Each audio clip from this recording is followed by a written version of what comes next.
If they can find anything onto Meh right now, the ulti is coming out from Warcraft. He's dead. It's over. Tessia with another MVP. They get the base on there for the wall. It's at 1%. Tony goes for it, but blocks it. He is not playing games. I can't believe Was gets away alive right there. Rake stun, big fear coming out from Preb onto Abster. He's got a trinket, but isn't going to be enough defense. Peekaboo on his last leg here, 10% HP, and Tropic Rift is chasing him. Valiant could just flounder at any moment. It's massive damage. He bleeds into the midfield. Another big shield, but that shield doesn't matter. Touch of Death comes in.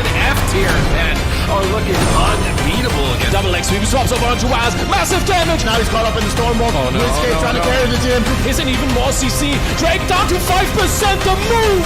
Just take him down.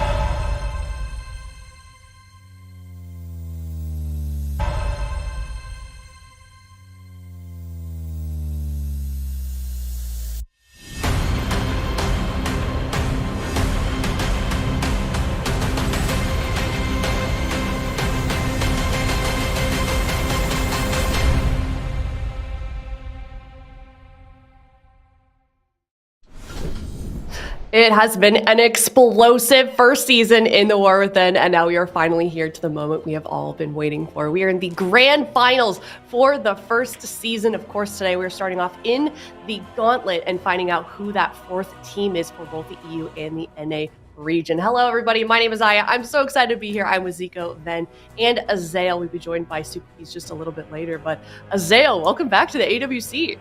Well, thank you so much. I'm really excited to be here. I've been watching from the sidelines for a while, and it feels good to be reunited with you all for some more WoW PvP. Yeah, it's excellent to have you back. Any favorite moments from this first season? For me, I always just love seeing metas develop in games. So, you know, having the first season of AWC in the War Within has just been really fun to see what kind of compositions people are going to run, what kind of things people are going to cook up, because it's like your best chance at the start of the expansion to really get an edge on the competition, because the metas are not figured out. You can come up with new specs, you can come up with new strategies, and I love seeing that creativity be rewarded. So for me, it's just been a lot of fun seeing these teams come up with creative stuff, trying to come up with interesting counter picks, and being rewarded for that. Yeah, and they've had a couple of weeks to develop potentially even more creativity leading into this Gauntlet and the grand finals, of course. So we will certainly be looking forward to that. We can take a look at the road map, the journey that these teams have taken to get here. Of course, we did have those first 4 qualifying cups. The goal was to get to the top 4. Like I said, that 4th position is going to be determined by the Gauntlet today. So we're going to find out what our top 4 teams for both NA and EU are. But first, Zico, let's take a look at the EU bracket and the teams that did make it into the top 3. Yeah, so we have our locked-in teams right here. We got Echo, we got Drive Overload, and we got Streamer Zone GG. These are the teams that finished top 3 after those 4 cups, and then Echo will be going up against whoever wins this Gauntlet here today. Yeah, definitely. That you can see they're going to be playing against Echo. So it's going to be an interesting way to start off the weekend. But we first have to find out who that team actually is. Let's look at the actual bracket for the Gauntlet. If you haven't seen a Gauntlet before, basically these are the teams that didn't make it into that top 3, and they're fighting for that one position. It's single elimination. Basically, they're going to start off down there in round 1. The winner of that one moves on to round 2, so on and so forth. And, you know, we've got those first 2 teams down there as a team ILTU for one of those matches. Yeah, absolutely. I mean, it's going to be really exciting. Obviously, ILTU and Old and Bad have a very long run to make. If they want to make it out of the Gauntlet, you have to win all the matches in a row. You don't get any second chances. It is going to be really difficult for them to make that run, but ILTU is really the last Moonkin team remaining. They've been playing a lot of, you know, Prez, Moonkin, Rogue with Kenketo, Corky, and Coffee. Last time we saw them, they were playing a lot of that. They had quite a good run in Cup 3 where they took out Bleach Bones and Phoenix Reborn, but besides that, they haven't really been able to get as much success. Pretty interested to see if they've cooked up anything new or if they're going to be able to find a different angle against Old and Bad, who is looking pretty strong as a team with a lot of experience. You know, the former BlizzCon champs, they won in 2017, and they've been playing some pretty cool off-meta stuff as well. Resto Shaman, Shadow Priest, as well as that Outlaw Rogue, and I think that comp is actually low-key quite strong. Does have really good setup, does have a lot of burst. We know these guys have the experience, and we saw them in Cup 4, you know, take out Bleach Bones. So we know that they can really, I think, get to the top of a game if they're playing on their best. Most definitely. And then, of course, the winner of that one will move on to face off against Bleach Bones. Zico. Yeah, absolutely. We got Bleach Bones, and the way it's going to work, like we kind of mentioned, is ILTU, Old and Bad. Whoever wins that goes against Bleach Bones. Bleach Bones, winner of that goes against Ultima, and then all the way through until we have our winner of the Gauntlet. But yeah, Bleach Bones has been a really interesting roster as well, because Bleach Bones has been a team that we've kind of expected a little bit more of. At least me, I thought, this is a team heading into the tournament here.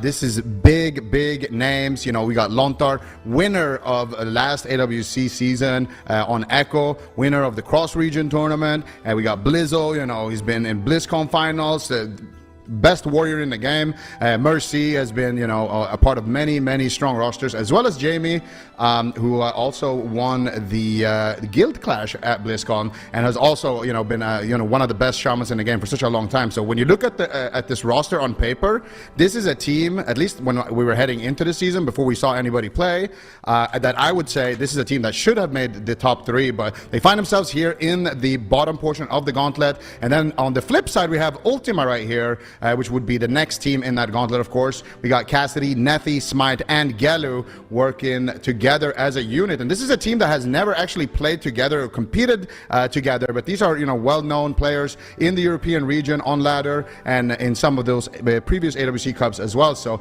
this has been kind of one of the most improved newcomer teams, in my opinion, and they've been looking super good on that double Dragon Feral composition that they've been running. It's been really throwing teams off guard, and it's just been one of the most fun teams to watch, in my opinion. Yep. Go ahead, Ben.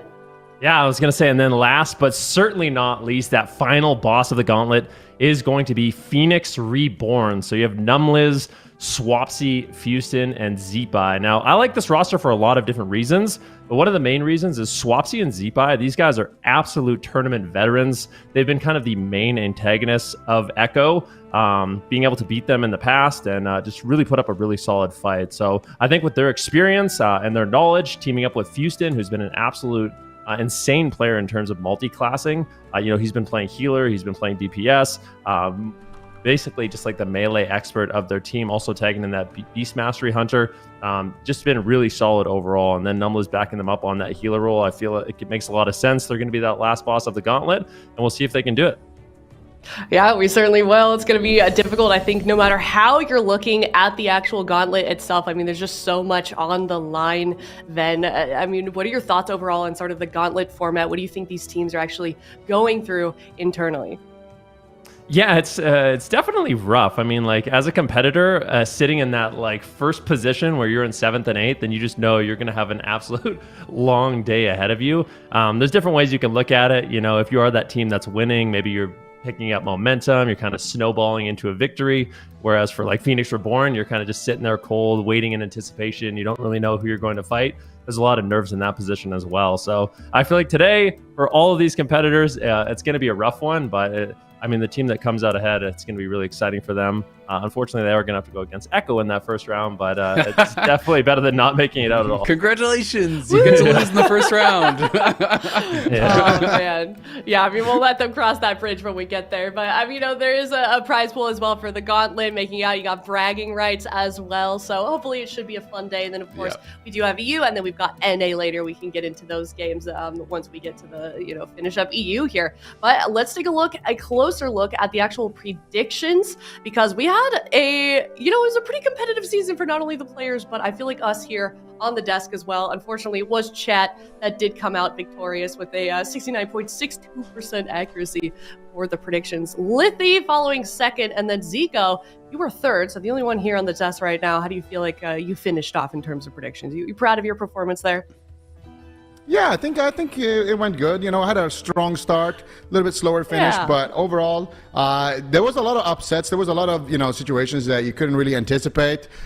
So definitely a really fun season. Yeah, unless you're chat, but the chat is just smarter than all of us. So how can we compete with that? It's like the board,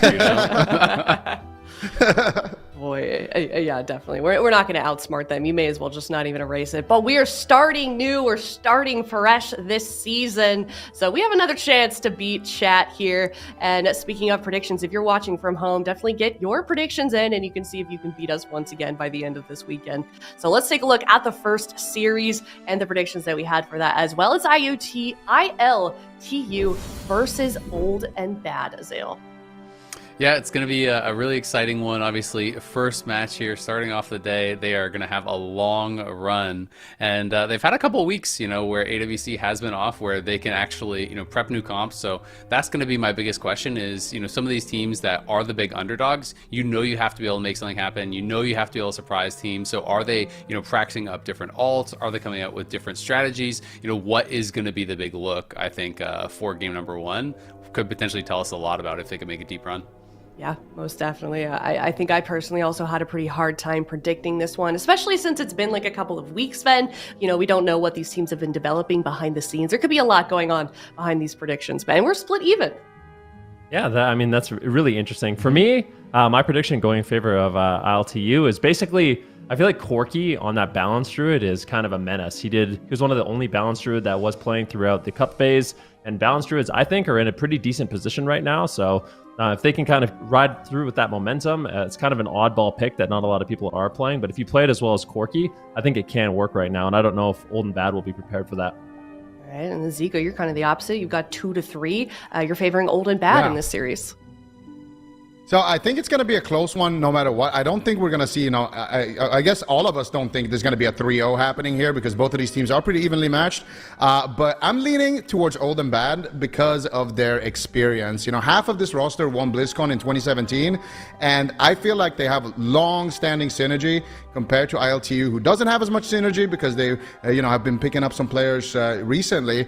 And I think that when I think back also to their win in 2017, Old and Bad were just also, it was a shock when they won. They were on ABC back then. They were shocked. And everybody was shocked because they came in as like, maybe 4th team, 3rd team at best in the EU region. But when the stakes got higher, that's when, some teams, they fall to the pressure, and some teams, they just adapt and become even scarier during the pressure. And I feel like Old and Bad has that working for them. Yeah, certainly could. I mean, some of the most impressive journeys that we've seen over the history of AWC have come from teams that not only did we, the audience, the fans, underestimate them, but they maybe even underestimated themselves. But hopefully they're not doing that today because they've had an impressive season so far. They are in the Gauntlet. They're facing elimination, both of these teams, but they could certainly make a run here in the Gauntlet. It has not been done from round number 1, but either of these teams could certainly do it here today. They've got a long and difficult journey ahead of them, a very steep mountain that they have to climb that is going to be unveiling itself in just a moment here. It's game number 1, single elimination. This is the last chance for both of these teams to make it into the grand finals for the European region. It's game number 1 kicking off, ILTU versus Old and Bad. This is going to be a really exciting one here. So it is going to be a Hunter spec coming out here. So we have Hunter for Old and Bad. They're bringing that out. They're not going to be playing their Shadow Priest Rogue. What do you think about it, Zico? Yeah, this is very interesting because I don't think we've seen Prophecy tagged in on the Hunter just yet, but I feel like during the regular cups, they have been trying to find ways to bring Kara into the mix on that Red Paladin. They tried a bunch of Red Warrior. It didn't look good, so this is what they prepared, that Cupid's Cleave, because you have the arrows and the red with the wings. And ILTU, they're just going to be playing main comp here, basically what we've been seeing all season, but already a sap coming out onto Tana, Scattershot onto Coffee, and immediately a nice lightning lasso there by Tana, shutting down the opener here for just a second. Both teams so far dealing with this opener pretty well. Kara is going to pop the Shield of Vengeance, get Cyclone actually on the swap, and they're looking to swap here over back onto the Hunter. Yeah, Corki has no trinket and no skin already, so that's a little bit surprising. Frosty, though, under a lot of pressure right now from Coffee. He's trying to get the pressure going on him, has that cheap shot down onto him, and going to be getting a lot of damage down. Frosty is just kind of sitting about half HP this entire time. Kara trying to push in on Corki. They clearly want to run this Moonkin down. Tana's going to get gouged up, though, at the same time. Trap's going to land on Kenketo, and Corki's in a lot of trouble. He might just go down. It's going to have to be some major cooldowns there to survive. Is able to do it. Kara, though, under a lot of pressure himself here. He has been just dipping up and down over and over as he tries to stick onto Corki here, pushing forward, looking for that fake on the Cyclone. Is going to be able to get it. Nice job there there by Corki, peeling him off, and the pressure now going on to Frosty. He's put into another cheap shot. They need some CC, though, onto Tana if they're going to get a kill, and instead they're just going to clone him low and swap it right back to Kara. There comes the killing spree, and this is great pressure rolling already from ILTU.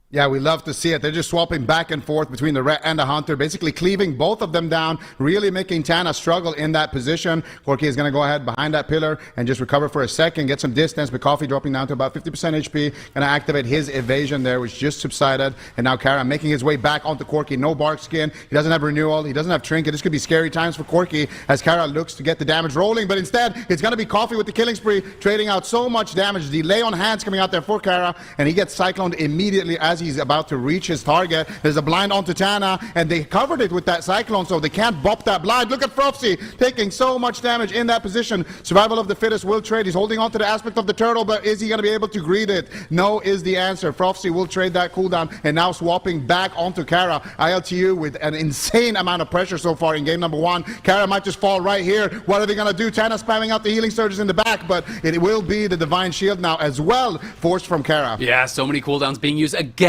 Corki fakes the interrupt there and is going to be able to land a clone onto Kara. These clones have been so critical, keeping the pressure rolling here. Frosty is in so much trouble. He's got really nothing remaining now. Pops the wall. He's going to get bopped up by Kara, but is that even enough? Tana is going to have to drop the link here in the background. Coffee is just constantly getting in his face and putting that pressure on. Kankito, though, he's in the Hodge, and Corki's now in a lot of trouble. This time he can't actually fake the interrupt. Does get kicked on that. He's trying to kite out. Kara's in a lot of trouble here, though, too. The pressure just back and forth. Both teams are really running low on cooldowns. Nice shear, though, comes out there from Tana onto Corki. Do they have another interrupt for this one? No, they do not. Kara's going to be caught into that clone. And again, the pressure going to be going here onto Frosty. He goes into the Thane, tries to reduce that damage. Corki looking for the clone onto him, is going to be able to find it, and now it's right back onto Kara. And this might just be the end here. Tana's trying his best to be able to heal through. A great scatter onto Coffee is going to keep Kara alive for now, but they're just struggling to have enough healing to really get him back up to full health and back onto this Moonkin where he wants to be. So they're going to have to try to turn it over onto Coffee. Kankito getting low on mana. Tana's got mana, but he's in the blind. He's got no trinket. And this, I think, is going to be it. Kara looking like he might go down, but he does barely survive. And now the trinket's back for Tana. We'll see if he can stabilize. Yeah, can they do it? Kara's still very low. Coffee also taking a decent amount of cleave damage here. Mana is not looking good for Kankito. Does have the cooldowns, though, for a little bit longer. Coffee, what is he going to do? Trades out the Cloak of Shadows onto Kara. Takes him down to about half HP here behind the pillar. But look at that good positioning from Kara and Tana. They completely recover. And Coffee now could be in trouble as he continues to swap back to Frosty. Going to Cyclone Frosty there at 50% HP. Hammer of Justice onto Kankito. But Frosty not able to find that trap follow-up because he was in that Cyclone. Corki with excellent timing here once again as they look to set up a CC chain onto Tana, not able to find the Cyclone. Coffee dropping very, very low. Emerald Communion is going to be traded here by Kankito. Mana somewhat even between both of these healers. It's going to be a bit of a race situation here. Kara has managed to buy enough time, though, to get his lay on hands back. Prophecy might need it, though, a couple of more seconds for his aspect of the turtle. If they can just stay alive for a little bit longer, I think they can do it on the side of Old and Bad, but Prophecy might just fall down right now. They need to connect with the lay on hands. They need to connect with something onto Prophecy. Full kidney shot secured. Prophecy gets the lay on hands there, I believe. Big healing coming out there from Kara, saving his teammate in that position. And now Coffee, what is he going to do? He just continues to pummel onto this red pad. And Corki's pressure is unbelievable at this point. Kara, no bubble. What is he going to do for a couple of more seconds? He's going to just try to turn it around back onto Coffee. Coffee dropping down to 20% HP. They got CC onto Kankito. Finally, he's going to subside. He's stuck in that root for a little bit longer, but the pets are doing work. He's trying to kite. He's trying to survive, but I don't know if he's going to be able to do it. Frosty's looking for the kill. Can they find it? 1% HP, and they will do it. Old and Bad. They looked so bad in this game. Basically down on the count multiple times, but they were able to fight back. They were able to stay alive, rotate back their defensives, and find a win. Man, that was actually a really close game. For game one, you cannot ask for anything more than that. Kicking off the gauntlet here, grand finals weekend. Both teams played it really well. I was super impressed by how Corki was actually kiting it out, utilizing the clones to keep their pressure going. You know, as soon as Tana's out of CC, they're going to clone their target. They swap onto someone else. They put pressure on him. Then Tana's having to deal with interrupts. He's having to deal with all of this multi-target pressure. And it was really difficult for Old and Bad early on, but they were kind of able to just live long enough that dampening became a bit of an issue. Kankito was behind on mana, and all of a sudden, you know, the target just changed from Corki to Coffee, and Coffee had no evasion, had no cloak, had no vanishes left. And at that point in the game, he became a little bit of a sitting duck. I think Old and Bad did a great job pulling back behind the pillar, utilizing their mana advantage, playing defensively to be able to get their HP top back off and then push aggressively for a kill. Yeah, absolutely. I mean, they had such good pressure, like you mentioned, in the early game. They were rotating the Cyclones. They were getting, multiple cooldowns on multiple targets, and they really kept Tana guessing, but just being able to play it so well defensively and kind of pulling back to the pillar between Kara and Tana especially, I think is what kind of led to this win here. I mean, it was so close. He just got the lay on hands back, immediately had to pop it onto Frofsy, and just those split-second decisions as well. Even when somebody was on 10% HP, they didn't panic and overlap those cooldowns, which a lot of teams would do, especially when you're in the Gauntlet. So Old and Bad, they show that even when they're the most pressured, they can still stay alive in those situations. Yeah, and I mean, it is so big to not have overlaps.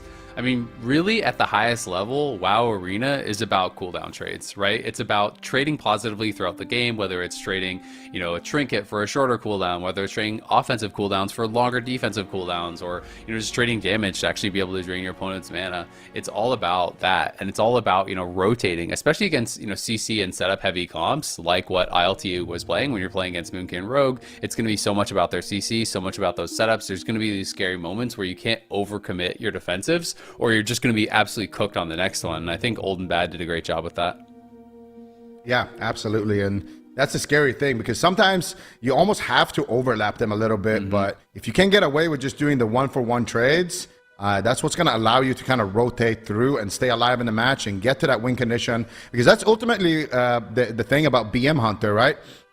Hunter, like especially MM Hunter, typically the way they win, they just go for a freezing trap, and then they go for a big burst of damage, and they kind of isolate a target, and they continue to do that until you don't have cooldowns. But BM Hunter is like almost like a permanent dot. Yep. You can't really do anything about the pets. You can't really do anything about, like, you can root them for, and pause the damage for a little bit, but it's going to be a constant thing that you're just going to have, hitting whoever Frofsy wants to target. So it eventually will become a big issue for Kankiro to deal with. And I think Old and Bad, locking in the rest of Shaman as well. Not something that we've been seeing a lot in the regular season, but Tana, he always looks so good on it.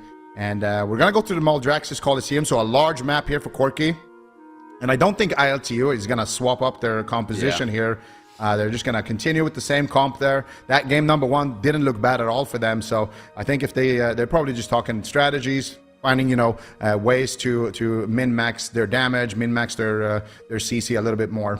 Yeah, absolutely. And I mean, I always feel like when you can play a big map against a Ret, you can make it pretty difficult for the Ret, right? When you pull way back behind some of these pillars, like there's a lot of space between these pillars and the wall where you can pull Kara back, make it very difficult for him to both stay on Corki and stay in LOS of the Shaman for all that healing that he's going to be able to need. So it is difficult. I mean, BM Hunters have been nerfed since we saw last, so BM Hunters aren't as strong, but yeah, it's not even just the pets, right? Like so much of the damage coming from the actual hunter themselves too is like Barb Shot and Black Arrow and all these things that are just dots as well. So it's the damage is kind of inevitable, it's inescapable, and you are a little bit on a clock against them. So it'll be interesting to see if they can beat the clock, so to speak, this time around, as we're going to be going on into Maldraxxus Coliseum here. ILTU already down a game. Remember, there is no second chance in this gauntlet. Both these teams are battling to try to make their way through the entire gauntlet. They would have to win 4 straight series if they want to make it into the grand finals proper tomorrow, where they would be able to play against Echo. But we're going to be kicking off this game number 2. Yeah, game number 2 is live. ILTU looking to tie up the series here. Let's see what they can do here in the opener. Corki's going to be sitting in stealth. Coffee as well. They get a nice sap onto Tana, and it is going to be the first target of choice, Kara, but Frofsy is there to deflect it immediately with the scatter shot, trying to shut down the CC. They cyclone Tana and use the blind there, a little bit of an overlap onto Tana as well, into a bash, and that will be Blessing of Sanctuary there out of Kara. So this is actually a really strong opener for Old and Bad here, surviving that without using any of their trinkets, without using any major major defensives, it's looking good. I mean, Coffee even triggered the scatter. Like, they were going hyper aggressive here to try to get something rolling. We'll see if they can do anything now as Kara taking a bit of damage. Cheap shot into another cheap shot. The clone is going to be there onto Frosty. They're trying to set up a 2v1, 3v1 type situation. And Kara is just continuously pushing forward because Tana has no CC on him right now. Coffee's going to have to try to get over there and see if he can. But a big blind comes out on the Kankito. There's the Hodge onto Coffee and the trap on Kankito. Remember, Coffee has no trinket. Is going to have to pop the evasion very early on this time. So evasion now gone.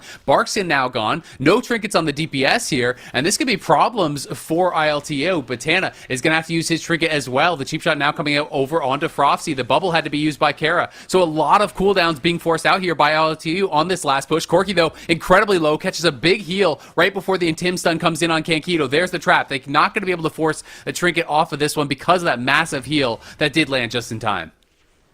Yeah, that was a great heal. But Tana now caught up in a sleepwalk. Kara with no bubble. This could be scary here onto Kara. They're going to swap over onto Frosty as the sacrifice was traded. Frosty almost getting one shot in that situation. They're really doing a good job there swapping on that roar of sacrifice. But Corky is taking some return damage now from Old and Bad. Kidney shot onto Tana. Frosty could be in trouble. The sacrifice now onto Frosty from Kara. They're going to swap back to Kara. Also getting the aspect of the turtle there out of Frosty. And here's the Emerald Communion now being traded right before that Diamond Ice connects as well. So both teams really accelerating the pace of the match here, just trading cooldowns back and forth. This could be over in any moment here. It could be the Spirit Link coming out from Tana next. Frosty still down to 50% HP, trades out the survival of the fittest, tries to keep himself nice and top there. And finally, Old and Bad have somewhat recovered here, but they don't have a lot to work with. Tana's last line of defense is that trinket, and he's stuck in a root solar beam. He has to use the trinket, and there's the Spirit Link now as well. If that Sleepwalk connected a little bit earlier, that could have just been the match, but now it is going to be ILTU looking to push the pace here onto Kara. They got him down to about half HP. Can they find any crowd control? They move over to kill that Healing Tide Totem, which was saving Kara there for just a moment. But the next time they get a CC here, it could just be over for Old and Bad. Yeah, it could be really tough there. There's the Aura Mastery pop by Tana. He's going to get gouged on it. Clone over onto Kara. Frosty in a lot of trouble. The CC's going to come out. There's the Sleep Talk onto Tana. And you have to think Frosty might just be going down. They have nothing left. They're trying to keep him alive. A DR clone comes out on Tana. And that is going to be that. ILTU clean him up. They just rolled Old and Bad in game number 2. This looked like a completely different team. The amount of pressure they had in this one was crazy. They got the bubble almost instantly. They got both of the shield wall charges plus the turtle right away. And then it was just all on the Resto Shaman cooldowns. They get the Trinket Link out with a root beam, and it just felt like that was pretty much that. They got through every defensive within like 2 minutes. Yeah, I mean, there was just so many plays happening, but like you mentioned, the root beam being very key, and they used it right here at the end onto Tana, and they got his trinket with that, and then they got the Sleepwalk, they got the Cyclone, able to clean it up with the damage here, but the previous root beam actually, the previous root beam, they used it onto Kara to shut down the Divine Protection. So the Divine Protection is kind of like a bark skin for the Ret Paladin. And usually when you kidney shot a Red Paladin, he'll use that. But they covered the kidney shots with that, and then they were able to get the bubble instead. So ILTU really showing some nice tricks here, accelerating the pace and able to grab the win. Yeah, I mean, they just played it out so well, it felt like. And it looked like Frosty got bopped there, and it just got instantly purged by the Fire Breath from Kankito, like the exact same moment that it came up. Because I just saw the bop pop up, and it looked like it was just gone instantaneously. So really playing it out well. This big open map, I think, is definitely very difficult for a Ret. This is kind of your nightmare, so it will be the map choice of Old and Bad. They are going to be able to have that advantage, and yeah, that bop went off instantly. Like that bop was there for what, like 0.5 seconds, maybe? Didn't do anything. Yeah, that was rough. I think might have actually sacked as well there. So he bop sacked and moved it. Yeah, I think that might have been what happened there. But still, I mean, dying through the sacrifice as well is like, it's a lot of damage reduction coming out from the sack. And it really was, like you said, you know, they looked like a completely different team on the side of ILTU, just able to immediately power through cooldowns and just keep swapping. And I really love the way ILTU is playing this Outlaw Rogue Munkin. And that has been how they've been playing it throughout the regular season as well. They just play hyper aggressive. They're just going for these long CC chains, They're just going for these extended pushes, and they're going for a lot of target swapping. Just swapping between 2 targets. You don't have a stun DR onto Tana or onto Kara, you swap to Prophecy. You don't have a stun DR onto Prophecy, then you Cyclone Prophecy and you go back to Kara. And it's really making it so tough for Tana to deal with all of that pressure. Yeah. So we're going to go to Hook Point now. And this is a much smaller map, but I don't know. We've seen ILTU been able to accelerate games on this map as well, but it's going to be a lot tougher for Corky because he's going to have a ret now in his face, basically the whole map. Mm-hmm. Yeah, look at how many Star Searchers came out as well there. 5 Star Searches at the end from Corky to actually kill it. That was definitely a scary end to that game, but we'll see. I mean, Old and Bad obviously have a little bit of time to talk about it. Do they want to change anything? You know, are they just going to go with the same comp? Small map makes me feel like they probably would still play with that same composition, and it is in fact going to be the same thing here. So they are going to be bringing out that ret as well as the BM and Resto. So everything's staying the same, just going to a small map, and we're going to see if that will make the difference. But it does just seem really tough, right? Like if you can't actually prevent Corky from getting these clones, then it's very, very difficult. Corky's constantly pulling back, so he's not really ever in range of getting sheared by Tana, it feels like. And Kara's constantly getting stunned, so it's kind of just like stun comes out into clone. Yes, the Hunter has some interrupts as well, but I just feel like they're really doing a good job of actually setting up Corky for success. And, you know, in the rare times where they are in range to actually get, you know, rebuke or something on him, he's so good at actually faking those interrupts too. Yeah, absolutely. It's the only reason why this composition works. I mean, we don't really see Boomkins in general because they are kind of squishy, especially going up against you know, things like what the Old and Bad are bringing in. So it is really interesting to see what they're able to do here in the Moonkin department, just continuously fake casting, continuously landing the Cyclones. We did see our predictions there for a second as well. You're on track for maybe a perfect prediction right now. It's 1-1. You predicted 3-1, so Old and Bad might be gifting you a little perfect prediction here. To be fair, as everyone's on track so far because everyone gave both teams at least one game. But I'll take it. We'll see if I can stay on track here, or if ILTU is already going to make me wrong here in game number 3. Corky coming out. They're going to look for this opener, and they are going to be able to find a sap right onto Tan, and they're going to open up onto Kara. He already pops that wall immediately. There's a cheap shot over on a Frosty. Scatter coming out onto Corky as soon as he pops out from stealth, but it's Frosty under a lot of pressure here. This time the rebuke is going to land onto Corky. Corky not able to fake that one, but he does fake another interrupt right after it from Tana, who's going to be put into the kidney. Kara under so much pressure here already. It's a great start from ILTU, and they're not going to let up just now. Kara's going to be cloned at half. They're putting the pressure now onto Frosty. Tana has to trinket already. There's a one charge of the wall already used from Frosty, and now a blind going to be put onto Tana. Old and Bad are just so far on the back foot. They haven't even been able to force out the Bark Skin until just now from Corky, and he's using it almost more aggressively. He's going to be pushing in, looking for those clones. Going to get interrupted back to back, though, unfortunately for him. Not going to be able to find it until just now. Looks like that one maybe even got grounded or LOS. Kara, though, still sitting dangerously low. Tana has a lot of work to do, and he's going to pop the Ascendants, trying to get that going. A good fake there comes out from Corky. Going to be able to land the clone onto Kara, but Kara was topped off first, so it's not really that big of a deal.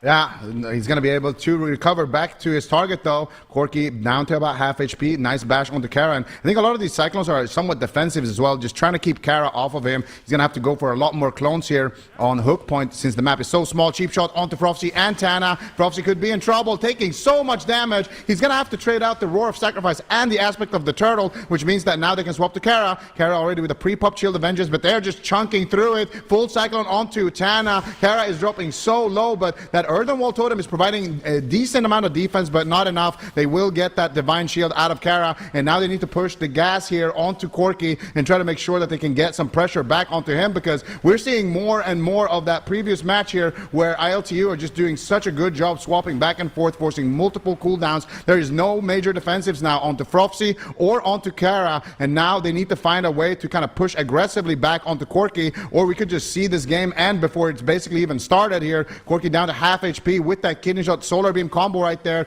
denying his defensive usage, denying his heals, and now Corki finally going to trade out the bop. Nice trap onto Kankito. Corki could be in trouble. Kara as well pushing forward here towards his target, but still just always at 50% HP or less. Corki is taking him all the way to the corner there, and now Kara caught up in a stun. What are they going to do? Do they have the Spirit Link Totem? Doesn't look like they're going to trade it. Tana manages to heal through it once again. Yeah, Tana is able to heal through it, but he has no trinket for quite a while, and it could be problematic if they can get more CC on him. Coffee is just always playing in range to be able to get those step interrupts on him. Frosty, though, pushing forward here onto Corki, who did get rebuked there by Kara, but Kara's coming back. He realizes he can't overextend in this situation. There's the step kidney over on Tana. Do they have any follow-up CC? The Emerald Communion comes out to try to keep them aggressive, but Kara and Frosty really LOS well in that situation, allowing Tana to avoid any sort of follow-up CC. Now Coffee, though, trying to get aggressive. There's the killing spree. Ashir comes out onto Kankato looking for that sleepwalk, not able to find it. Corki getting pressured really heavily. There's a Diamond Ice trap now onto Coffee, trying to relieve a little bit of pressure, but there's the sleep onto Tana, trying to fake the interrupts here. Is Corki? He's going to get interrupted, though. Corki may be in a little bit of trouble. Kankito's got some work to do, but he's in the Hodge. Decides not to trinket here. Coffee getting pretty low. A little bit of pressure being turned around, but on the other side, it's a Spirit Link that has to be used, as well as the Ascendants. Tana trying desperately to keep Frosty offensive, but it's Coffee now really low. The cloak gets forced. He doesn't have evasion for 5 more seconds. Coffee's in trouble. Corki's in trouble, and it's Kankito that's falling behind a little bit here. Clone, though, onto Kara is going to buy them some time. This may allow them to stabilize and try to get the push forward here to end this game. That was an excellent sap that came out of the sleepwalk onto Tana there by Coffee, but Corki down to half HP right now. Gets a Cyclone once again onto Kara, and it's these Cyclones here. Kankito's in a trap. Kara wants to finish the game right there, but not able to because Corki just keeps finding these fake casts. He keeps finding these Cyclones defensively and offensively, allows them to keep the pressure going and also stay alive in those sketchy moments. Now they're making a push here on the side of ILTU. They're looking for Tana. The gouge breaks onto Tana, though, so they're not going to be able to find this follow-up sleepwalk just as easily. But as I say that, Kankito just blinks in and goes for it, manages to find it. Coffee, though, getting swapped to, taking a lot of damage here in that blinding shot stun. Here comes the sheep shot, though, onto Frosty. He's taking a lot of damage. The follow-up stun is good there as well with the deep breath. Frosty on 1% HP manages to stay alive with the turtle that just rotated back, but they're swapping to Kara, and he's got nothing. What are you going to do, Kara? He's down to 10% HP. There's no Spirit Link Totem. Tana manages to work miracles once again. The Healing Tide Totem coming through in the nick of time. They're swapping to Coffee. He's got no defensives. Kankito trinkets, trades out the rewind, and now both teams with nothing left. I feel like the next push might just close out the match. Who is going to take it as well? Yeah, I think it could, and Kankito had to actually trinket just a scatter on that last one. Now he's going to get blinded. Is there any follow-up CC? Doesn't look like it just yet until right now. There is going to be that in Tim. There's a super DR trap coming out. Corki going to have to pop the Barks in. They're trying to stay high on health. Kankito really struggling on the mana now at this point. Coffee is getting a lot of pressure on him as well. It's kind of starting to feel like game number 1 again. The dampening has ramped up. The Rogue's out of cooldowns, and that is going to be the target. They're pushing forward here, trying to look for the kill. The kidney shot is going to be used, but it doesn't really get anything because Frosty just trinkets it. There's the killing spree coming out, but he's in so much trouble. The binding shot comes down on all 3, and Coffee just gets taken out. Old and Bad withstand the onslaught from ILTU and are able to take a second game. Ooh, these games are sweaty. I'm just watching them, and I can already feel it here. Old and Bad, they're really playing a fine game there, managing to stay alive once again, just rotating through their defensives, manages to keep playing for that win condition of stay alive, do damage. Eventually Kankito is going to run out of steam. Don't die before that happens, and you're able to grab the win. And you got to ask yourself, how much of that was the map and how much of that was also them just being able to kind of find those moments to stay alive and to manage to just get some counter pressure, because I do feel like the counter pressure onto Coffee in a lot of these situations, like here, Coffee wants to push in, he wants to get aggressive, but the blinding shot is there, it just shuts him down into the full Hodge there onto Kankito as well. And instead of Coffee getting to go aggressive there, the stun just shuts it down. He's got no defensives because he's been getting pressured previously, and instead he's just going to fall over. And I feel like Old and Bad have done a pretty good job there. And I think that when Corki is being too slippery, when he's running away like that, when he tries to drag them out into the open field like we saw earlier on in the match, it's so important to just swap over to Coffee, get a evasion, get a Cloak of Shadows, try to get something out of him, because later on in the match, as we saw in game number 1 as well, he has been the target that actually does go down down on the side of ILTU. So I think for Old and Bad, the strategy seems pretty good, but I think that is the one thing I would like to see them continue to do. Just make sure that you're always keeping Coffee guessing. Yeah, no, I agree. I mean, I think it is working really, really well, and especially this game, it felt like they were going to him a little bit earlier even than they did in game number 1. You know, they're forcing out some of those defensives a lot earlier. They're putting that pressure on him because you can't allow the DPS to play in Tana's face the whole game and disrupt him, right? You know, it's such a nightmare as a healer when, you know, a DPS could just constantly walk to you without really being in fear of being pressured at all. So I think they did a really good job, you know, pressuring him when he's overextending. Corky's doing a great job kiting them and getting away. So just turn on Coffee. Anytime you can't hit that Moonkin, just try to put pressure on the rogue, try to keep him away from Tana. Because as soon as Coffee starts getting low on cooldowns, he can't really get that aggressive 4CC on Tana anymore. He's just going to be opening himself up to potentially getting taken down. But we are going back to a big map, back to Tolvaron. It's going to be the same comp here from Old and Bad. So it may just be one of these series that kind of, unless someone can upset the trend, came down heavily to that game number 1, because map selection is going to be so big in a series like this where both teams want really opposite things. Yeah, absolutely. You know, the small map, the Ret loves that. He gets more uptime. He gets to land more interrupts, and he gets to shut down Corky a lot more. But on the large map, it's a lot more risky. You got to venture out into no man's land, and if you end up missing your kick when you're out there, well, you're stuck out there. So Corky definitely gonna love that. But I also, you know, there's pressure here. There's nerves here. If you're on the side of ILTU, you might be feeling, oh, we can't kill them. They don't die. They just keep rotating their cooldowns. Like, what are we going to do here? And if you just mess up even a little bit, all of a sudden you're out of the tournament. Yeah. And I mean, you can tell that they feel the pressure to really get a lot out of the opener, right? Because like they're trinketing so aggressively. Like both Corky and Coffee triggered the first mini CC that hit them of the game, right? It's like one gets intim, the other gets scatter, both triggeting instantaneously, right? Like they know that they are on a bit of a clock and they want to be able to, you know, push aggressively. It does feel like they're not really in danger of dying until Kankito is and until dampening has ramped up. So I think they're trying to make the most of that, play hyper aggressive, you know, get as many cooldowns out as possible so they can try to close the game before it goes too late and you just kind of really get drained of mana from this BM Hunter that is just this walking dot. You know, you can't escape the damage, can't escape the pets. We'll see if they're going to be able to do it. It's a big map and makes it a lot harder for Kara to push in. Yeah, it's your return to casting WoW. You don't get to see the Warlock, but there's still some dots in the game. So it's actually the better dot class now. Who needs you when you have Barb Shot? You can't just spell that. Yeah, that's true, actually. Ralphsy right now. You know, he usually plays the Shadow Priest, so he is a master of dots. So BM Hunter definitely fitting in to his playstyle here. But we're going to see another aggressive opener. Coffee immediately trinketing out here. They get the sap onto Tana, into the resap. This is looking good so far. And they get the lay on hand. So far, they actually managed to get some cooldowns from Old and Bad, unlike in the other openers. So great start here for ILTU. Yeah, really good pressure already. We'll see how much more they can get. You can see there's a blind over onto Tana. Frosty in trouble. He's in a cheap shot. There's no CC coming out just yet. Now the follow-up comes out onto Tana, and that's going to be the turtle popped here by Frosty. The CC is just not ending, though. Tana still stuck in that DR clone out of it. There's a bash over on Akara as well. The cross CC has been fantastic. The Hodge comes out onto Kankito. There's a CC to follow it up. They're trying to get something rolling here, but the pressure has really been all in the favor of ILTU. The blind comes out. Frosty's still in a lot of trouble. There's the root beam. Is it going to be the trinket having to come out? Frosty is just staying low on health. Tana is struggling so much to pick him back off, and they haven't been able to get really anything defensively out of ILTU.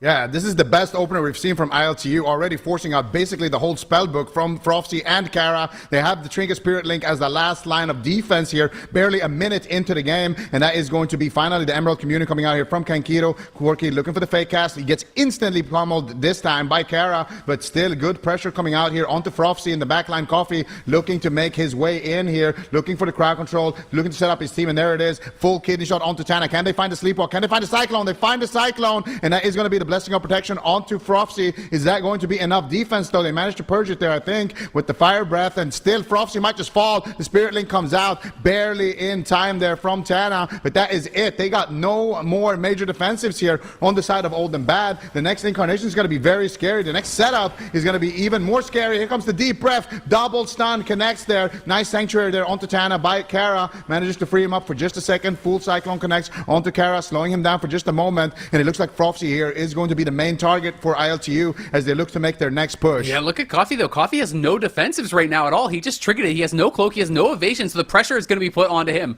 There's the trap over onto Kankido, and he has to run. He comes back in with the kidney over onto Tana. Is there any follow-up CC? They're looking for Frofsy. The follow-up CC doesn't come through onto Tana, though, until just now as the blind is going to land. But it's Coffee who's really kind of in danger. He feels a bit uncomfortable to push until Kankido arrives, and now they're pushing in as a team onto Frofsy. Tana going to try to pick him back up. More CC landing onto him. That one was a DR cheap shot. Looks like Frofsy has withstand the pressure, though, and they're going to have some of these cooldowns rotating back up. Tana now has his trinket back. You can see that the trinket was used by Frofsy, but it was immediately put into a clone right after it. There's a follow-up clone as well. Coffee does seem to be that main target, but it is giving a lot of freedom to Corki, and he's going to push forward here. The trap does land onto Coffee. Corki with a nice fake onto that shear from Tana, but it's Tana LOSing him, and Corki may have overextended. The damage getting swapped over onto him. He was put down to about 20%, and the turtle is going to have to be used by Frofsy, but it's more CC from Tana putting onto that. You can see the Sank, I think, removed that CC over onto Tana. He's going to get it out, but Frofsy is just in so much trouble. The beam comes down. I'm not sure if that locked Tana or not, but Frofsy has really very little left here. They have to try to use everything defensively to survive, and it looks like they will be able to stabilize one more time. You have to wonder how much longer, though, as Frofsy's into the cheap shot. Coffee trying to send him right here, right now. Kankido pushing on Tana, but they still can't stop this Resto Shaman. A gouge is going to come down. There's the Earthen Wall Totem. Frofsy is just constantly sitting low. They can't top him. Yeah, but here comes the Roar of Sacrifice onto Frofsy. I actually think he's going to be able to stay alive here unless they get a big CC chain onto Tana. Looks like they have stabilized for just a second, but there is the Deep Breath connecting. Do they find a Sleepwalk? Do they have anything more? Look at Kankido just going in, blasting damage. There's the full Cyclone onto Tana. Frofsy, what are you going to do in this position? Kara, does he have anything for him? It doesn't look like it, and Frofsy is going to fall, and it is going to be a game number 5 here. ILTU tie it up, and what a start to the Gauntlet here. Man, that was a banger game. They played that so well. It just felt like non-stop pressure the entire time. And that pressure is really gained largely through their CC. They're constantly being put, on the back foot. Tana's really struggling here, and it's such a difficult situation because, when your DPS have no cooldowns, they kind of need to kite and they kind of need to LOS with you. But the problem that's happening here is that you're all stacked, right? So Coffee is hitting Frofsy and just tab targets without even having to step and gets a kidney shot onto Tana. Then there's, a Kankido standing on top of him. He's casting a Sleepwalk. At the same time, Corki is casting a Cyclone. At the same time, you have to fake then step kick. You have to fake, potentially interrupts from the dragon as well. Like, there's just so many things that you have to deal with. And when you get stacked up like that, if you can't fully top up and reset and kind of like spread back out again, it just feels almost impossible for the Resto Shaman. Absolutely, and that was such a nice play right there by Kankido that kind of set all of this up. He got the triple Deep Breath because they were stacked, like you mentioned, and then he gets the triple root. So they're all just stuck, rooted as well, with all of those things happening, with the Sleepwalks being casted, with the Rogue loading up the stuns, with the Moonking casting the Cyclones, and you're just, like, at that point, you're already half HP as well if you are Frofsy. So there's not really a lot of options left in that position, and ILTU, they're definitely going to be able to make the plays to make that happen, and that really is one of the strong points for the Prez Evoker, when you can play from a position where you get to stay in the mid-range, where you get to push in and you get to play aggressively. That is where you can get to see Kankido shine, and even gets the killing blow there with the Disintegrate, and gets to set up his team like that for big Deep Breaths and big crowd control chains, and just adding in extra damage as well with the Fire Breath, and just getting those big Disintegrate beams. It does so much in those positions, especially when you are going against a composition that has a hybrid DPS, something like a Shadow Priest or a Rat or a Shaman, something that can kind of help extend the game with their own utility. So it's a really good pick for Kankido. He makes it work. But now, like you mentioned, we've been seeing a bit of a trend. Small maps going in favor of Old and Bad, large maps going into ILTU. and this one is going to be decided on Black Rook Hold. Yeah, it's going to be really interesting. I feel like it's not as bad as some of the like absolute smallest ones, like Hook Point and stuff. I feel like you have a little bit more of a chance to maybe kind of like kite back and try to pull the Ret into the room and make things difficult for him there. But at the same time, obviously, it is going to be tougher for ILTU than some of the maps that they have been choosing. So we'll see if they can make it happen here. Now, I just thought Kankito played such a good game. He even put out, I think it was 33 million damage. So like he put out quite a lot of damage in that game as well. You know, being able to really stay aggressive. His fire breaths have been so good. It feels like every time Kara is going for a bop, he's already casting the fire breath, knowing that, you know, the situation is where like he needs to use that. And to me, that always just shows that you have such a good understanding of the state of the game, of what your opponents have to do, because so much of WoW is being able to realize, okay, we are doing X, so they have to do Y. Now, what do we do to counter that, right? And if you can get to that point where you're like one step ahead of your opponent's response, that's where you can become a really, really elite team, I think. And you see all the best teams knowing that, right? It's like they're already calling out when you're watching on stream, like, okay, he's going to link this, or okay, he's going to do that, right? And then they do it, and then they instantly respond, and you're like, all right, well, now you kind of have them. Yeah, no, exactly. That's such a good way to put it. It really is all about kind of that chess game, making sure that you're staying ahead of your opponent, making sure that you're reading their movements, and just if you manage to get those purges as the bop happens, you make it so the bop is just completely useless, and then they have to trade more cooldowns, and that ultimately is what leads to the win, because a lot of it, especially with this type of matchup, is you know, about getting the team of Old and Bad to have no cooldowns left. It's one team trying to accelerate the game to a point where the other team has no cooldowns, and one team trying to stay alive. So it's a classic matchup here that we're seeing in this first game of the Gauntlet here. Game number 5. Who is going to take it? ILTU versus Old and Bad. Yeah, there's the sap, and they cheap shot, and they throw down the beam immediately, and Kara's just getting destroyed in that beam. The follow-up clone comes out as well. It looked like that had to be a lay on hands immediately from Kara, but Kara's in so much trouble still. Tana's got a lot of work to do. His trinket's going to have to be traded, and he's going to have to use the Ascendants. They're going to try to get something rolling here over on a Coffee. You can see that Hammer of Justice does land onto him. No Dispel available for Kankito, it looks like. Corky's going to have to trinket, as is Coffee. And there's the Lightning Lasso over onto Kankito, trying to shut him down, but they are sitting pretty, it feels like, right now. Corky going to use the bark skin. There's the evasion traded out from Coffee. They want to keep this pressure rolling. Kidney shot onto Kara. Cheap shot onto Frosty. Cheap shot onto Tana. Can the follow-up CC come through? Yes, of course it can. There's the sleepwalk, and it's Frosty in so much trouble. Frosty has nothing left. The CC might just be it. Frosty gets absolutely destroyed. ILTU come raging back into this final game. Blast Old and Bad in what felt like 30 seconds, and they're going to take the series.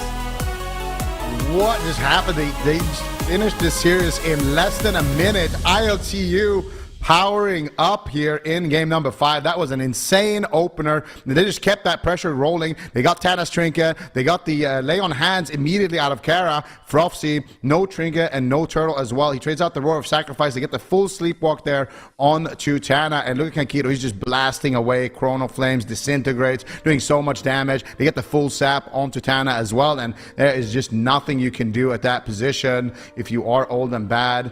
And this is one of those situations, right, where you have to question the cooldown trade a little bit as well from Kara, because in the opener, if you're Kara, you don't want to bop or bubble in that opener. So he chooses to lay on hands himself, but if he doesn't have lay on hands for Frosty, well, this can happen. Where did Frosty use his turtle, by the way?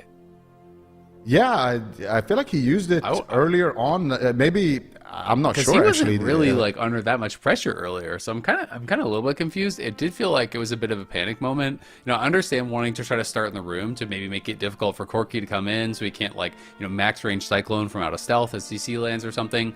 But I also felt like their opener was so problematic because you got sapped, but he got sapped, and Kara is standing directly on top of him. So the sap came out. They got not only the beam on the ret to prevent the shield wall, but the rest of Shaman was stuck in the beam too. Like they were all stacked up in this AoE silence. They were all within range, to get CC out, to get kicks out, and it made it very, very difficult for Tana. It's kind of the same concept that we were talking about at the end of last game, where Tana was on the run and his DPS are cutting on top of him, and then it makes it really, really hard. But it felt like that was the opener this game, right? Like there just shouldn't be a situation where you can get beamed with the beam that is preventing the Ret's shield wall. It definitely made it really, really tough. And ILTU, I just think, put so much pressure on, and Old and Bad weren't able to really react to it. I'm going to have to go back and actually check when he used Turtle and like what exactly happened there, because that was fast and it just felt like they got through 20 cooldowns in 30 seconds, then the game ended. Yeah, definitely an explosive way to end things. But ILTU keeping that dream alive, keeping the Boomkin dream alive as well. So they'll be moving forward here, or up, I should say, in this gauntlet. And the next team that they're going to have to face is Bleached Bones, as you can see here with the gauntlet. So they've got a long and difficult road ahead of them. But I just want to point something out. Can we maybe take a look at the predictions leading into that? Listen, I'm off to a good start here. Okay, we've had a little bit of a break. You know, a lot of things have happened. Zico and I have a 0% success rate on the predictions, so it's a worrying trend. Yeah. Wait, how did chat do? Was chat wrong too, at least? Probably not. They're never wrong. I don't know. That's a good question, though. We need this, Zico. We bring them down. We need. You know, if we're gonna fail, we need to drag others down with us. Chat was actually correct. So Team ILTU, they were 57% versus Old and Bad for 43%. It's a disaster. So I'm so sorry. I'm so sorry. Now I just have to predict the same as Zico for the rest, so I can't be last place. You know, so if we go last, we'll be last together, Zico. Going down together. I'm down for that. Yeah. I'm down for that. At least, if I'm last, at least I won't be by myself. Exactly. So I'll take We'll be that. holding hands in last place.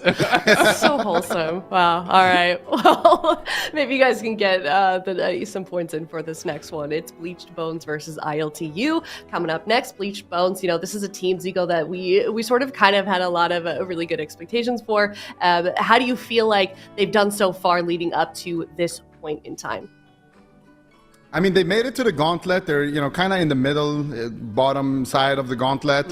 I feel like if you look at it from that angle, it's not too bad. But if you look at the players on this roster, if you look at maybe the expectations they had on themselves as well, I don't think that they are happy with where they are right now. I think they're hungry. I think they came to play, and I think this is going to be, you know, Bleached Bones. This is their chance to show us what they've got, because when you look at this roster, like I said, these are some of the best players in the game, and to find them down here is surprising to me. So I think if somebody's going to make a run out of this gauntlet and make it all the way through from kind of the bottom depths of the gauntlet, I feel like Bleached Bones is one of those teams that could do it. Yeah, certainly could. It's kind of been the running theme, I feel like, for AWC as well in the War Within for this first season. You know, teams that have players that have been up there on that BlizzCon stage are sort of fighting for their lives in situations such as this. So we're going to see if ILTU can keep up that momentum, or is Bleached Bones going to knock them out and end their chances to making it to the grand finals? Find out next. We're going to head to a break. It's Bleached Bones versus ILTU coming up next.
tides of darkness have come again.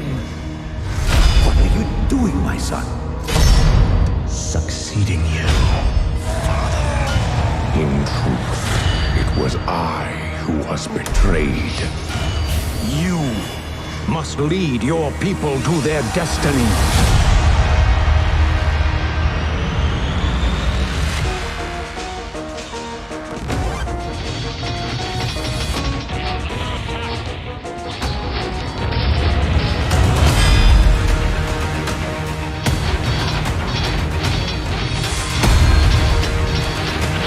We're being attacked!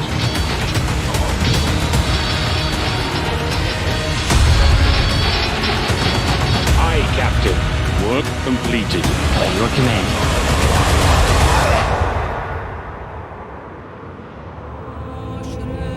Now, we are one.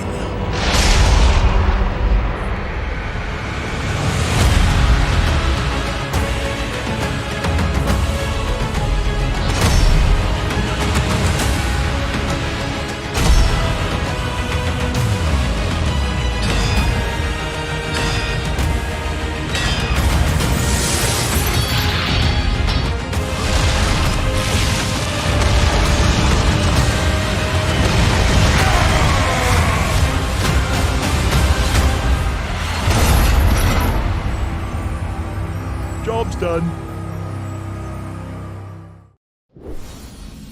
Welcome back, everyone. We are on our second series of the day. We're here in the EU region for the Gauntlet, trying to find out who will be that fourth team competing against the top four in EU. It's Bleached Bones versus ILTU. ILTU, of course, did rise up from that first series, Ven, and now they're facing off against Bleached Bones.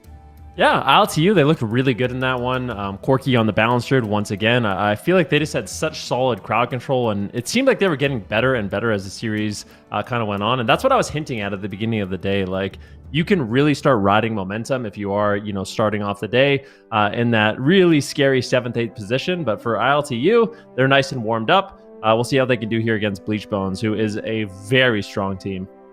Yeah, I'm curious as well. Let's take a look at the predictions and how the casters did think that this one's going to go. Of course, if you're watching from home, definitely get those predictions in as well. But I can guess maybe what chat is going to think. But Zico, I mean, maybe you want to explain why we all think it's Bleached Bones going to be taking a dub here.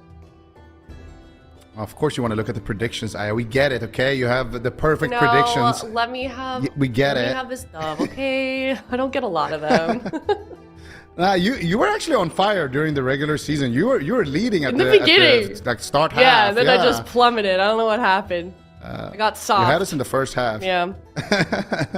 I mean, I feel like we all think the same thing about Bleached Bones, right? Like, it's a team that shouldn't even necessarily be here. If they should be here, it would be like as the final boss potentially. But I think the competition in both NA and EU, because we haven't even talked about it, but Liquid is also in the Gauntlet over in NA.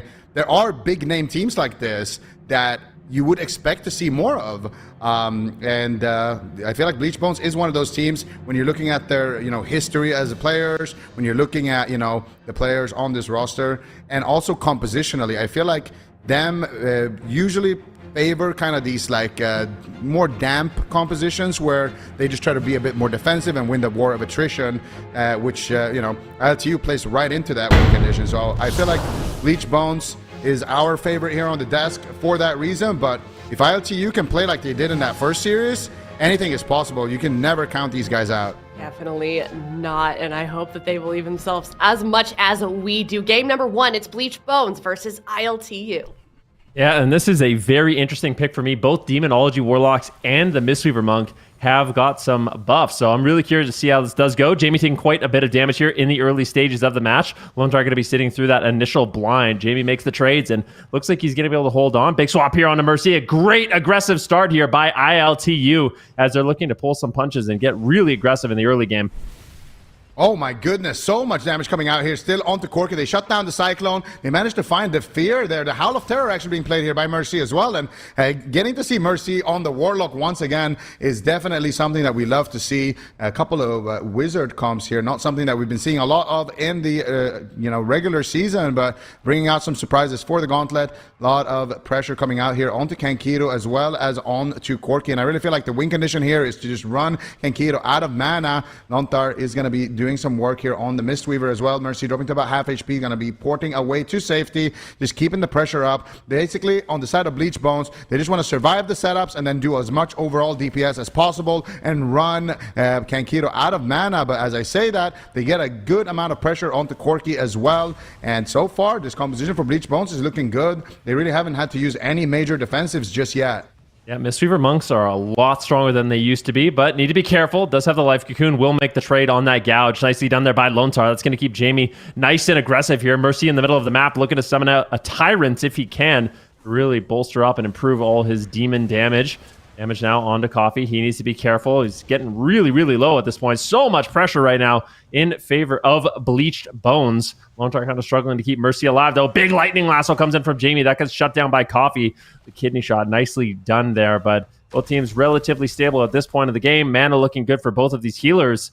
But it looks like Jamie is just going to continue to push the pace and really try to play in the face of Kankito. Yeah, but he needs to be careful. He is taking a decent amount of damage. Does have the Astral Shift if he needs to. Lontar sitting through a blind right now. Nice defensive spheres onto Coffee there to just slow down the damage for a moment while Lontar was sitting through that crowd control. And now Jamie will recover completely with Lontar being out of that one. And they actually force out the rewind there from Kankito as well. Full Fear connecting here onto Kankito. Corki could be in trouble, but at the same time, they're trying to get aggressive onto Mercy with the Tricks of the Trade. Kidney shot, but look at Corki. He's taking so much damage. Beautiful Paralyze there coming out from Lontar. And he's pushing in as well for the Touch of Death. But Corki so far is going to be able to stay alive. The Frenzied Region and Renewal coming out there from him. Actually still holding on to Renewal. Just the Frenzied Region is going to be enough defense there for Corki to recover. Now they're looking at Mercy. He's taking a lot of damage, but the Life Cocoon will block the kill. Yeah, Lontar playing a little bit of a hybrid build here on the Mistweaver Monk. So he has a new ability called Rushing Wind Kick. And that can crit upwards of 1,000,000. So if he can land that kick at the right time, he can really assist his team with some extra damage. Corki just playing very passively right now as Jamie's forced to use the burrow. He's going to be going underground to avoid some damage, but continue to push the pace here onto Corki. Kankito really has to play catch-up at this point of the game, but Lontar is also struggling. He's burning through a lot of mana at this point, finally topping off his team. His dampening is starting to get higher and higher here for this Wizard Cleave, and I'm not sure who's actually ahead of who I'm favoring so far in this match. It's very back and forth so far. Jamie really doesn't have many defensive cooldowns, so he could be a great target, but at the same time, Corki is just getting absolutely destroyed. Finally, some heals coming in here from Kankito, who has been able to hold on to his mana quite well, so an early mana lead here for ILTU. Yeah, nice stone bulwark there being forced as well from Jamie. Mercy is going to just teleport away behind the pillar while Lontar was sitting through that blind. So not able to get Lontar's trinket just yet. Life Cocoon is going to be rotating back up here for Lontar in a moment as well. But a little bit of an opening here for a couple of more seconds onto Mercy. Can they keep him alive for a little bit longer? They want to be able to. And I think they have managed to weather that storm for now. Kidney shot onto Lontar as they look to swap onto Jamie. Has the Astral Shift. Is he going to make the trade? Does make the trade, but still taking a lot of damage. Here comes the Tyrant though for Mercy. Gets Shadow Step kicked there, or grappling hook kicked rather. Big pressure there onto Corki, almost taking him down in just a second as the Tyrant finally is out. Here comes the Lightning Lasso. What are they going to do? Nice leg sweep onto Kankito, but a little bit too late there. He was able to stabilize Corki for a little bit as Corki fake casts another interrupt and gets the Cyclone onto Mercy. Jamie still under fire. Life Cocoon will trade, but Mercy's low. Forced to use the Unending Resolve. This is not ideal, but at the same time, a nice setup here, and he will just go down. Mercy will fall. Lontar just did not have the healing after trading out the Life Cocoon. That was a beautiful swap. They took him down through the Unending Resolve. ILTU on fire, and I don't know if this Wizard composition is really going to work here. I feel like the Outlaw Moonkin is really solid into these types of compositions. Yeah, I feel like Outlaw in general is just super solid into Wizards. Just has a lot of ways to shut him down, has, you know, a lot of defensive tools to just stay in, and that's exactly what you want to do as the Outlaw Rogue. You just want to be in as much as possible, get as much uptime as possible, get your buffs rolling, and get the kidney shots on cooldown onto every target. They get the Life Cocoon right there, and then they just have enough pressure there from Corki, just going on a basically a solo blast mission there over onto Mercy with the Incarnation. Corki just a master of stacking up his damage. I don't know how many Star Surges he was actually able to dump there on to Mercy to be able to secure that kill, but that's the problem. If Jamie doesn't have his Astral Shift, which they forced a little bit prior, and they're going to have to trade out the Life Cocoon, and as soon as they do that, look at Mercy, he's also kind of getting cleaved here, and then they just swap over there, and they get the Cyclone, and then the 1 Star Surge, 2 Star Surge, 3 Star Surges being dumped into that is enough to actually secure the win. So Bleach Bones, is this really their best answer? Because I feel like it didn't look that good into what ILTU was running. It might be just an experiment, right? I kind of mentioned at the beginning of the game, like both the Demonology Warlock and the Mistweaver Monk, they got some buffs at the end of the cup stages. So it is interesting to see them actually bring that in, but it might just be an experiment for them. Like maybe they're not super confident in this matchup. I just feel like it's exactly what you said, right? Like the Outlaw Rogue is just so powerful against the double wizard setup. It's got lots of mobility. It's got lots of durability. It can shut people down quite easily. So I feel like if we see this exact matchup play out, I mean, actually going to be favoring ILTU as these games do go on. But that was an insane amount of damage coming in from Corki. It actually really caught me off guard. We saw Mercy had the Nether Ward, so he could have Nether Warded some of those Star Surges and potentially stayed alive. But just taking him down to the unending resolve is really surprising. Yeah, absolutely. And what do you do now if you're Bleach Bones? Do you stick with that composition? Because I don't know if you want to be experimenting in the Gauntlet with your life on the line, especially when you're down a game already. This might be the time to, you know, bring out the mains. Unless this is the mains, because I have a feeling that they knew what ILTU was running. I mean, ILTU has not exactly been a team that's been super flexible. Sure, we've seen Coffee on Demon Hunter a little bit, we've seen Guz tagged in a little bit, but their bread and butter really has been the Rogue and the Moonkin, and of course Kankito, mainly playing his Prez Evoker. So I feel like Bleach Bones has had a pretty good idea of what they were gonna run into.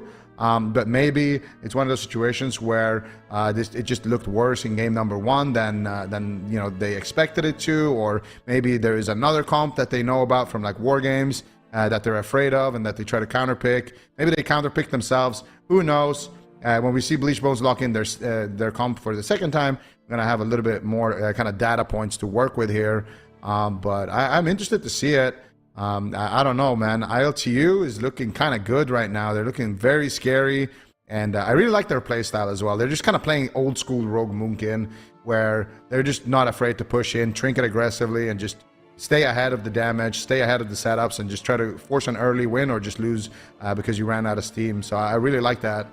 Yeah, it's just one of those things. We kind of highlighted Balanced Druid at the beginning of the day with Corki, but Balanced Druid right now, it does a tremendous amount of burst damage during those incarnation windows. You actually have 2 charges of incarnation now, so it's a lot of potential for damage. And I think the Outlaw Rogue just really pairs nicely with it. So you have Outlaw and Balanced Druid bringing in all kinds of control with Cyclone and cheap shots and gouges, and then having that Preservation Evoker back you up on damage as well. It just makes for a really good synergistic comp. It looks like Bleach Bones are going to be sticking with the exact same composition. What do you think? Like, I kind of wonder, like, it seems like they really have to go after Corki in this game. Maybe they need to focus more on, like, crowd control and Kankito, landing fears. I know Mercy was playing Howl of Terror, so trying to, you know, kind of run in on top of them after his portal to land those triple Howl of Terrors to potentially land Kankito and crowd control. But I don't know. Bleach Bones, I feel like they need to do something a little bit different in this matchup, and it could just be a strategy change. Yeah, I think a strategy change could work. I feel like on paper, I don't think that ILTU is that scared of this composition, but Bleach Bones, you know, they have a lot of experience playing Locke, Ellie, you know, Jamie, and Mercy as well. This is a comp that they've been running for a long, long time in different expansions, so they have definitely the experience. It might be one of those situations where it won't look good until a team of their caliber plays it and manages to actually play to their win condition and drag the game out and isolate a target a little bit later on in dampening. But they had moments of pressure. They had good, pressure a lot of the time onto Corki. So I don't think that it's impossible here for Bleach Bones. But if I'm on ILTU, I feel like it was a lot scarier to go up against like the Red Hunter than to go up against the double wizards, especially from Coffee's point of view. So I think Coffee at least is happy with this. Well, we're going to see game number 2 launched here. Coffee looking for the opener, gets a sap onto Lontar as they open up onto Jamie, immediately forcing out the Trinket and the Astral Shift, now going after Mercy here a little bit, getting a kidney shot onto him, gets the Dark Pact as well. Nice Solar Beam there onto Mercy, shutting him down for a second. They continue the chain with the blind onto Lontar, into a bash. Jamie, what is he going to do? Had to use his health stone there, so great pressure so far from ILTU. Full fear now onto Kankito. Cyclone on Jamie at the same time. Corki really just denying that offense. Lontar is going to be using the Clash to bring Corki into the middle of the map, but really not able to get too much done there. It is going to be Mercy who's under fire, looking to get a Tyrant out, but he gets interrupted. Great denial there by Coffee. Finally, some of the damage is rolling, and Keto easily tops off Corki, though, and once again, it's just pressure in favor of ILTU. Jamie is under fire. Once again, a swap here on a Mercy. Finally, the Tyrant's going to be coming out, but I don't know how effective this Tyrant really is going to be. It was delayed so much in the game. That being said, Corki is finally taking some damage, but without any crowd control on Kankito, I feel like he's going to be able to easily heal through this pressure. Yeah, and he's going to have a lot of work to do on the side of Lontar as well, because Mercy is taking a tremendous amount of damage. Lontar in that cheap shot, that is going to be the unending result. This time Mercy will activate it a lot earlier, but when you look at the cooldowns, they're working through them very, very quickly on the side of ILTU. Jamie are also dropping very low there. Finally, some counter pressure here on to ILTU will be the Emerald Communion coming out from Kankito. So I really think that that's the way forward right now for Bleach Bones. They need to isolate a target, they need to get good crowd control, and they need counter pressure to buy some time for these defensives to rotate back up, because as it stands, Mercy's got nothing to work with. Lontar's got a little bit to work with, but it's not too much. But here comes the pressure. Look at Corki getting blasted by Jamie with that Ascendance proc right now. Corki's still not out of the woods just yet. Full Fear connects. A nice reflect there on the Cyclone coming out from Mercy. They force out the Cloak of Shadows here from Coffee as well. Bleach Bones striking back, finding the pressure that they needed in that position, and they continue the chain. Nice Lightning Lasso onto Coffee. Nice Fear while Lontar was sitting through that blind, making sure that they get no momentum while Lontar is stuck in that crowd control. Now they get a kidney shot onto Jamie, but it's already too late. Lontar is going to be able to heal through it, but the Sleepwalk might connect there onto Lontar. Actually, DR Cyclone, and it's going to be enough to force out the Astral Shift. But look at Coffee, no Cloak of Shadows. What is he going to do? Kankito manages to keep him alive for a little bit, but Coffee's still not out of the woods just yet. Nice rescue shield coming out onto Coffee, and he will be able to stay alive there. But that was a good push once again from Bleach Bones. Now Mercy could be in trouble here, man. Yeah, nice Howl of Terror there onto Kankito. He's going to Trinket and use Rewind. So Kankito's burned through everything now. There's no Trinket, no time dilation, no Rewind, nothing. So Bleach Bones in a prime position here to potentially take down Coffee. He doesn't have Vanish for another 30 seconds. So there is an opening in the game. We'll see how ILTU decides to navigate that situation. If they're just going to continue to play aggressive, maybe play a little bit more defensive. Seems like they're not too bothered with it at this point. Still just looking for a push. Gouge now onto Lontar. Can Corki follow it up with a Cyclone? Doesn't look like he's able to just yet. Corki lands the bash on Mercy. Full cheap shot. Where's the Cyclone? Corki, unfortunately, not able to find it there. It looks like Life Cocoon is ready here for Bleach Bones. And all of a sudden, ILTU is in trouble. Corki's in a lot of danger. Howl of Terror, double leg sweep. Do they have the damage to take Corki down? Massive explosion of damage here coming in from Jamie. Corki just barely hanging on by a thread, getting back to the pillar, trying to line of sight. The rescue comes in from Kankito, and it looks like Corki will hold on, but that was a great setup by Bleach Bones. Yeah, Bleach Bones really showing their power right now with this composition. And Coffee's not out of the woods just yet here, as he might go down in that position. Manages to get a big heal. Jamie going to be burrowing underneath the ground. Going to be reappearing there onto Coffee. Kankito looking for a stun there onto Lontar, actually, but no follow-up crowd control. Jamie stuck in a stun here, and himself, Mercy as well. And it's actually going to be ILTU just pulling back to the pillar, looking to recover for just a moment. Corki, though, is getting blasted by Mercy in that axe toss, doing decent work there. Finally, a Cyclone is going to slow Jamie down here for a second. Now swapping it over onto Mercy. Jamie's going to be the target of choice. Has the Astral Shift. He's being greedy with it. Doesn't want to trade it. Trades out the Stone Bulwark instead as they kidney shot Lontar. But Jamie with a beautiful aura mastery right there, making sure that he gets that Hex, gets the nice Lightning Lasso as well to combo it with. And Jamie manages to shut it down, but still didn't use his Astral Shift. It might be too late though. No Trinket. He's taking a lot of damage. Kankito in the back line blasting away there on the Prez Evoker, but Jamie will make the trade. They managed to get a nice Howl of Terror there from Mercy as well to split up the damage for a moment. Here comes the Demonic Tyrant. Here comes the damage onto Corki potentially, but it's going to be Mercy actually on the back foot, and he's stacked up with Lontar, which is exactly what you want if you're Coffee. Nice gateway there to split them up for a moment, but now Mercy's caught in no man's land. Nice Dark Pact coming out for Mercy as he looks to survive once again, and Corki now on the back foot, flees back to the pillar. The Emerald Communion will trade from Kankito, and Bleach Bones are looking a lot better in this game number 2. Yeah, not looking bad whatsoever. Mana slightly even here at this point. Full Fear now into Kankito. Coffee forced to trade out the Cloak of Shadows, and dampening is ramping up. It's going to be increasingly difficult here for Kankito to stabilize both Coffee and Corki, who are under fire. Finally, Jamie and Mercy are finding the pressure that they need to potentially win this match. Lontar has his trinket. He's got the life cocoon. Bleachbone's looking good in this second game to tie up this series. Can they do it? But ILTU, they're striking back here onto Jamie. Lontar needs to not drop the ball. He's got the life cocoon. They need to stay aggressive. Full leg sweep comes in. Coffee could easily fall. Howl of Terror here onto Kankito. He's just in crowd control. Coffee doing what he can to survive. Lontar there with the potential touch of death. He's trying to just play on top of him. Needs to get in that execute range. Can he land it? Unfortunately, he gets caught in a kidney shot, and Coffee will be able to escape. Looks like Kankito will be able to keep him alive. Big dream breath. Really close call there for ILTU. Yeah, and now they have another opportunity here to get aggressive. They need to make it count onto Jamie. He's got no trinket. He has the Astral Shift. He pre-burrows the setup here. Beautifully done here by Jamie. Does the Astral Shift? Oh, no. He gets caught up in the stun, but he was still on DR. The Lightning Lash coming out here onto Coffee. Coffee is going to be able to escape out of that one. There's the Deep Breath. There's the Full Cyclone onto Lontar. Jamie will trade the Astral Shift there. If they had a stun there, they could have maybe taken him down. They might just go down through it. Oh, Coffee! No, Lontar will connect, and it is going to be Coffee that gets blasted on the flip side. Lontar actually manages to connect at the very end there with that touch of death, just blasting the rogue there out of nowhere.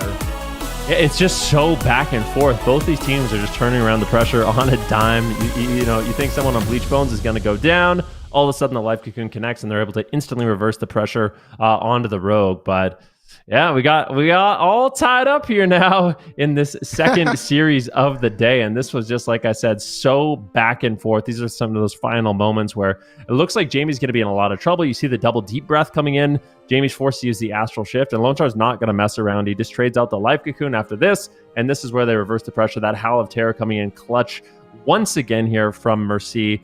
And Mercy's actually playing, he's playing the short Howl of Terror. So that Howl of Terror is going to be really deadly. I think it's called Annihiland's Below, if I'm pronouncing that correctly. Howl of Terror's cooldown is going to be reduced by 15 seconds, and the range is increased. So because of the hero talents that he's playing, that Howl of Terror is going to be extra deadly in a matchup like this, and I think it's really effective against the composition ILTU is running.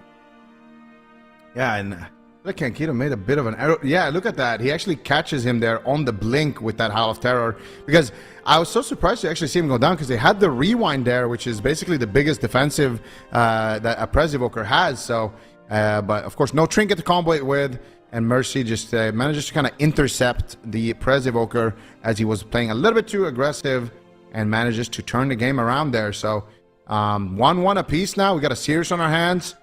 I don't know. What are we thinking so far, Van? What, are we feeling better about this comp that Bleachbone's locked in?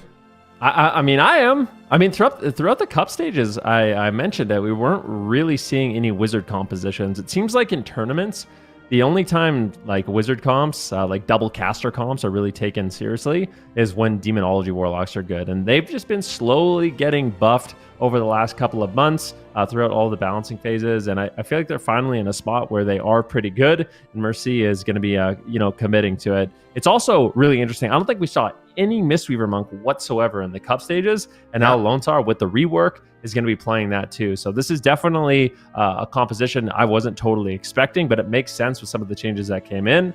And I don't know if ILTU maybe has the most experience into this composition. And a small map like Hook Point, like you would think really favors ILTU, but I swear that Howl of Terror is just so deadly. That's the talent I was talking about. So really, really potent talent for the Demonology Warlock. If you are going to be running that Howl of Terror, which, like I said, when you're playing against a Preservation Evoker who's kind of forced to run in on top of his team, this talent just really sets you up and can totally change the pacing of the game. That's 5 yards, like in a circle around you, right? So it's 5 yards in every direction, increased range on that Howl. So that's a really, really big range, actually, for Mercy to be landing those Howls. And we saw it. In that last game, he was able to get a really long-range Howl on the blink there from the Prez Evoker. So really interesting to see some of the new tech and see how the meta shapes up as well, because, we aren't on the same patch as during the cup stage. And I have a feeling there's going to be more surprises that we're going to be kind of discovering throughout the weekend. So very excited to see it. Also, Ellie Shamans, of course, as well, have been I mean, maybe this is just my biased arcane mage talking, but Elishamas are really oppressive right now. They are just doing insane amounts of damage, just hitting 2-3 million earth shocks, just blasting away with these lava beams. Like, I don't know what is going on here, but Jamie definitely able to get a lot of counter pressure for his team if they leave him open. So it's a tricky situation. If you leave Mercy open too long, it could be death. And if you leave Jamie open for too long, same thing might happen here as Jamie gets caught up in a stun. He's got a trinket, astral shift, almost going down through it here in the opening stages, but it is going to be enough defense there to navigate through this opener. To do a little bit of a swap here onto Mercy. But look at Kankito's getting blasted by Jamie, as well as Corky, actually. They cyclone up Jamie, going after Mercy. Now they cyclone up Mercy. He trinkets out, connects there with the Howl of Terror, and now looks to reverse the pressure back onto ILTU. Yeah, nice knock there by Corky, using that Typhoon to delay some of the crowd control and free Kankito for a moment so he can actually get some heals off. Big fire breath though onto Jamie. This is the nightmare. Lone Star is forced to trade out that trinket as well as the life cocoon. So great offensive push, and that really is the highlight of that preservation evoker. Those fire breaths just removing all the heal over time effects and adding a ton of damage. That's going to be the main burst windows for ILTU. Yeah, and we'll see Mercy caught up in a cyclone right now. Corky is pushing forward, but not able to get too much damage. Nice burrow there as Lontar was hitting through a crowd control, but Lontar has no trinket. He gets blinded into a full sap. This could be a scary situation, but Mercy and Jamie doing a good job just staying away. They extend the CC chain though with a bash. Nice knock there as well. Mercy actually trading his unending resolve here just to spam out fears and get control over the situation. That was a really scary moment, and it forces out Mercy's unending resolve since Lontar didn't have a way to escape that crowd control. And now it is going to be ILTU a little bit on the back foot. Nice solar beam actually onto Lontar, shutting him down once again on that Mistweaver. And now lightning lash coming out there from Jamie. Double cheap shots here potentially coming out on to Bleach Bones, but not able to find it there onto Lontar as he does reposition on the other side of the pillar and finally manages to recover Jamie. Finally manages to recover Mercy. And now Mercy with no unending resolve might just go down here. He gets a nice fake as he gets the premonition and now able to get some big fears, but still not out of the woods yet. He gateways away. They could potentially take him down right now. Mercy, what are you going to do? The life cocoon trades for Lontar, and that is basically the last line of defense here on the side of Bleach Bones. Yeah, definitely. Jamie, though, under fire once again. They're just switching it up. As soon as Mercy gets a life cocoon, they go after Jamie. Lone Star's falling behind. This is an absolute nightmare situation. Kankito getting really aggressive. Big disintegrates coming in, and Jamie will fall. There was just no healing available. That was a great swap by ILTU, and they just really rode that momentum to a third game victory. They're up 2-1 now, and that was a really great game. Yeah, absolutely. I feel like that all started with that CC chain where they were able to get the blind, with Lontar not having the trinket there, into the sap, into the bash, and as soon as that happened, they were able to pressure Jamie a lot, get his cooldowns, and then they were also able to get the unending resolve of Mercy, which really exposed him as a target, and then forced them into this situation where Mercy has to be the one who receives the life cocoon, and that means that you can just swap back to Jamie. He's got nothing to work with at this point, and as soon as you get a CC chain, it is just over. Look at Corky, moves in, gets the bash, gets the Typhoon there onto Lontar as well, just so he has to reposition back in for a little bit, and it's just not enough time. You got Kankito blasting away with the damage. You got Corky blasting away with the Star Surges, and they're able to grab victory there. Mercy would have liked to be able to do something in that situation to help Jamie, but just wasn't able to find those crowd controls. And now all of a sudden, ILTU strikes back in the series, but something's telling me that potentially we're going to be seeing a larger map here in the next game. And much like the previous series, this might just be one of those series where it could come down to that game number one. But of course, we did see ILTU kind of win in that disadvantaged situation in game number 5. So anything is possible. But one thing's for sure, we all predicted Bleach Bones to be the team, that's walking away with the win here. And right now, they're down a game. I kind of wonder, I feel like I don't mind the Ellie Shaman. I wonder if, the Mistweaver Monk is being exploited a little bit in this game. It is really nice to have the Life Cocoon. They do bring some extra damage, but I wonder if there's a better healer choice here for Lone Star, potentially getting off the Mistweaver Monk and playing something else. I'm just trying to think of what that would be. Maybe a Paladin might be better in this situation, potentially for their team. You have spam Repentance. You can, land Repentances out of the Howl of Terror potentially, really add some additional crowd control. Blessing of Protection is just more throughput in general, more cooldowns to trade.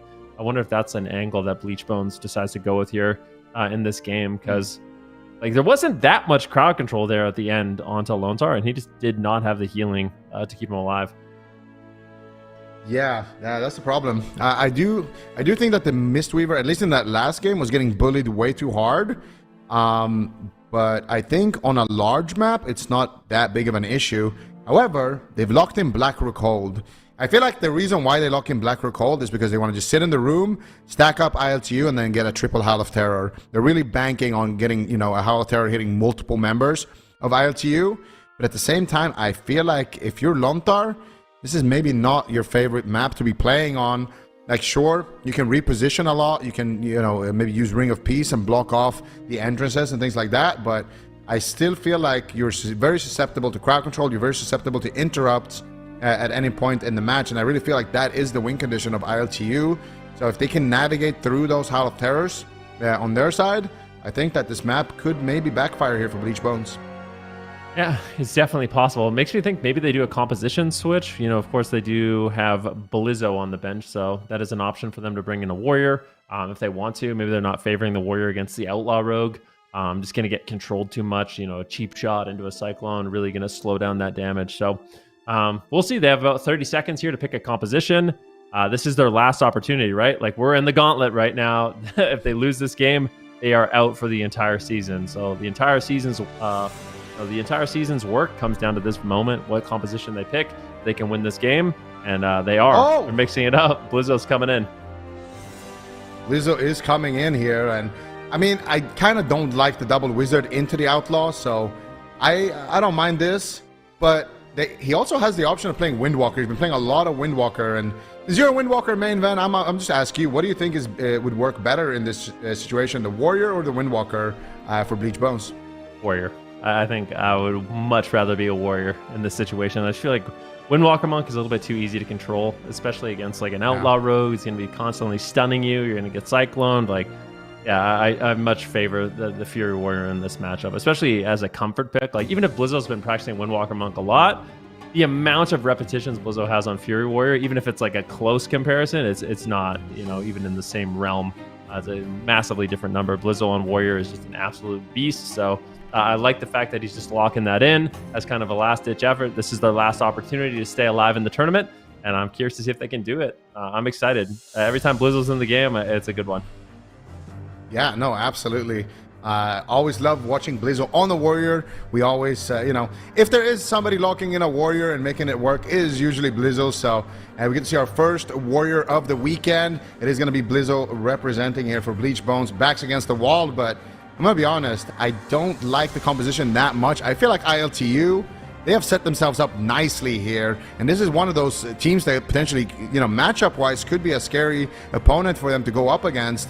And they're just looking so focused. They're looking so locked in. You can tell that they really have been getting their reps here on the Munkin Rogue. And a lot of the time, you know, just sticking to that one comp and just trying to perfect it as much as possible, it can really work wonders for your team. And we're seeing some of that right now for ILTU, but they're going to need to do it one more time, or we will be going to game number 5, Bleach Bones versus ILTU. Will Blizzo be able to save Bleach Bones' lives in the tournament? Let's see if he can. Spinning very early on in the game to avoid that initial crowd control. Coming back, getting a disarm here onto Coffee. Blizzo doing what he can to get control of the game in the early stages, but it's going to be Jamie forced to trade out his Astral Shift. At the same time, now Corky's under fire. Kankito has the Nullifying Shroud. Being immune to crowd control is going to be really important at the beginning of this game to stabilize the team. But once that's gone, if they can land Hexes, if they can land Fears, that's going to be Bleach Bones' opportunity, but they just can't get anything going. Lontar's into Cyclone, and Blizzo's low once again will deflect the attack, but trading out some massive cooldowns to do so. Yeah, and Blizzo is finally going to start chopping up Corky here, getting some stacks of the slaughter. Oh no, Lontar, he's dead! Die! Lontar! Oh my goodness, what happened there? He had his trinket, but he doesn't even get to use it there. He just goes down in a kidney shot, solar beam. That was, you blink and you miss it. Oh my goodness, ILTU just flipped the switch. They just take the script and just throw it out the window, and they are going to be eliminating Bleach Bones in... I meant, don't lock in Blackrook Hold into ILTU, because so far we've seen it happen twice, and so far both games they just win in a minute. Unbelievable. ILTU, they are looking good in those final moments. So Lontar is playing a talent called Eminence, which allows you to use your Transcendence while you're stunned. So he gets caught into a stun, but what they do is they overlap the stun with the solar beam. So not only is he stunned, he's also silenced at the same time. So Lontar's in kind of an awkward position. He's like, okay, well, I've invested in this talent. Should I trinket and port, or do I just kind of wait it out and greed it? And he definitely chose the wrong answer. Like, he greeted it way too hard. I think he needed to trinket there and get his portal off. Unfortunately, he just wasn't able to do so. See Lontar right now. He's in a Cyclone. Let's see exactly how this goes, because that was a surprising amount of burst, and that's what I'm talking about for the Balancer. They have so much damage. This is finally where it looks like Bleach Bones might be able to get some pressure, but they just get a kidney shot on Lontar, and he just decides not to trinket. He could trinket Restore at any moment, but unfortunately, doesn't get it off, and ILTU is going to be really happy about that one. They eliminate Bleach Bones, and now they're, what, 2-3 series away from making it into the finals? Yeah, that is insane. Like, I mean, that follow-up stun as well, the deep breath that came in there was beautiful from Kankiro, but I swear, I feel like Coffee kind of just soloed him there with Kankiro in the beginning, and we look at damage done. Like, Kankiro is just up there. He did the same thing in that previous Blackrock Hold game. He actually out-damaged Coffee in that last series. So Kankiro is just on fire here, and they're able to just take him down with an insane swap right there. So Orky even kind of connecting with his damage a little bit late, but that's when you can kind of get caught off guard like that. You can see it right here. So Coffee is actually doing most of the work there. Kankiro adding in a little bit of damage, and then he gets the deep breath. Actually was just mostly Coffee there that just basically soloed Lontar to about the 30-40% mark there before his team was able to join him. So really crazy stuff here. Not something anyone expected on our side. Was the chat at least wrong about this? I don't think they were, Zico. I think the chat was on our side of thinking Bleach Bones was going to get this stuff. Everybody underestimated them. Bleach Bones. I mean, you could look at the predictions right here, kind of what everybody thought. We thought it was going to be a close game at least, not a blowout. But I mean, ILTU taking a victory once again, twice in a row. They are moving on up that step ladder of the AWC Gauntlet here, and they, like Ven said, only have a couple of matches left here in the Gauntlet. They've only got 2 teams. Ultima and Phoenix Reborn are next up, and it's kind of looking like this could potentially happen, Zico. I mean, we've never seen a team do it yet, but is ILTU going to be the one that can make it happen? Yeah, I mean, it could be. It could be. We've never seen it happen, but the dream run is alive. I mean, on paper, I feel like Ultima is the team that ILTU, like, they have a very similar playstyle. Both of them just full Zug. They both have, dragons on their roster. We got Nethi on one side, you got Kankiro on the other. You got 2 phenomenal Prez Evokers. So no matter what happens here, I think it's going to be super, super explosive. And after that, I mean, they just got to get through Phoenix Reborn. They just got to get through Swapsy and Zeepai, but then they can do it. Get through them. I mean, you got to feel good, though, if you're on the side of ILTU right now. You've already, beaten through half of the Gauntlet, essentially, and you just got to keep staying in that headspace. You got to, Ben was talking about it, keep that momentum going. Like, at the first match, maybe you don't think, okay, well, we still have the whole Gauntlet ahead of us. We can't do it. But when you get to the halfway point, you're like, we're already halfway through. We just got to do what we've done so far. We just do it again. And you start believing. So the Cinderella dream is alive here. And the 0-8 prediction dream for me and Azel is also alive. So lots of things happening today. Yeah, a bit of behind-the-scenes insight. Zico and Azel were exchanging their answers for the predictions when we headed into the series. So, I mean, you did what you wanted to do, though. You're going down together so far, so we're continuing that streak. But speaking of predictions, I do have the chat percentage. Bleach Bones was 75%. While Team ILTU was 25%. So chat, you got to step it up as well. These predictions are not looking good all around the board here. So maybe we can lock it in for this next up series. We can see it right there at the bottom of our screens. It's Ultima versus ILTU. Then this team, they've been waiting for their opponent, ILTU. They've got that momentum. You've talked about how important that is. Do you feel like they're going to be able to take on the challenge just based on what we're seeing today from ILTU? They look good. Honestly, the Outlaw Rogue, Moonkin, Presevoker, this composition is one, teams like Liquid have played it a lot in the past. A lot of crowd control, a lot of burst damage. I think overall the composition's in a really good spot. So maybe, investing in the balanced Druid, it's finally paying off for them here in the Gauntlet. Throughout the cup stages, maybe wasn't the best, but that's the thing. If your class, if you really focus on one spec, and then it finally does become really strong and your composition becomes good, you're in such a good position here. So I feel like ILTU, they're really impressing me here today. For sure. ILTU, kind of their series to lose. We'll find out next. It's Ultima versus ILTU coming up after this break.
Welcome back, everyone. We are on the third series of the day here in the EU region for the Gauntlet.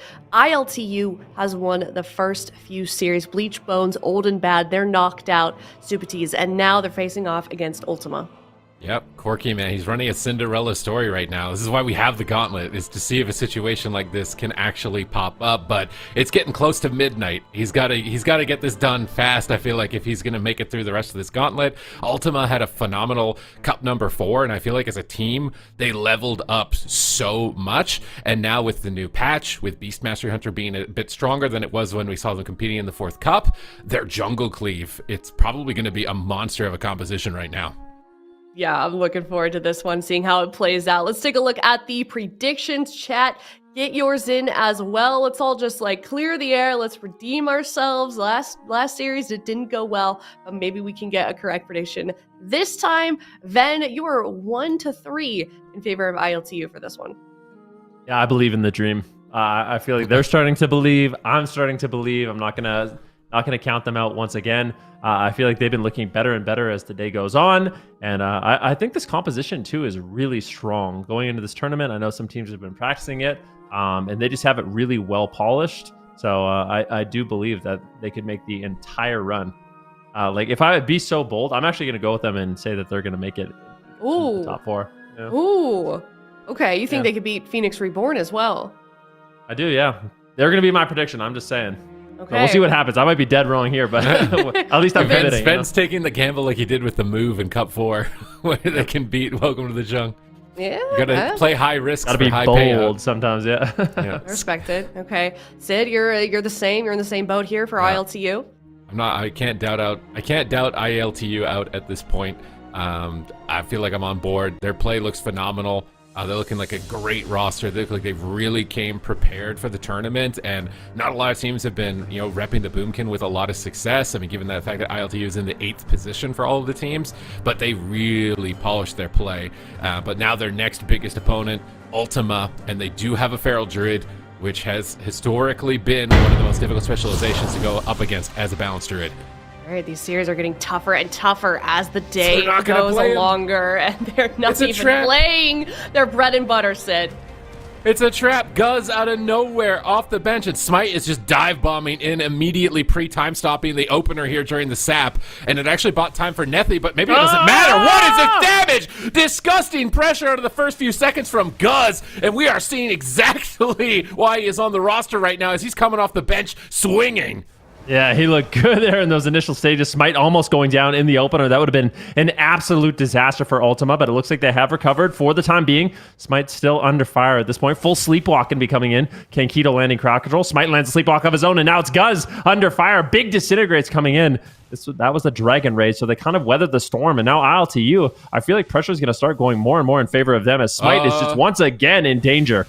Guz is blasting right now. Killing Spree comes through. Smite is holding on by a thread as Nethy trades his Emerald Communion. Not even at the 1 minute mark. They've burned through so many major cooldowns. They're switching on to Cassidy. They get his Bark Skin. But Guz is vulnerable with no medallion. He's positioning into the backline, stunning Cassidy, but they interrupt the Lightning Lasso. But Smite is getting destroyed. They get the Sleepwalk. Nethy trinkets. So they have a re-CC. Cassidy's looking for a clone. He gets shut down. Smite is still being pressured. Guz is pushing forward. Even despite his limited defense, he's getting aggressive. He's going for it. Kankito is trying to back him up and support, but they stack for a double deep breath. And Smite is going to go down. Guz comes out guns blazing in game number 1. You cannot forget that this guy is on the roster. ILTU looking good here in game number 1. Like you mentioned, I mean, the Elemental Shaman, a big surprise for me, but this is a specialization right now that is also quite powerful. And I feel like for ILTU, having not only the Outlaw Rogue Moonkin, but also the Outlaw Rogue Elemental Shaman makes them extra threatening in these games. I love it, man. The Boomkin, the Kryptonite is Feral Druids. So what are we going to do? We're going to put an Elemental Shaman in instead of a Boomkin. Surprise. You thought that we can only play Boomkin? Nope. And Guz, man, with the curveball, catches him off guard. And he played so boldly in these final moments. Like, typically against a setup burst team, like the Double Dragon Feral, running in when you have no trinket and running in when you have no wall. Like, that's a bold move, Cotton, to be able to push in like that. But they knew if they committed, they could get the kill, and they were banking on Kankito's Emerald Communion. They're like, we have Communion, let's push to win and just trade the cooldown to close the game out. And that can be a risky gamble, because if you don't get the kill, you're down one of your major cooldowns. But they commit to it. They play the game of chicken, just going head to head in the middle of the highway, and they win the exchange right at the final moment. Unbelievable pressure from ILTU. I wonder what Ultima is going to do, because I feel like the Elemental Shaman is really strong here. The Outlaw Rogue as well. Like, Outlaw Rogue in general, and Rogues in general, are just super good into Preservation Evokers. So I feel like for Nethi, this is one of those matchups that's going to be kind of a nightmare for him to navigate. He's going to get cheap shot into the Sleepwalk. Guz is going to have some offensive purges. They have lots of interrupts to shut down the damage of Smite. I feel like ILTU, if we see this matchup play out, this could be a 3-0 for them. We really might have to see the team of Ultima change it up here. Look at those swells of damage from ILTU on the graph there. You see the spikes. Massive damage coming out from Guz in those particular moments, and he is loving that Elemental Shaman rework. I gotta tell you, like, after the reworks, my favorite class has been Ellie and Enhancement Shaman. I love the way they play, the new animations on them, everything about them.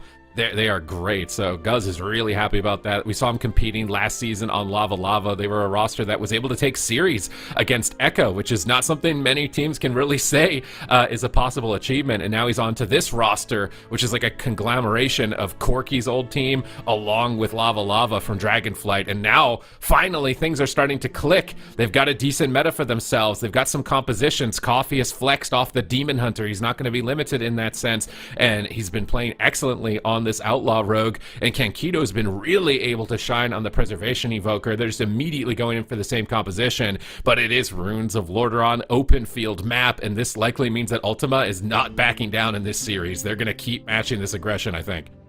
Yeah, I think you could absolutely be right about that. Runes of Lordaeron, very fast-paced map, not many places to line of sight, and we'll see how ILTU decides to navigate that. The thing is, like, I feel like it could easily backfire too.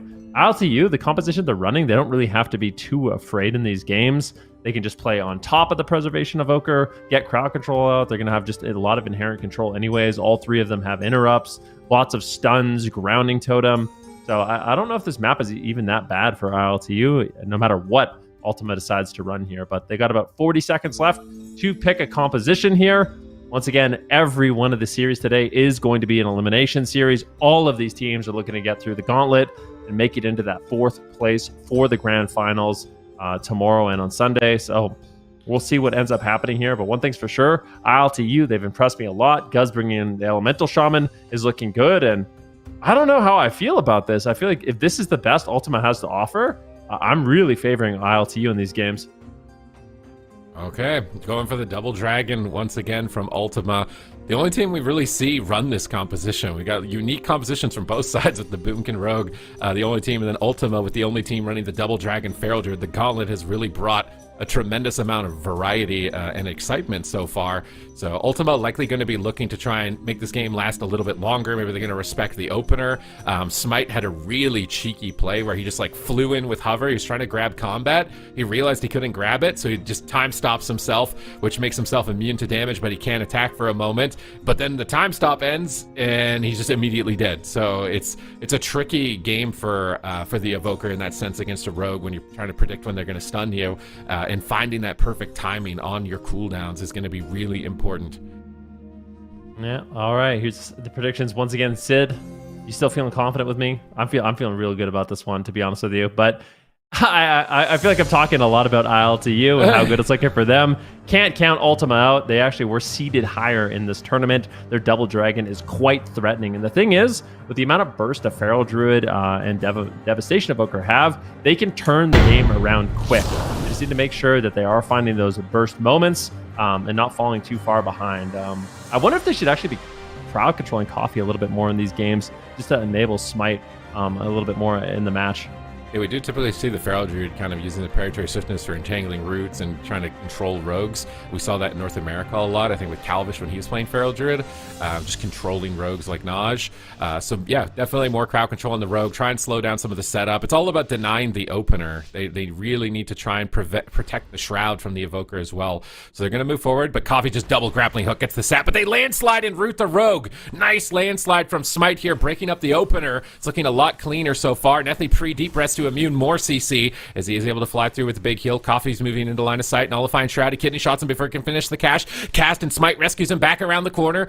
Amazing rescue right there, pulling him out 2 points of line of sight. But now they catch Cassidy in a swap in the back line. Guz is still blasting. Heroism is rolling, but Coffee is rotting. He goes for the Cloak of Shadows. He wants to stay aggressive. And ILTU, man, it's all cylinders firing. Yeah, much better start there for Ultima. Things are looking good. ILTU is on the back foot. Full stun here on the Coffee. There's no Cloak of Shadows. Big rake stun coming in from Cassidy, but he gets denied on the Cyclone. Coffee finally free, but Kankito just really struggling to keep them alive. Finally, the rewind comes in, but that Cyclone on Coffee denies the heal. Ultima strikes back in a big way. Smite is absolutely carrying right now. He's doubling everybody just at the 1 minute mark at this point. They have to blind him defensively to try and slow down his aggression. If he keeps ramping like this, it's going to get out of control. He pre-Obsidian scales. He's anticipating the stun of Coffee, but Coffee was patient. He waited for it. Now he's sending the damage. Kankito is there. Can Guz get some big Earth Shocks? Lava Burst comes through. Can they finish him here? He's getting critically low in game number 2. Emerald Communion from Nethy, and that will recover his team. Nice Cyclone on Coffee, staggering his recovery for a moment. Now into the rake stun. Nice catch by Cassidy as he's trying to put his team. He puts his team back into the game. Cassidy with the carry in game 2. Okay, Ultima. All right, proving me wrong, putting a point on the board. This map definitely worked out well for them. And just from the beginning of the game, it was completely different. They managed to deny the opener. It wasn't the same thing we saw in game number 1, where Smite just goes down to 10% health. They completely negated it, and they were able to get the pressure going from basically start to finish in this one. Okay, man. This clone at low health, you know, he clones the time dilation, so that reduces and staggers damage on the rogue, so Kankito can't recover him. And then Cassidy gets this cheeky re-stealth and gets a rake stun right next to him. And that rake stun pins him with no trinket, and they just kill him.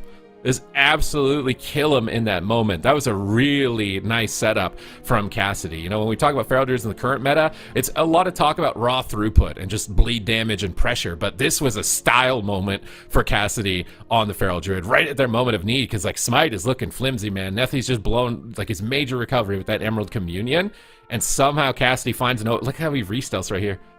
Everybody's in front of him, nobody hits him, and he didn't have Shadow Meld, he didn't have an Incarn.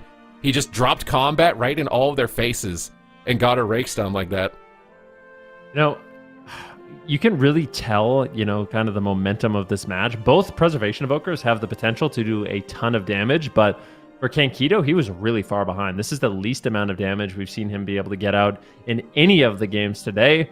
You could tell the pressure kind of got to him there. They just had such a good start. They were never able to really catch up. And I think for ILTU, they need a much better opener, because I feel like if they can get control of that early game status, get Kankito more aggressive in the match like we saw in game number 1, that's going to be their ticket to actually win this series here. If Ultima can continue to deny them and keep Kankito on the back foot, I feel like for Ultima, they might be able to actually come back in this one. All right. Both teams, same composition, big map this time around.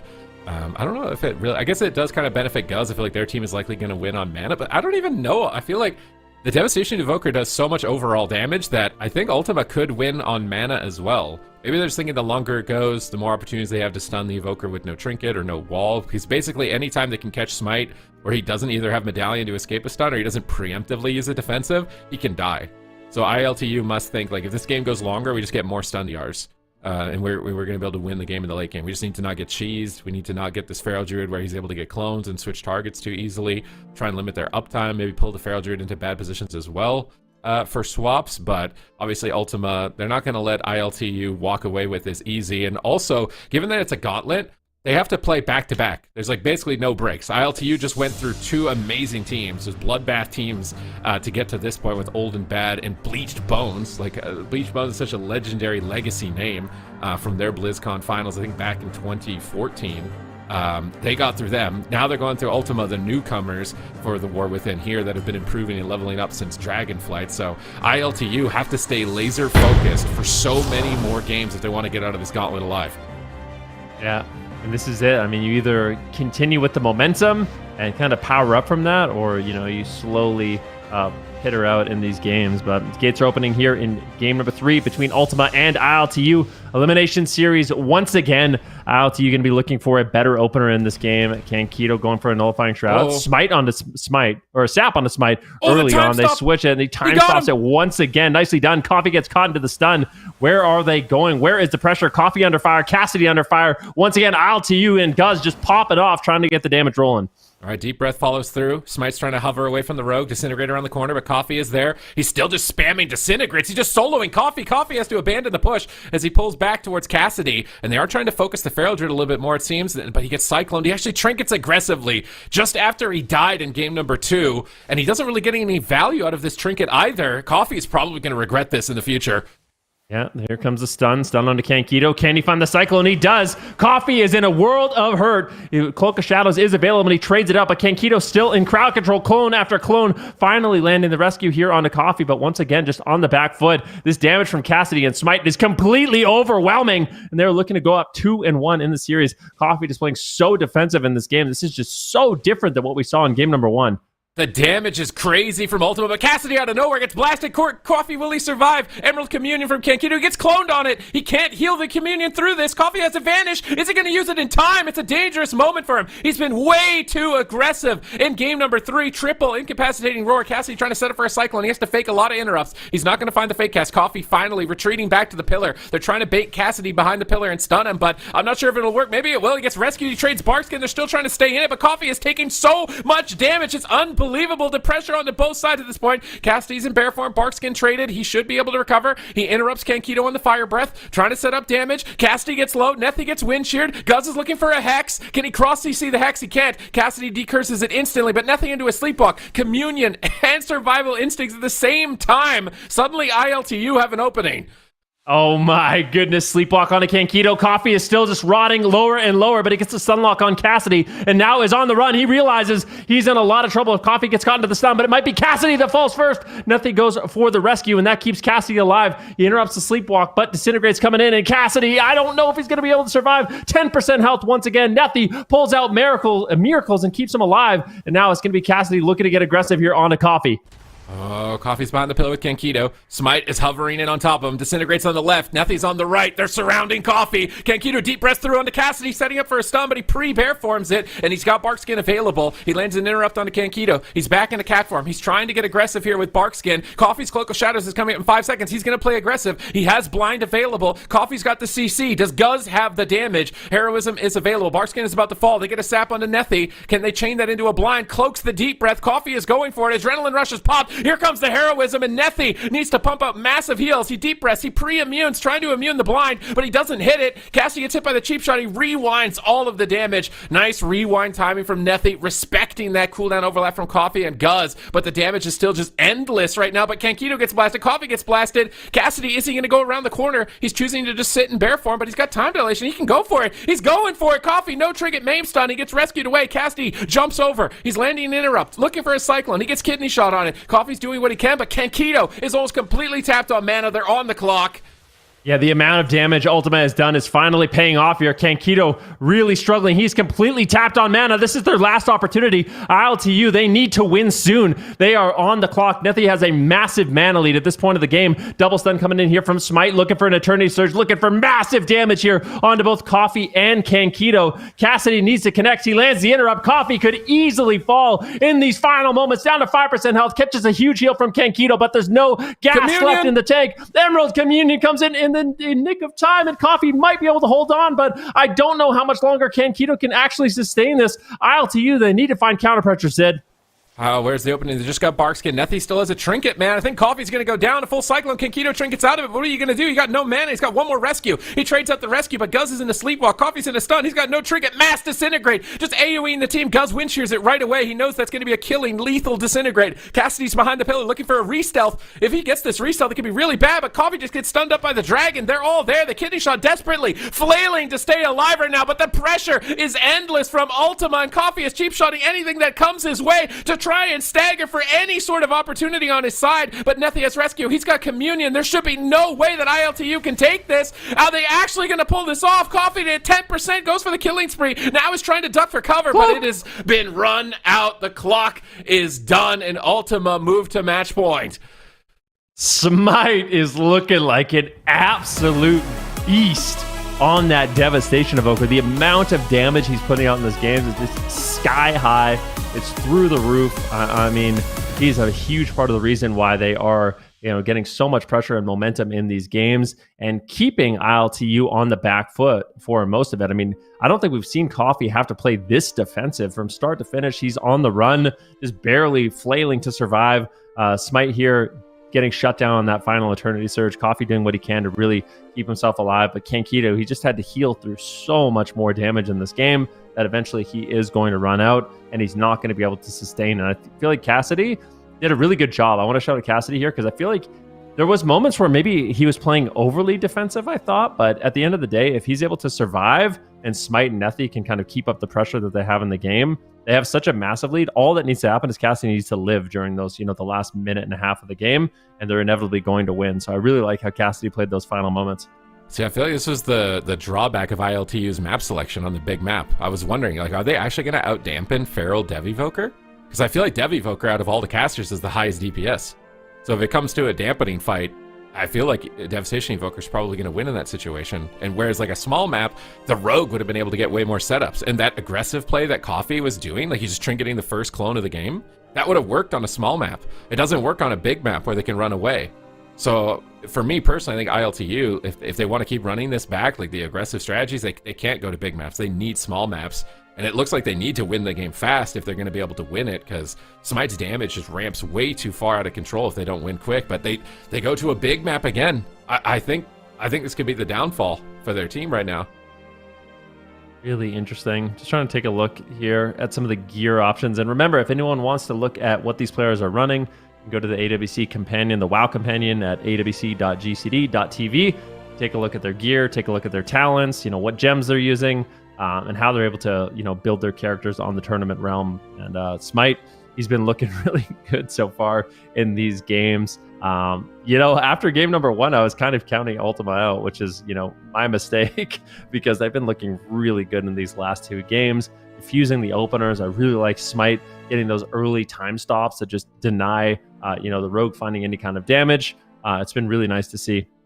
They're making really flashy plays defensively, offensively with that low clone, re-stealthing in their whole team's face and finding a stun. Because if they didn't have a stun, there's no way Coffee's going to die. Now their pressure is looking good for the late game as well. Ultima looks like a really solid roster. They're definitely, both these teams looking like the most polished, I would say, so far in terms of preparation for the Gauntlet. And now ILTU on their last leg. Do they bring in the Guz again? He got the game 1 win. It was so good. I just feel like they got ahead of themselves, based on the result of game 1. Coffee was just super aggressive. He's just thinking, I'm just going for it. I'm just trinketing. But it's like, what is your trinket getting value from? You trinketed, but you're not CC. There's no CC. You can't do anything. So it's like your trinket just is gone for free, and now you're just going to get stunned and owned for the rest of the game. So I think for ILTU, it's knowing the moments when they need to go all in, but Guz is going onto the bench. They want to bring in, maybe this is just what they're more practiced with. I think it will play better into aggression also. Maybe Coffee is just feeling like, I need to play aggressive. We need to play fast. I want to play fast. Some players, they really like that. They just like doing setups, playing for goes. Usually at the highest level of play, that style ends up backfiring. You end up being too aggressive and you get punished for it. But the Boomkin is going to enable that, I would say, more than the Elemental. I like the control of the Balanced Druid, right? Like being able to land the Cyclones out of the stuns from Coffee. That's going to give ILTU a little bit more control of the match. And I do feel like a big part of it is Kankito is just using every global to stay alive. Like he's just flailing to survive from start to finish. hopefully with Corki and Coffee, banding together, getting gouges, cheap shots, cyclones, interrupts, they can slow down Smite a little bit more and maybe go after Cassidy, also get control on Nethi. I like this composition a lot more. The balance tree has been looking good. The Elemental Shaman certainly started off really explosive, but that's kind of the nature of Elemental Shaman. I feel like there's a bit, not totally random, but there is some random elements, when you're proccing Ascendants, when you're critting your Urshocks, and sometimes you kind of rely on that stuff to close out the game. So I think this is more of a consistency pick here for ILTU, and we'll see how it works out in game number 4. All right, this is it. It's your last chance. If you lose this game, ILTU, you've already made it through 2 teams. You're getting so close to getting into the top 4. You go from $2,500 in prize earnings to $15,000 guaranteed if you can just make it through 2 more series. Are they going to let their road end here and now against Ultima, or will Corki's substitution be the secret ingredient to their success?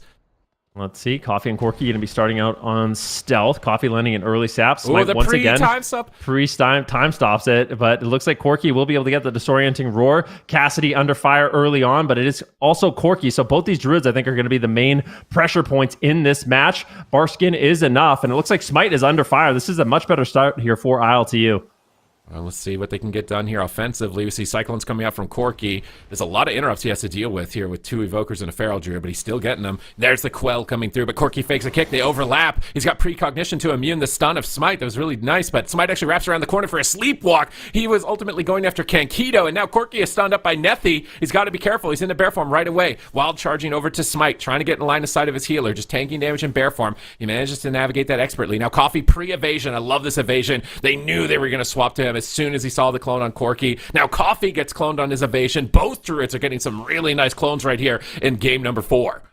Ooh, nice time stop once again coming in from here from Smite, looking for Living Flames, looking for damage, potentially lands a sleepwalk here onto Kankido, and now Corki's in trouble. Kankido does have the trinket, but he decides to trade out the Emerald Communion. At the same time, Smite is under fire. A full kidney shot on Nethi. Is there anything to follow it up? Smite's on the run. The Root double Solar beam Beam comes in. Nicely done there by Corki. The balance druid. Can they close it out? Smite is so incredibly low. Goes for the rescue, and I think he should be able to recover, but that was a great play there by Corki. Oh, the triple deep breath by Smite. It's match point for Corki. He trades out Barkskin, overlapped with time stop and rewind Kankido's medallion as well. They're trying to turn it around onto Smite and take it to a game number 5, but now they smell blood in the water. Kankido is an open target. Smite is blasting him, almost soloing Kankido as he trades out major defensive cooldowns to survive. Cassidy just needs to not be greedy here. He just gets cycloned at low health, but Corki is getting destroyed. Smite is doing way too much damage. They can't leave him open, but the cyclone gets denied, and they see that. They cheap shot Smite. They need to take Smite out of the game. They get the sleepwalk onto Nethi. Can they possibly find an opportunity? Is Ultima going to choke here? Nethi trinkets into a bash, and Corki out of nowhere might just be able to carry this. Gouge onto Cassidy. Smite hovers away. Nethi tries to get in there with a verdant embrace, but he gets landslide rooted. It's disrupting his heals. He gets cycloned at low HP. Corki is going clone crazy. They swap back onto Cassidy. Just survival instincts, man. Don't be greedy. It's another Root Solar Beam. How are they going to do this? No, what is this healing? They recover in the Root Solar Beam. Nethi gets cloned. Corki is relentless to try and keep his team in the tournament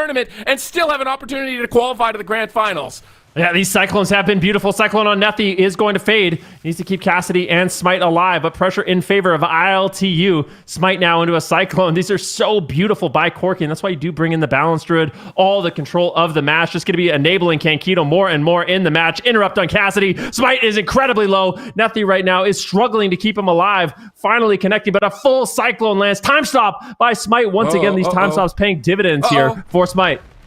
Cassidy, Bark's getting at 10%. It looks like it's going to be enough here. He's looking for Cyclones now. Corki tries to jump out of range, but he can't get far enough away. He's going to get Cyclone, and Cassidy looks like he's setting up, but he gets bashed away. He's going to get rescued behind the pillar in that bash. Nice rescue. Coffee is pushing in aggressively with no trinket. He has to be careful. He could get caught behind the pillar. He gets put into the main stun, but Kankido is there. They're just blasting damage into him, trying to force him away, trying to run Kankido out of mana. Look at this pressure. Coffee trades cloak. He's getting aggressive. They smell blood in the water. There's no trinket on Nethi. There's a 10-second window to win this game. Root Solar Beam is down. Did Nethi pre-immune it? It looks like he pre-immuned the Solar Beam. Insane play from Nethi in this position, and his team gets back behind the pillar, but Coffee is still pushing forward. He gets the kidney shot, but Nethi has trinket. He gets rescued by Smite around the corner. Coffee is still pushing. They get a sleepwalk from Kankido. It's a team effort from ILTU to close this game out, to take it to a game 5. They are so close. A clone from Corki. Nethi trinkets, but it's so much damage. Somehow, someway, Smite survives once again. Ultima, by the skin of their teeth, are hanging on. Yeah, Smite just wrapping around this pillar, doing what he can to avoid as much damage as possible. Kankito using the tail swipe to put him back in the middle of the fight. At the same time, all three members of Ultima are rotting down low, but Coffee has 9 seconds on that vanish. Can he stay alive? Smite goes into the time stop. Nethy in a full kidney shot. Pressure in favor of ILTU. Corky looking to close up the game if he can. Beautiful setup, and it looks like he will go down. ILTU, they strike back, bringing in Corky, tied up this series. Okay. Corky, man, he came prepared for this. You know, I feel like a lot of other players are like, you know, the meta's not really in our favor. What can you do? You know, they kind of like almost had like a defeated attitude. Whereas I feel like Corky's vibes now, it's just like, we're playing the Boomkin, bro. And I don't care if it's not a Boomkin meta. We're playing the Boomkin, and we're going to make it into the meta in this situation. So like a lot of teams, I feel like almost every competitive team is thinking Feral Druid, Subtlety Rogue, and probably maybe BM Hunter now are like the top contenders for this entire thing. And Boomkin's like a secondary string kind of thing. Like it's got really good damage, but maybe it's not going to go all the way. So Corky's, they just fully invested in it. They're trying to make it work. And in this game, they looked so polished. They just had Ultima on the back foot the entire game, cowering for like the last 2.5 minutes, just running away, just trying to find like, what's our chance to live here? How am I going to survive this moment? And it's like, oh no, dude, I got caught. Like, there's nothing I can do, man. Smite doesn't have rescue. There's just nothing we can do. They found an opening, they find the swap, they take him down, and ILTU just had the gas pedal down. And I'm glad that they acknowledged that defeat with Guz, where it was like, Coffee wants to play aggressive. He wants to be a playmaker right now, and it just wasn't working with Ellie. Ellie was not able to back him up, but Boomkin can back him up, and they're able to actually play aggressive like this and pull off wins. What's also Kankito? Look at the damage of Kankito in this one. Just massively different from game number 2 and game number 3, where Nethy was able to get a lot more pressure out, a lot more damage. And you do not want to be the Preservation Evoker that's on the back foot. You want to be able to play aggressive, getting out Living Flames and Disintegrates and big Fire Breaths. And if you can't do that, then Preservoker isn't necessarily the best healer. You really want to be able to get out that aggression. You want to play a comp that enables you, and this is the composition. I feel like the Balance Druid kind of needs the Rogue, the Preservation Evoker kind of needs the Balance Druid. It's a unit that you need each other in this one, and the Elemental Shaman just didn't have that same level of support as the Balance Druid does in this matchup, it seems. But now we have to wonder. I mean, Ultima, you kind of mentioned their jungle cleave. Do you think that might be an option here? I think that might be what ILTU was afraid of, and that's why they saw like, oh, it's a Prez Evoker, there's no Hunter, we can run Boomkin. We can run Boomkin here. Whereas if they run the Hunter, they got the freedom for the Root Beam. So those Root Beams that they can kind of pin Nethy in, that just becomes a non-issue anymore. I think that was the main reason ILTU didn't play Corky to this point, and that's why Ultima picked Hook Point. They're like, okay, you're gonna play Boomkin, that's your best comp right now, you guys are playing insane. We're gonna put you in a situation where it's a really bad matchup if you want to do that, because we're gonna run jungle on small map and your Boomy is not gonna have fun. But ILTU are like, we got to do it. This has been working. This has been working for us. We're not putting this down. We got to stay while the iron is hot here for ILTU. But this is exactly, I think, what Ultima wanted. If they didn't pick Hunter, but at the same time, Smite is looking so good on Dev Evoker too. So he's the guy that would switch over to Hunter. So I could see them doing the same thing, but jungle, I don't think jungle would be bad. We saw Rhett Hunter almost defeat ILTU. A Feral instead of a Rhett in that position, I feel like it would be a lot scarier for the Boomkin. Yeah, it definitely could be, but I am happy that ILTU is kind of sticking to their guns with this one. I feel like this is a composition that can beat anything. Like, you just have the damage, you have the control. I feel like there's no matchup that is unwinnable. Maybe some matchups that aren't going to be necessarily favored for you, but I feel like if you play really well as this composition, you're getting good, fake casts on interrupts, you can really turn the tide of the game. So for ILTU, I like this pick. Ultima, they got about a minute left here. Keep in mind, elimination series. This is game number 5. At the end of this one of these teams is out of the tournament, and their hopes of making it to the finals is gone for the season. I wonder if they're thinking like, man, they didn't lock Guz in. Like, we really thought they were going to lock Guz in. Like, we're go Hook Point, small map. They're going to send in the Ellie, and we can just keep playing what we've been playing, which is the Double Dragon Feral, and we'll be vibing. Whereas now it's like, Smite is all warmed up on Dragon. Are you going to bring him in cold on Hunter? Like, we've seen what happens when you're cold on Hunter with Prophecy in that final game. It's just, If you make a mistake against a rogue Boomy as a hunter, wrong defensive, wrong time, or not preemptive, you can get caught out. So you still need to be really on point in that regard if they do want to use the Feral Druid Hunter composition. But I think that, compositionally, this makes the most sense. You've got small map, you have Root Beam, you have freedom now for Root Beam to get the Evoker out, and you have crazy bleed damage for the Boomkin, which is great for getting through the high armor of the bear form. So, who are you going with on this one? Do you still believe in ILTU, or again? You play Balance Druid more than me. Like, how hard is this? I feel like I'm trolling the production when I'm trying to put my prediction in. I'm like, wait, my heart wants to say Boomkin, but my brain is telling me Feral Druid the entire day. Like, if I'm looking at this on paper, I'm like, Jungle should win this. This should just be over for ILTU. But Corky's team is playing on a different level. So I feel like if they can maintain that and they aren't burning out now, Game 5 on their 3rd series of the day, if they're firing full power, I think ILTU can still do this. I think so too. I mean, I just look at, looking at you right now on your wall, you got a little Boomkin, and I feel like he's gonna be really disappointed if you don't go with ILTU on this one. I feel like for Corky, this is his opportunity, right? He's one of the only people that's been playing Balance Druid. Let's see if he can do it. I mean, traditionally, this is a very difficult composition. You bring in a lot of bleed damage, like Super Tees was saying. It's a lot of pressure that kind of pierces through that big defense, that bear form that the Balance Druid does have available. So I feel like for ILTU, they need their best defense in this game is going to be offense. They need really good stun locks. They need good cyclones.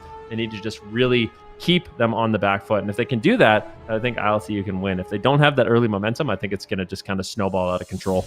Game 5, the 3rd series of Europe's Gauntlet. We still have North America's Gauntlet after this as well. Like, this is about to reach its climax, and then we've got North America to blow through as well to see who's going to make it through. ILTU, they are the hope for Boomkins in their final hour, and there might even be hope for Liquid, because Liquid in NA was thinking about utilizing Samayam on the Boomkin. So if they're like, hey, ILTU did it, why can't we? This might spur up some trouble for North America as well. This could be a lot of ramifications if ILTU manage to pull off this insane Cinderella run. They just need to win one more game, and they will go off against Phoenix Reborn in the last round of the Gauntlet.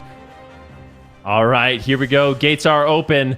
Smite in position. He did such a good job on that devastation of Let's see what he can do on the balance. They're going after Nethy early on. They get the Emerald Communion immediately. Nethy is not messing around, but he gets caught into the sleep block. This is the pressure we wanted to see. Stunlock now on Smite. Can ILTU just close it out in the opener, getting that Emerald Communion, get the blind out, but I feel like that blind was a little bit misguided there. Nethy's going to easily sit through that 1 second blind. There's a misplay there for ILTU. Oh no, they still get the Communion, and they got the Hunter Trinket. Those are still major cooldowns forced. And in the meantime, Corky's got Barkskin rolling. He's still ramping up. He's got to survive to that next Force of Nature. He actually has Force of Nature right now. They could ship another go almost immediately onto Smite. Nethy pre-time stop. Nobody's back here. That seemed a little bit strange for him to pre-time stop behind the pillar here. Coffee was in the middle of the field. Now he's pushing in. There's a kidney shot. No Trinket. Here comes the damage. Solar Beam is down. He gets locked on cast. It is match point. Smite feigned deaths at the last second, reducing lethal damage, but he still has to be careful. Nethy's in a sleepwalk. He pops a cooldown. Is it going to be enough? He's getting absolutely shredded at the moment. Nethy now into a cheap shot. Kenkito goes for a deep breath, trying to immune some crowd control, but he gets rooted. Nethy gets swapped to out of nowhere. The pressure from ILTU is insane. ILTU is playing with confidence in this one, but Corky needs to be careful. He is on the back foot. Cassidy is finally starting to tear in, and the damage from Smite and Cassidy might just completely overwhelm. But ILTU look for a setup once again. Nethy not in any crowd control. Can they find it? They get the rewind with the time dilation. At the same time, Corky is so incredibly low. Beautifully done there by Cassidy. Corky is in a lot of danger, but at the same time, Smite's in trouble. This is so back and forth, Sid. Oh, he needs to live for 30 seconds. Force of Nature, 28 seconds away. That's Corky's win condition. There's still no trinket for it. Nothing gets fully cloned. Maybe they can pull this off. Corky is standing his ground, finding crowd control. Another crowd control. Smite could go down. Aspect of the turtle, but dots are ticking. Nethy into a sleepwalk, into a kidney shot. They're swapping to Nethy. He trinket walls, but everyone is dying on his team. They have to somehow turn this pressure around. They have one more survival to finish. They're going to pop that immediately. Cassidy, survival instincts, man. Everybody's dying. He's being so greedy right now, not using that cooldown. Is it going to get away with this greed? He's got renewal available as well, but there's no medallion for Nethy. Cassidy just dies. No trinket. He didn't trade. He's gonna go down. It's match point. Everything on the line right now. An entire season. ILTU do it. 3-2, advancing to the final boss of the Gauntlet. It has been an absolute dream run for them today, winning the first, second, and now their third series. Can they get that fourth win? That is going to be the question, but they are looking incredibly good with this composition. the amount of pressure that they had in this game, I really liked their all-in on the healer, getting that early Emerald Communion. I feel like ILTU, they had a great game plan, and it worked out lovely for them in this one. Oh my god, this aggression from Corki. Even though he's got no Barskin, no trinket, his healer has no trinket. He stands midfield, fakes kicks, gets clones, plays for the win, sets up damage, makes a swap to Nethi. As soon as that swap's lost, immediately we're back on the Feral Druid. As soon as we're on the Hunter and he uses a cooldown, all right, that's fine. We'll hit this other thing over here. We see the Feral Druid, we're going to swap to him, catch him off guard in a kick. And just crazy constant pressure from ILTU. Typically, you know, aggressive playstyles, they don't have a great run historically in the AWC. It's usually the teams that play defensively, play for attrition, play for kind of the Miyagi-Do style of just wax on, wax off, keep yourself alive. But ILTU come in full Cobra Kai, just full aggression every single round, managing to get through 3 teams of the Gauntlet. And now there's only one left. It's Phoenix Reborn. And if you're Phoenix Reborn, you're probably sitting there like, how is this team here right now? Like, how did this happen? How is this team here? Are we ready for this? Yeah, it's kind of a good question because you have to wonder, did Phoenix Reborn, you know, they're sitting down there, the gatekeepers of the grand finals for all of these other teams, the final step in the Gauntlet. Did they expect ILTU to make it? What teams did they prepare for? Did they prepare at all for this team, Ben? And you're kind of the one that did predict ILTU to continue on, beat Ultima, and now they've got Phoenix Reborn. And if they beat them, your prediction is perfect. You'd be spot on. Yeah, we'll see what ends up happening. I mean, ILTU, that was a close call. Let's just say what it was. That was a really close series. But I do wonder, like, if they had just played Corki from start to finish, would this have been any different? So I want them to have full confidence in this composition. The Elemental Shaman is really, really nice, but I just feel like Corki being able to land the Cyclones and actually do setups is a lot more convincing to me than just having an LE Shaman doing a bunch of damage in the match. So I want to see ILTU just have full confidence in this composition, as I think it's the thing that has enabled them to get so far in this Gauntlet so far. But I mean, that's a very difficult thing to do. You're in that 7/8th position. You have to beat 4 incredible teams, 4 of the best teams in Europe, back to back to back. I'm sure they're exhausted at this point, but there's just one more boss, one more series for them here today.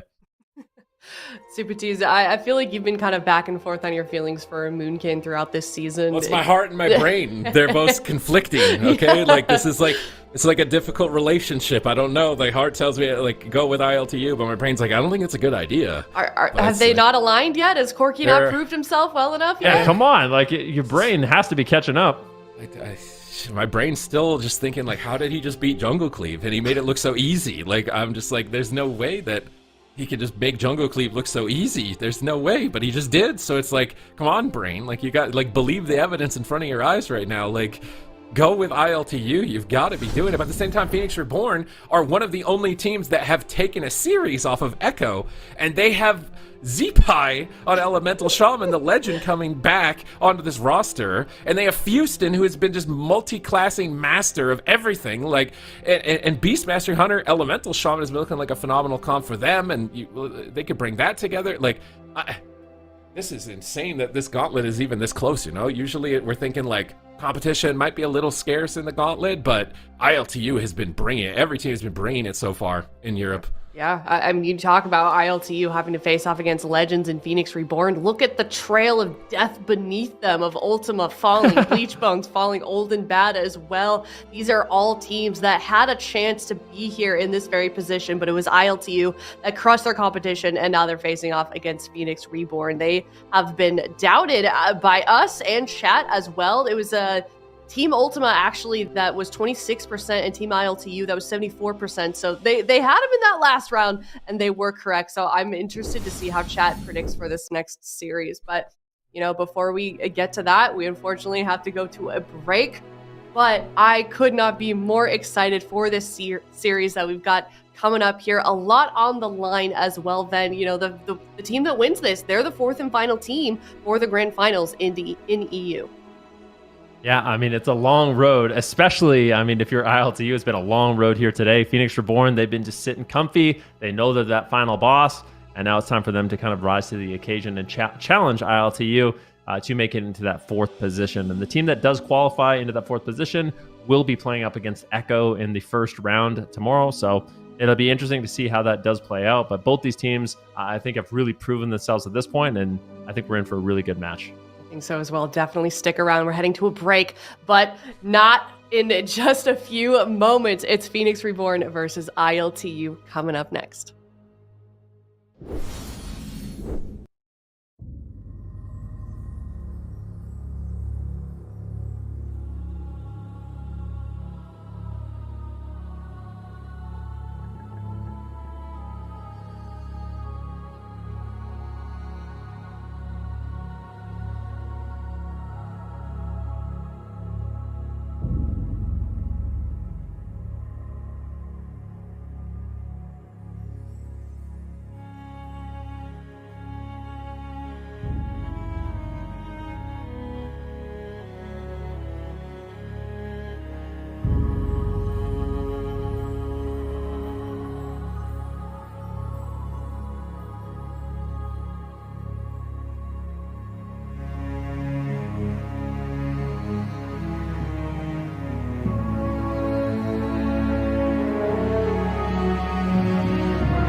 Hello, everybody. Welcome back. We are moments away from finding out who the 4th team to make it into the grand finals for the European region.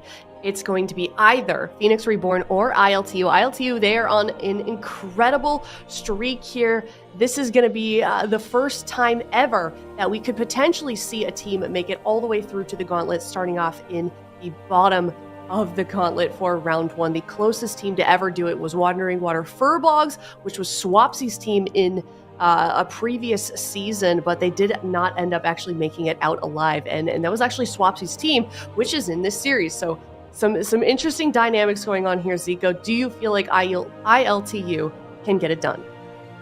Swapsy going from the one who was gate kept to the gatekeeper now. It's an interesting position to be in. I mean, I'm not going to lie. I predicted against ILTU all day, and I'm continuing that trend in this matchup. So do I think ILT can do it? They've definitely played a phenomenal game. They definitely can do it. I don't think it's likely that they do it. I feel like Phoenix Reborn, we got Swapsy, we got Zeepa, we got Numlis, we got some big gamers there, you know, Houston as well. I feel like this is gonna be a really tough matchup. If ILTU can do this, I mean, who can they not beat at that point, right? Yeah, it's certainly a good question. Let's look at the predictions. If you're watching from home, of course, send those in, get those points. I know we've had some pretty big point handouts today so far. Azael, Zigo, you guys are keeping the dream alive of going down together. And then Super Cheese, you've got 2 to 3 for this series in favor of Phoenix Reborn.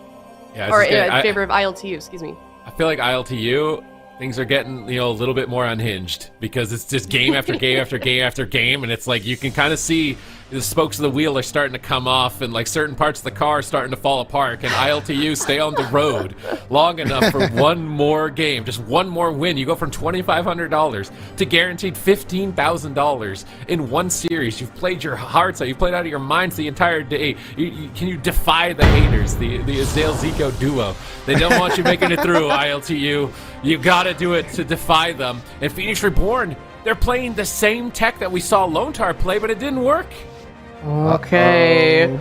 See what they can do. Phoenix Reborn, game number 1 versus ILTU, Zico.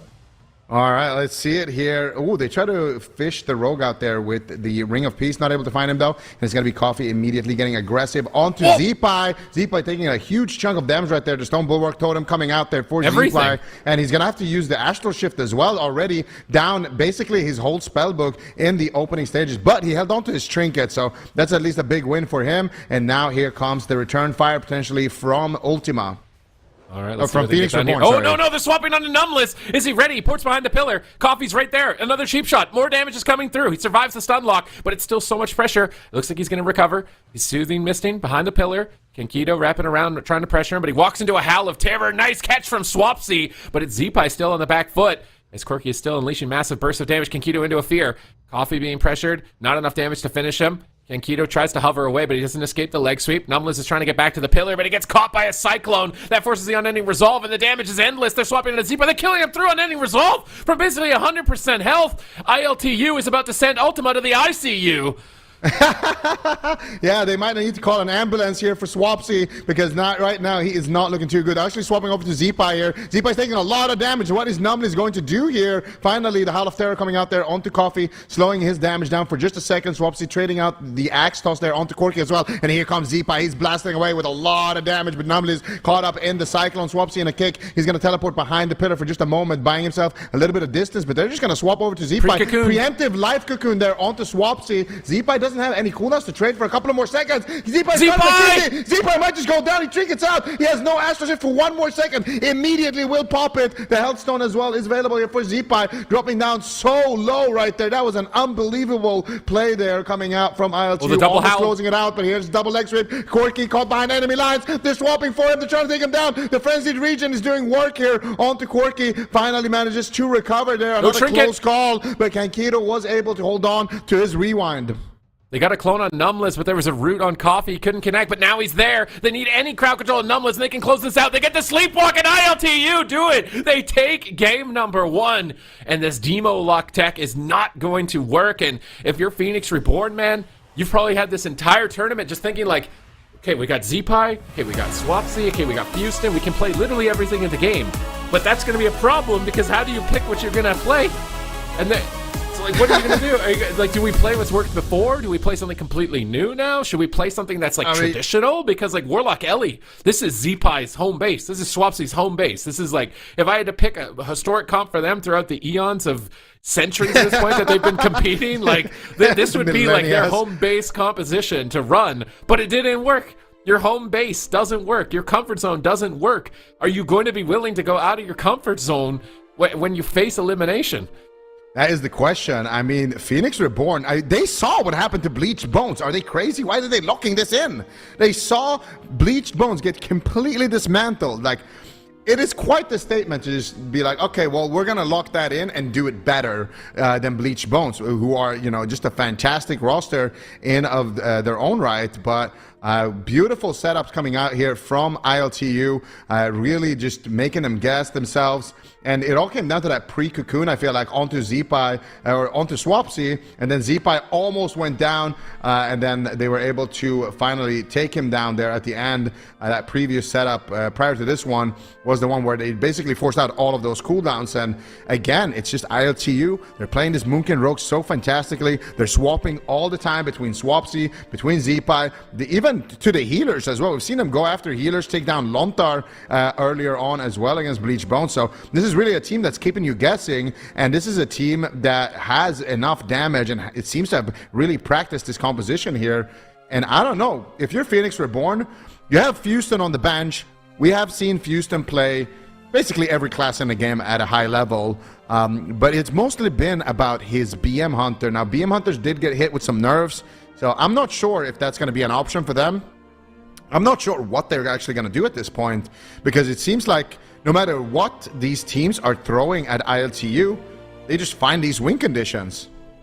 Yeah, this has been a crazy day for ILTU to find this much opportunity. They're looking really polished, just playmakers, just knowing exactly what the next best swap target is, taking advantage of anything that's thrown their way. And, you know, AWC, Phoenix Reborn, these are just household names. You've seen them for so long. ILTU is a formation of a lot of new players coming together.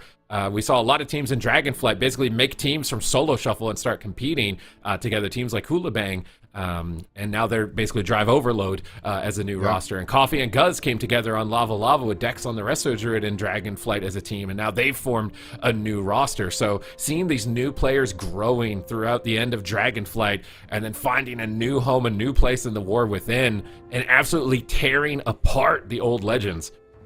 Yeah, absolutely. And I mean, let's be honest, they're also joined by one of the legends here, at least in the Moonkin community, Mr. Corky. He has been the one who holds it down in Europe for such a long period of time. And I really love that he's just sticking to his Boomkin. He's just making it work. Even when other teams aren't locking it in, he's finding ways to make it effective. And like you mentioned, Coffee, you know, on Lava Lava, he was the Demon Hunter. He was the caffeine of the team, you know. But now he's kind of reinventing himself, bringing new forms of breakfast here to the AWC, making it work against Phoenix Reborn on the Outlaw Rogue. So really interesting to see how he's been developing as a player as well over these last two expansions. Phoenix Reborn, what are you doing now? Enigma Crucible, you knew 100% what you were walking into here. So I feel like they're just going to be locking in the exact same thing. And I don't know, it's a risky game to play here. But we did see this exact same situation happen with Bleached Bones. They fell in game number 1, then they locked it in again. They won that game, and then later on in the series, they decided to stop playing the Warlock Ellie. So, what are you going to do here, Phoenix Reborn? They have a large map to work with. They have a really good map actually here for the Mistweaver, but it's so scary for them in this matchup, because if they just make one mistake, if Corky just gets too many Cyclones, if they just get a good swap, it could just be over immediately here. And at that point, you're down 0-2. There's no rematches happening here. This is the Gauntlet. It's just single elim, and that's just it. And like you said, $15,000 are on the line for this game, because that is the least amount of money that you can get qualifying to the grand finals. And it could be even more than that, of course, If you manage to win the grand finals, then you're getting a lot more than that. So at the very minimum, it's $15,000 on the line here. So it's very high stakes. An entire season of play at this point. 4 cups, 4 weekends of ruthless competition in order to get to this point, to have one more chance to qualify to the top 4 for such a massive increase in prize earnings and even more opportunities for the future. Phoenix Reborn are not backing down. They're sticking to their strengths. They're sticking to their comfort. But to sometimes grow, you can't just stay in comfort. And they may be pushed to their limit against ILTU with how wild their pressure was in game number 1. Now, Enigma Crucible is a much larger map, so they're going to be looking to space out Coffee away from his target and try and get more control of him is likely going to be their aim. Yeah, let's see it. Can Corky and the rest of his squad here break the meta and be the first team to actually make it through the entire gauntlet? Zeepai is definitely feeling the pressure right now from ILTU, dropping down to half HP, but they're going to be swapping over to Swapsy here, doing a lot of work. But Zeepai is blasting off now as well, doing a lot of return fire back onto ILTU, but still, nobody's feeling safe right now. Swapsy is dangerously low. So is Zeepai. Numbers finds him through the CC chain. The deep breath connects onto Swapsy. He's going to teleport back to the pillar. Numlis having a lot of catch up to do here. Does manage to recover his team here, and finally, for a moment, Phoenix Reborn are able to breathe. Numlis into a cheap shot. Corky in position. Solar Beam comes down into the Shaman, but are they going to swap? They get a gouge. It's so much damage from Corky right now. Life Cocoon is forced off the back end of a gouge, and now they're just switching immediately onto Swapsy, and Coffee is there. Numlis fakes his kick. Nice fake cast by Numlis. He's got precognition. He can free cast, get his team topped right there. That could have been really dangerous if he actually landed that interrupt. Coffee's getting into a position. He's got a cheap shot on Zeepai. Kenkido is there as well to back up with Disintegrates. We see a grapple over into a cheap shot. Can Corky get in line of sight for the Cyclone? He's wrapping around the corner, but he can't get there. There's so much pressure. He walks into a double leg sweep. It's a trap. Corky gets baited. Is it going to drop? Kenkido, Verdant embraces, but now he's into a fear with no trinket. Corky has to duck for cover. Now he's trying to sneak in the clone. He gets it on Numlis. He couldn't roll out of range, and Swapsy's in trouble. He's got no unending resolve. He trades out a Hellstone and the Dark Pack, ports back behind the pillar, but Coffee is in pursuit. He's cloaking offensively. He had no trinket. He has no business doing this. Coffee could regret this. Yeah, very, very high aggression coming out from ILTU, but they're just one setup away here potentially from taking down Swapsy. Beautiful double Howl of Terror from Swapsy. Can they find some counter pressure? That really is their win condition on the side of Phoenix Reborn, but the Solar Beam connects on Swapsy. Kenkido loading up the damage, but Numlis is shutting it down there with the Paralyze. Here comes the full blind. The gateway comes through from Zeepai. He's going to activate the Astral Shift. They're going to kidney shot Numlis. Are they swapping to Numlis here? Does he have the Transcendence? Big damage coming in with the killing spree, but not enough to take him down. Beautiful extra Coffee. He's got nothing. No Cloak of Shadows. Touch of Death is there for Numlis, but not able to connect it. Coffee manages to recover with a big heal, and now Coffee smells blood in the water. One more CC chain on Numlis. One more stun lock onto Zeepai could potentially spell doom here if Corky can manage to find the Cyclones. This could be ILTU taking game number 2. Numlis is having such a good game. He's faked so many kicks from Coffee. He's getting double leg sweeps, but I think the clock is just ticking against him. Coffee gets a kidney shot, setting up for Zeepai out of the Cyclone. No, swap on a Swapsy. He ports the swap as Numlis goes into a full clone, and now Coffee's having a hard time connecting. Zeepai's pulling him out into the open. He goes for the killing spree. They managed to force a big cooldown with that Stone Bowler, but they already purged it off or killed him through it at that point. Kenkido's Fire Breaths have been on point this entire gauntlet, just instantly purging any defense that he can. Corky fakes a kick. He's looking for Cyclones. He Solar Beams Zeepai. Coffee's pushing in, looking to close this out. Cheap shot for follow-up. They need crowd control on Numlis. Can they get there? They can't. He gets the Life Cocoon. Coffee grapples over. They're going to probably swap targets. They're going into Swapsy. Corky can't get there. He can't get the Cyclone. Numlis should be able to pick him back up here. Swapsy ports behind the pillar, but that Life Cocoon's about to fade. Zeepai got cloned on its entire duration. Corky switches the clone over. ILTU are so clean. Numlis trinkets into another clone. It's overlapped with Burrow, and Phoenix Reborn are panicking. Yeah, they don't have much left. Zeepai has managed to buy enough time to get his Astral Shift back, though, and his Trinket. That really is the only defense he has. He's blasting away right now with the Ascendance, doing tons of damage. Stormkeeper is loaded up. Corky could be in trouble here. Zeepai finally finds his target. They're going after Swapsy, though. He's got unending resolve. He's got Dark Pact. I don't think Swapsy is going to be a great target right now, but Numlis with no Trinket, they could swap him. No, they're going to blind him. They're going after Zeepai. Astral Shift immediately gets traded. Beautiful fear here from Swapsy, shutting down the follow-up there out of that blind CC chain onto Numlis. No and Trinket buckets. Swapsy finds the Demonic Tyrant. He finds the Hounds. He finds the counter pressure right now. Coffee could be in trouble. He gets disarmed there by Numlis. Numlis doing a phenomenal job keeping his team into the fight, but no trinket available on Zeepai. No defensives available on Zeepai. Full bash onto Numlis, but again, Swapsy blocking the kill here by denying the Cyclone there from ILTU. But if they can connect with anything, it could be lights up. But look at Coffee. He's taking a lot of damage here as well. Trades out the evasion, but still no Cloak of Shadow. Still getting aggressive onto Zeepai. They find the Cyclone onto Numlis. Zeepai could just go down right now. So much damage coming in here. They're trying to deny it, but they have the Life Cocoon. And Numlis manages to connect it barely in time.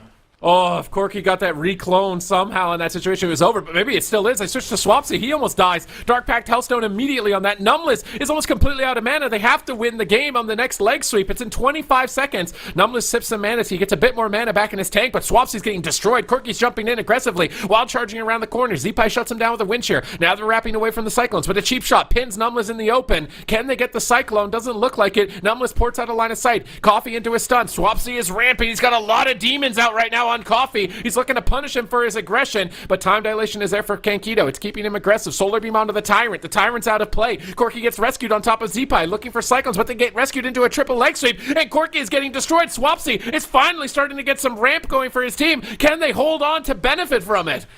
That is the question right now. Anybody could fall. Swapsy, what are you going to do? Nothing resolved. Available. He's going to be teleporting back to the pillar. Corky's getting blasted, but so is Zeepai. It's a bit of a race to the finish. Zeepai does have the Astro Shift. Doesn't want to make the trade just yet. He trades very low, but it is going to be enough, I think, here. Numlis in the back line with the Manatee trying to get a little bit of mana recovery here. Does have the Life Cocoon in a couple of more seconds. Stone Bulwark Totem trading out here for Zeepai as well as he ducks for cover, but I don't think it's going to be enough. They snipe it 5 off. seconds. Zeepai is so low on HP 4 here. seconds. Couple of more seconds. What? On that Life What is that available. damage? Huge damage on the Corky, and Corky gets absolutely blasted away. Phoenix Reborn tie it up out of nowhere. They were gonna lose.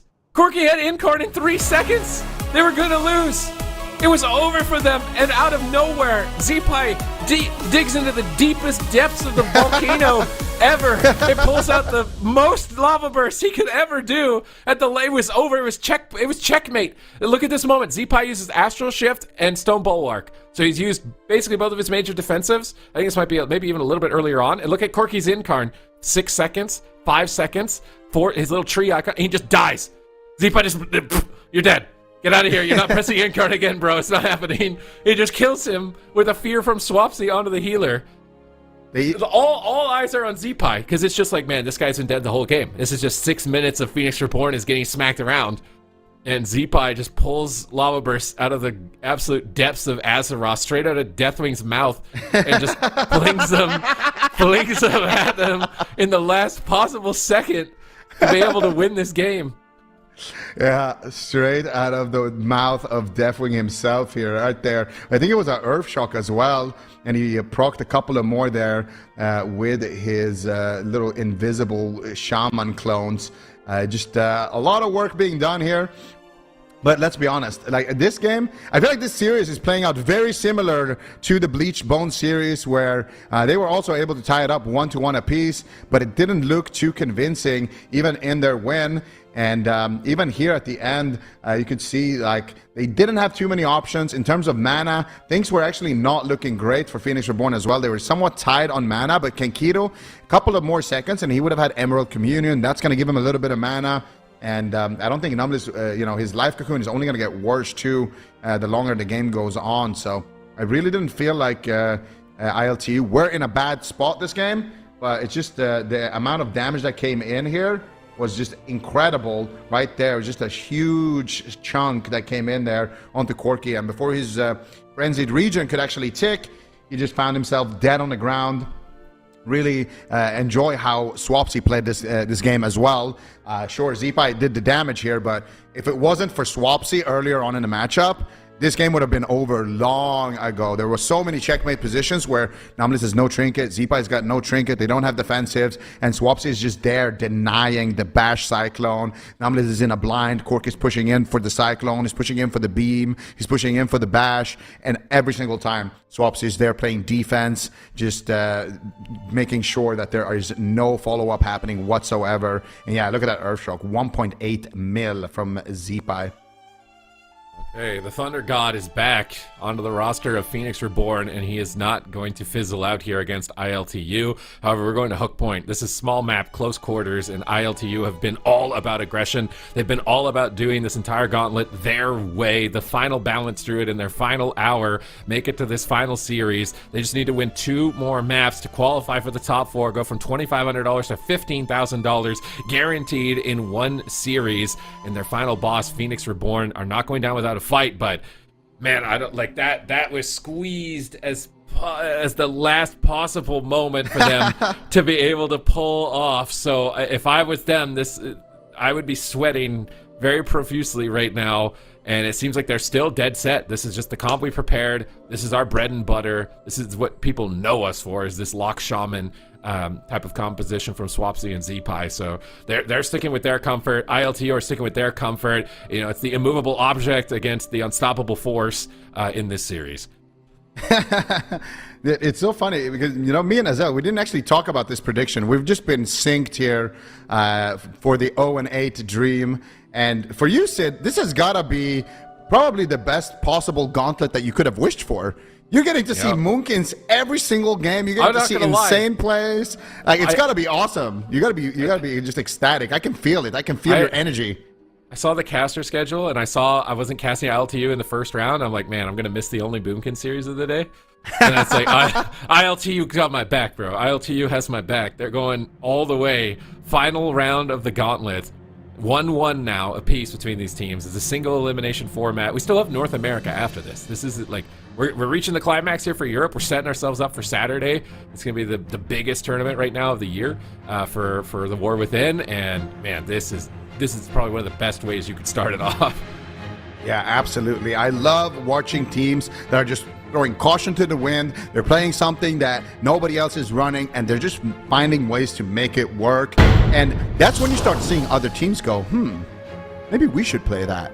And we know there's a lot of great Boomkins over in North America. There's a lot of outlaw rogues. Like, there's Team Liquid, for example. They could easily run this exact same comp. There's a lot of teams out there that have their own little surprises. So we got plenty of more games here, but it's 1-1 apiece. Phoenix Reborn versus ILTU here. ILTU, they want to hold on to their lead. Can they do it? You get a nice opener here. Cheap shot onto Zeepie, Sap onto Numlis. Can they find the follow-up? Doesn't look like they're going to be able to find any follow-up onto Numlis just yet. There's a kidney shot, actually. Nice Howl of Terror coming out there from Swapsy. Zeepie looking for the Hex there as well, as he does get bashed on his Spirit Walker's Grace there. Zeepie getting Cyclone on low Full HP. blind. And they're looking to swap to Swapsy. Full blind onto Numlis. Swapsy, How what is are you he going to dying? do here? So much damage, just dying through unending resolve there, but holds on to his health stone here for a moment at least. Oh my, it's every time they look at Swapsy, it's like, oh, there's all my cooldowns, please don't hurt me. Oh my god, this damage is insane from ILTU, but they're turning it around. It's on the back of Numlis' leg sweeps, setting up into a Shadow Fury. Numlis has been carrying, he's the healer, he's in the back line, but he's been getting amazing disarms, he's been getting great leg sweeps, and he's actually been setting up his team in the early game for quite a lot, but how is he going to keep balancing his aggression and dealing with all this damage? Coffee jumps in, Corky is there, looking for the Cyclone. Kankito's there to back him up if he doesn't get it. There's a full Cyclone, they're going after Zeepie. He's got Stone Bulwark. He's got to think about trading it, but if he gets Fire Breath instantly on it, it could just be lights out anyways. Numlis is struggling. Stone Bulwark is down. Kankito can't find the Fire Breath. Numlis rolls in, but Corky fakes the interrupt, but he gets hit by a huge Earthshock. He's looking for a clone again. He's not able to find it. Zeepie grounds it. He's behind the pillar. He got a Stormkeeper. He got an Ice Fury off. He's ramped up. He's got big Earthshocks ready to go. Where are those Earthshocks going to come through on? He gets bashed. He's not finding the damage. He's full Maelstrom. Zeepie is ready to go. He popped Heroism. The Bloodlust is up, but he's just dying. He can't get damage out. He has to burrow during his own Bloodlust. Yeah, that is not the position you want to be in. Zeepie is still struggling right now. Is now listening through Cyclones. But look at Swapsy with a beautiful triple howl. Here comes the Lightning Lasso. Here comes Zeepie's damage. Swapsy looking for the follow-up fear onto Kankito. Not able to find it, actually, as he got feared out of range. And then he got shut down by the Solar Beam on the follow-up Shadow Fury attempt there. Here comes the kidney shot onto Zeepie. Corky, though, gets reflected on his Cyclone. Beautifully done there. Swapsy doing so much work right now with the Axe toss as well. Just completely shutting down Corky. They get the full Hex there onto Kankito as well. Doesn't look like Corky is actually playing Hex Dispel. Coffee, in the meantime, is getting absolutely sipped here in the back line. Nice Howl of Terror. Once again, I think Swapsy is playing that short CD Howl of Terror as well that we saw from Mercy. Full blind, though, onto Numlis. He's going to drink it out. And meanwhile, Kankito also forced to trade out the Emerald Communion. Both of these healers immediately having to trade out their biggest, most powerful defensives in the nick of time. Oh, there's a cheap shot, no trinket, pre-astral shift, Z-Pie with a huge, but they don't care, they swap targets! Numless is getting destroyed! ILTU, man, they fire back hard, they're moving to match point. They are the closest team ever in AWC history to coming from the 8th place position, the 8th seeded team, to go all the way through the gauntlet, to get into the top 4. They're just one game away, and I'm thinking in this position, at the end of this game, like, Z-Pie pre-walls the go. Z-Pie's a god. There's no way they can die. And they're like, nope, Z-Pie is not the target. Numless is the target now. Like, okay, Z-Pie, good play. But Numless is right here, and we're just going to take it. Oh, my God. Dude, what? Numless just trinkets. Look at this. He's going to get blinded here. He trinkets out, and then as soon as he trinkets, they're just like, all right, Numless, no trinket. Let's go. It's over for him. He's playing a gnome. He's dead. Like, you can see it here. It was such a good setup here. And there's the blind. Numless trinkets out of the blind. There's the Emerald Communion. Both healers trading out their biggest defensives right there. And then Numless, I think he repositions here. Yeah, he rolls over to the other side of the map. And then Coffee just cheap shot, kidney shot Z-Pie. They realize, hey, wait, Z-Pie pre-astral shifted that. Let's just go on Numless. They cheap shot him again. And they just send him before he can access that life cocoon. He's got no way out. And yeah, they just have the damage to back it up there. It just insane split-second decision making because there's so many things happening, right? Numless trinkets to save Z-Pie. Z-Pie pre-walls the stun on himself because he is the target, and they initially CC Numless to set him up to get either a Cyclone or a Sleepwalk or you know, a follow-up CC of some sort, and instead they just realize, hey, he pre-walled it, and let's just swap to him, and do we have damage? And everybody's on the same page, and they do have the damage, so you can just tell what a high level all of these players are playing on because they're, you know, predicting and anticipating each other's moves and just immediately reacting to that as well in just split seconds and turning, you know, a bad situation there into a win all of a sudden with Z-Pie, you know, outplaying there with the pre-wall. Oh my God, man. ILTU, just one more win, giving an 0-8 prediction to Zico and Azale on the day.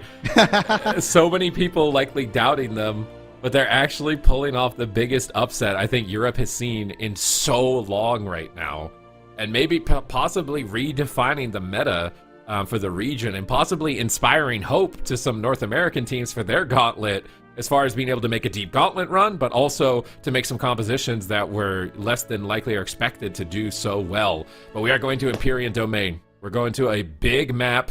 This is exactly home base for Phoenix Reborn. They were able to pull it off, but it was dicey for like the first 4 minutes. It wasn't until like maybe the 5-minute mark. So Phoenix Reborn have to survive for like, I want to say 5 to 7 minutes, at least 5 to 7 minutes if they want to win. I don't really see them winning before that mark. So the ILTU is going to throw everything at them in this game, and they've got wiggle room because ILTU can lose this game and still be in it. So they're going to go all out. So Phoenix Reborn against an all-out ILTU. Can they live that long, Zico? I don't know, man. Every time ILTU gets to this point where it's like, okay, it's match point, they can like start feeling the win, they just flip a switch and win in 30 seconds. So I don't know, man. ILTU has just been a team that has been playing absolutely phenomenally today, and they might just close it out right here, right now. I mean, Phoenix Reborn, they knew what they were walking into here with ILTU. What are you going to do? Are you going to swap your composition? Are you going to stick to the same thing? What are you going to do? Because your only win, let's be honest, it didn't look good. If your win condition is live until 7 minutes or 6 minutes into ILTU, this is a team that has been absolutely demolishing teams today. I don't think they're going to be able to. They're going to lock in the exact same thing once again. Houston just forced to sit on the bench and shiver as he watches his team on match point here facing off against ILTU. And ILTU, man, one more win, and they will be the first team in history to start at the bottom of the gauntlet and complete the entire gauntlet to qualify. Like, that is so crazy. Back-to-back 4 series in a row against multiple BlizzCon champion teams. I mean, Swapsy's probably the most coveted player in the region with 3 titles to his name. So, like, the fact that they could do this, get this close, just 1 game away, is absolutely remarkable.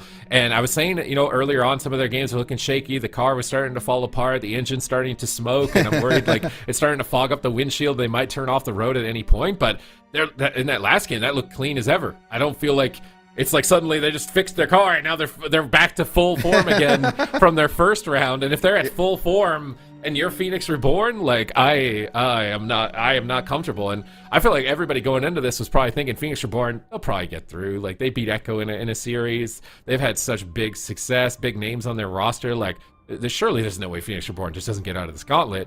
And ILTU have been the biggest spoiler for Europe. This is a region that typically dominated, you know, like a dynasty, right? Like Echo is just dominating. It's usually, you expect to see the big names up there. So seeing a team that's newly formed, having this much success and showing off this much prowess is really impressive. And we're getting in here, Zico. All right, here we go. Yeah, it's like you said, you know, I feel like they got Guz, like, you know, like in Formula 1, he's just like out there just fixing the car immediately as soon as it does a lap. And ILTU is just looking like a well-oiled machine right now. Can they do it? It's match point. ILTU versus Phoenix Reborn. We're seeing the exact same compositions locked in. Of course, the biggest difference here is that we are on Empyrean Domain, a map as bright as Venruki's smile. Can they do it? One more time on the side of ILTU. Can they make AWC history, or is Swapsy going to be the gatekeeper once again? Oh my God! He all in onto Numbness immediately. The stun is shrinking. He pushed behind the pillar, but what is he going to do? It's all in! Oh my goodness! Oh my God! Half a sliver of health left there on Numbness, but he does manage to get the life cocoon out in time. What an opener! What an aggressive strategy here from ILTU. They are not holding any punches, like you said, Sid. They are powered up. This is all-out aggression with nothing to fear.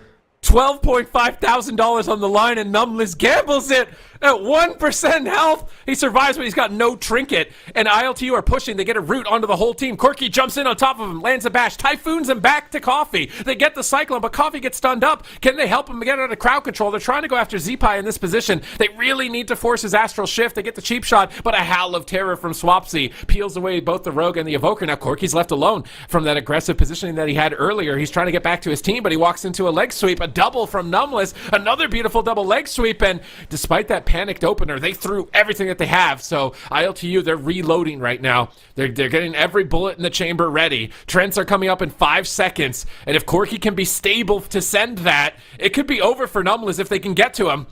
Yeah, the question is, are they going to go after Numbness? Are they going to go after Zeepai? He doesn't feel safe. He tried to pre-astral shift. They blind Numbness here. Can they find any more follow-up? They get a DR Cyclone onto Numbness. Zeepai taking so much damage through that astral shift. It's going to subside. Numbness in a triple DR Cyclone. Zeepai almost going down. The life cocoon will connect once again for Numbness. He has his trinket back, though, so that was a big window. But now look at Swapsy getting swapped. There's a gouge onto Numbness, but it will break. Unfortunately, Corky looking for the Cyclone. Zeepai is shutting it down with the Lightning Lasso. Nice quell on the Lightning Lasso, though, from Kankiro. Swapsy needs to make something happen here. He's got the Tyrant out. He's going for the Fierce. He's looking for the pressure. He's summoning his imps. And here comes Corky. The Blast Edge. Corky, Are you ready for the hit of damage? It looks like he is more than ready. He's going to actually just blink into the middle of the map and continue to look for more crowd control and damage. All right, Numbless is running around the corner. He's got his trinket available. He knows Zeepai could be the target here. He's trying to avoid Cyclone. I like the Earth Grab totems and fears from Swapsy and Zeepai. Those are really important crowd controls, but they connect onto Swapsy. He's going to trade Dark Pact. They're killing him through Dark Pact. Zeepai gets put into a Cyclone. Corky's trying to get towards Numbless. He does have the pet going after him. Swapsy gets a Gloomhound out, trying to ramp, but he gets kicked. Going for Hand of Gul'dan, getting a lot of demons out at the moment. His Tyrant coming up in 22 seconds with a Solar Beam onto Zeepai, denying his cast here for a moment, but Corky with no Barkskin could be vulnerable. Kankito needs to be ready for that attack. Typhoon hits the whole team. Zeepai gets knocked away from the pillar, but a full fear on Kankito. Zeepai into a cheap shot. It's match point, Zeepai. He burrows at critically low health. He's trying to gamble it. He doesn't want to overlap, but there's another Cyclone, and Coffee is chasing him down. He forces the Stone Bulwark Totem. A Kidney Shot. The crowd control is endless. The damage is senseless as the killing spree comes through. And ILTU are almost making history. Numbless blocks it and says, no way. He triggered Life Cocoons, but now Swapsy's an open target. He trades cooldowns. He ports back behind the pillar, and ILTU just don't stop. The damage never ends. The swaps never ends. They need to find some counter pressure on the side of Phoenix Reborn. The game is slipping through their grasp right now. Swapsy looking for the Tyrant. He's going to be able to find it. He's got these Demon Hounds as well, chasing down his targets. Numbness, though, caught up in a full blind. This could be lights out. What are they going to do? Can they find a follow-up? No, the blind breaks there. A disaster here for ILTU as they were looking to potentially finish the game. And now Kankito stuck in a fear. There's the leg sweep onto Corky, but Corky actually able to stay alive here for just a moment. But Zeepai is blasting away. The lava is connecting. The Earthshock's connecting. Oh. Emerald Communion trades for Kankito. Zipai has nothing. Zipai has nothing. Zipai has Zipai's nothing. caught in a full kidney. Big damage here onto Zipai, but no crowd control onto Numlis. Able to keep Zipai alive for one more push. Okay, they have Life Cocoon coming up in 20 seconds. Zipai, Numlis, they have to stall for 30 seconds. Can they? They're stalling with the disarm. The grapple weapon. Numlis is positioning on the outskirts of the map. Swapsy ports in on top of his team, getting ready for a Howl of Terror. There's the cheap shot. They're setting it up. They're actually doing it. ILTU, they're doing it. They're actually through. ILTU get through the entire gauntlet in Europe, going into the top 4. Oh my God. How did they do it? Dude, I saw at the end there as well. We gotta see it. Corky goes for such a cheeky little play there. They get the cheap shot onto Numlis, and then they go for the beam. I think it was onto Zipai, and then they try to knock him into the beam, but they find the follow-up crowd control anyway. The damage is good. They have everything they need to qualify into the main event tomorrow. What an insane Cinderella run from ILTU. This has never been done before, but let's take a look at those final moments. Look at Coffee, goes over, gets the cheap shot, then they beam swaps in. Look at that knock right there. It was actually Kankito trying to knock Numlis, actually knocks him into range there for Corky so he can find that game-winning Cyclone. I want to see that one more time. That was absolutely beautiful. I think he actually was out of range there for Corky's Cyclone. So tries to knock him into the beam, slash into Corky's range there. Kankito, what an insane play right there with the tail sweep from the dragon. We're gonna see it right here. So Coffee goes low. They get enough damage to get Zipai low. Then there, look at Kankito here. There, right there. He knocks him in, and then Corky has the easiest Cyclone ever. It's like your main target is stunned, your off target has been beamed on cast, so he can't interrupt you, and the guy is knocked into you, the guy that you want to clone. I mean, what a beautiful setup just from the entirety of ILTU. If you're Corky in that position, you just have the healer served on a silver platter. You don't have to do anything. You just press clone and you win. That's Must crazy be nice. how good they played that. Getting the Butler treatment with this knockback into the Cyclone from Corky. Oh my God. Personal Cyclone Butler. Like, here you go, here you go, sir. Corky out here looking like Batman right now. We got Alfred on the healer right now doing work. ILTU, what a team, what a team. Definitely surprised me. I mean, Bro. They beat everyone in the gauntlet. They might just beat Echo as well in the main event. Like, these guys came to play. Oh my God, man. If you're in the chat, you're glad that you are here for this. If you know somebody that's missing out on this, you need to let them know, because this isn't over. We're going into North America right after this. We're setting up for Saturday and Sunday. Like, this is supposed to be the appetizer. But I'm already full, basically. Like, I don't know if I got room. We get I don't know dessert. if I got room. There's always you room better for make ice cream. room. Exactly. We're going to have a breakfast, lunch, dinner, and a dessert here with this next up region, of course, because we are going to North America. But ILTU, they have achieved the impossible. They have won every single series here in the Gauntlet, starting from the depths of round 1, and they have come out alive, and now they're going to face off against Echo, like these guys have mentioned.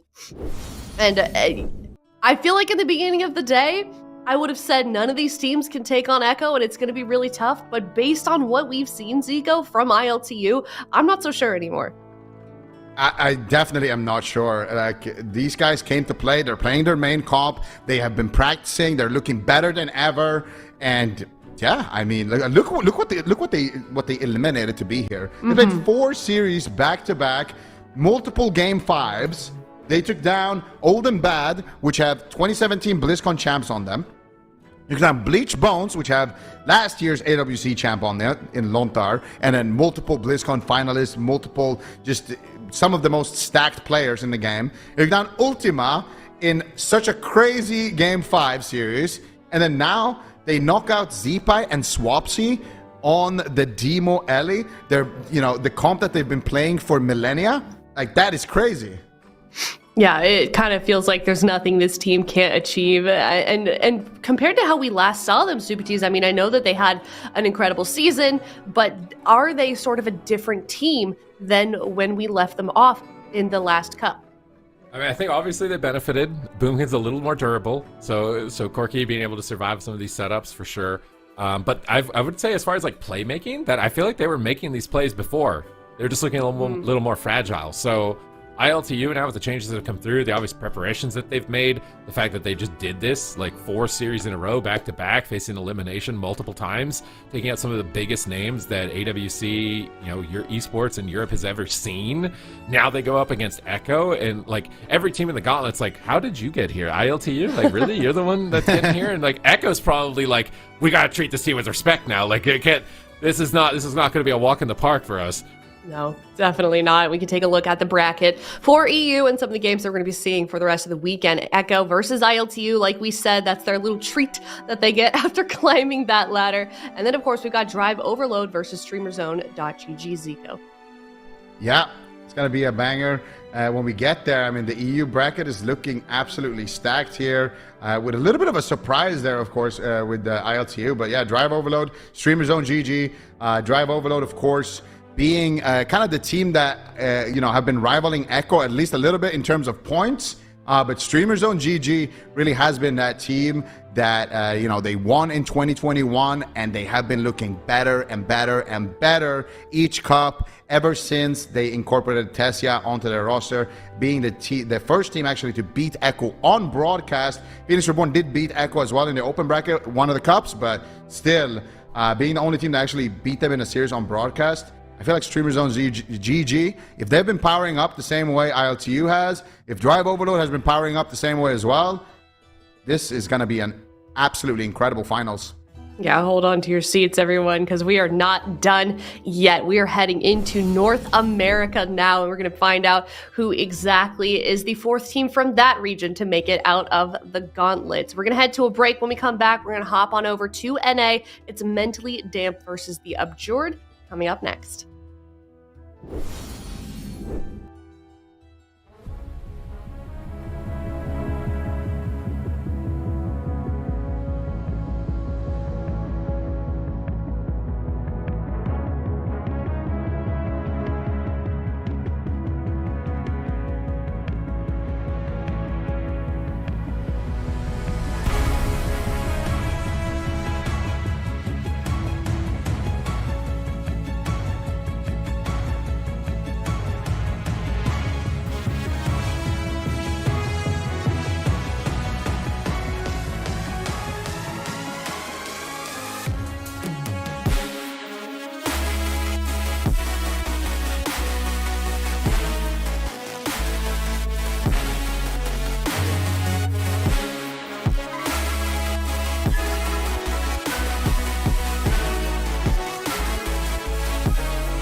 Welcome back. We just finished off with the European region for the Gauntlet, and it was ILTU that took away that victory and will be joining the rest of the teams in the grand finals for Europe. Now we're over in North America, and there is quite a lot on the line, Azael, for these teams as well.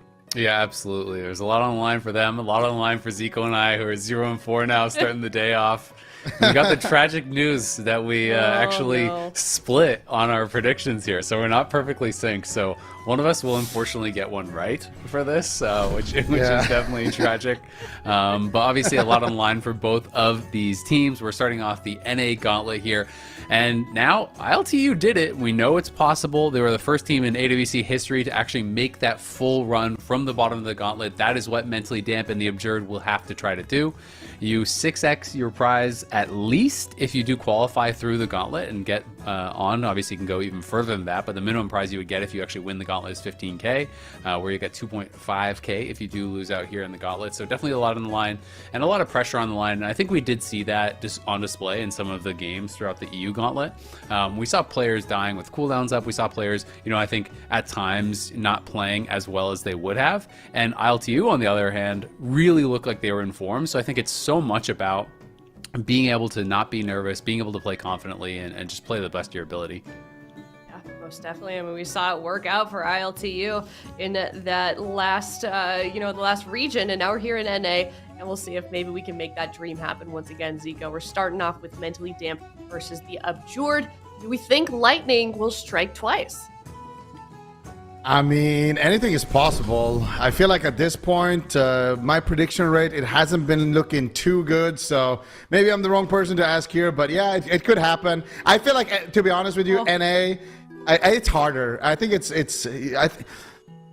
I think Team Liquid is a very excellent final boss. Again, so was Phoenix Reborn though, but I feel like Team Liquid, they've put in so much practice. I think whoever is going to have to fight them at the end is going to have a really, really tough final boss, in that team. But anything can happen here. We've seen it now in Europe. None of these teams can be counted out. Even the team that is last, Mentally Damp, looking pretty solid here across the board in terms of predictions as well. Azel, you are...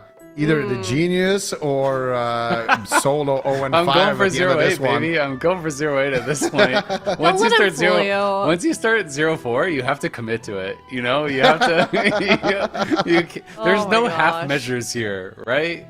All right, we gotta stop. Who wants to go 4-4? That's not cool. Yeah. Now I'm really curious what the actual leaderboard is saying, because I feel like Azael might be low-key dissing us, Zico. I don't know, or maybe just me, because so far you guys have been, predicting the same thing. So Let's there we go. are. Look at us. Oh. Wait a second. Hold on. How has Sid been 100% accurate today? That's insane. With all the upsets we've had. You guys knew that it was golf rules, right? So Zico and I are actually dominating.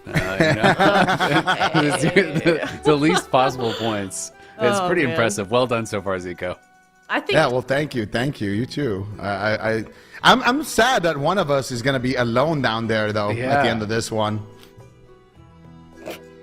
It is. It's sad, but that's life. That's life sometimes, unfortunately. We'll see, though. We'll see if we are as sad as whichever team loses. Probably not. I think it's going to be exciting again. We didn't see any big comp adjustment or anything from ILTU, but these teams have had a couple weeks. They have also gotten the benefit of being able to watch the entire EU gauntlet, see what the meta shifts are going to look like. That could potentially inform some of their decisions for their comp in this first game. It's going to be exciting. Will. Game number 1 here at the bottom of the gauntlet for North America. Double Warlock. Mentally Damp versus the ABJURED. Ooh. Whoa. This is a team that also has ran double Shadow Priest in the past. So they played Shadow Priest Warlock, they played double Shadow Priest, and they played double Warlock apparently. It's going to be interesting to see here what they can do. And Mentally Damp, to nobody's surprise, are going to be running the Feral Mage Holy Pod. And yeah, I mean, Azel, you're getting the double Warlock here. Yeah, this is going to be really, really interesting. They are playing, Aflock plus Demo, so they are going to have, that healing debuff, obviously. Dopamine pushing in now is going to be able to get that full sheep onto Montage, and Nos is going to be pressured as well as Nazem. Nazem getting really low, going to pop the Observer now, is trying to get some damage rolling here. I think, he is going to be the one that is that main target, and it's going to be at the Demo Lock to try to peel for him, but Montage back behind the pillar, he gets stunned, he's going to be put into the clone off of that, and they are falling very far behind, but look at these fears being spammed out across the board. MGX and Bleeds both got into it. A coil was thrown out on Dopamine as well. They're going to have to really watch that they don't grief each other on these fear DRs, or it could get very difficult because they've used pretty much all those DRs for now. Nice fake, though, from Nazem. Going to be able to get those big UAs out and trying to spam out these Malefic Raptures onto Dopamine. Seems like he is that main target for now. They get the Haunt up. Nos trying to push in aggressively. Whichever Warlock isn't targeted is definitely going to be having to play aggressive in the face of their opponents. Yeah, absolutely. He's going to need to really make something happen, but Dopamine still not feeling too confident here yet. Finally does manage to get topped off here. MGXO doing some work there in the backline. Dopamine looking for the polymorph, but Montage doing a great job just line of sighting with his positioning. And meanwhile, look at them. They're all taking so much damage. They're leaving Nos open, and they got full bleeds here they got full dots onto Bleeds here, and Bleeds is dropping dangerously low, down to 20% HP. MGXO trading out the bubble here, just keeping him alive in that position, but that is a massive defensive already being forced out here from Mentally Damp, and the Abjured, they're not done yet. No, they're doing actually really, really well. Dopamine has been heavily under pressure here. He's going to push in.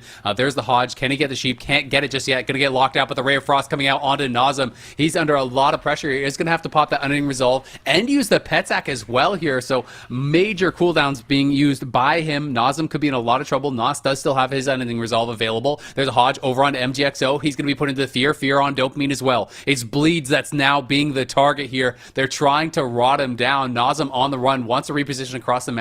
New Soulburn Gateway being placed, new portal being placed as well, as they have gotten their pally away from them. Montage is sitting pretty with most of his cooldowns available. There's an early bop coming out onto Nazem, allows him to port back. You can see that the stun comes in onto Montage. They can't follow that up with any CC though, and MGXO is going to get caught in the fear, and it's Bleeds that's in trouble. Can they get a refear onto him? Doesn't look like it just yet. The Wings is going to get popped, and Bleeds just gets put right back to full health. The coil onto MGXO was a little bit too little, a little bit too late. Another coil going to be thrown out there onto Bleeds though, and Nazem is on the run. Gonna have to go right back through that gateway. Bleeds incredibly low. The Hodge comes out, and he just goes down.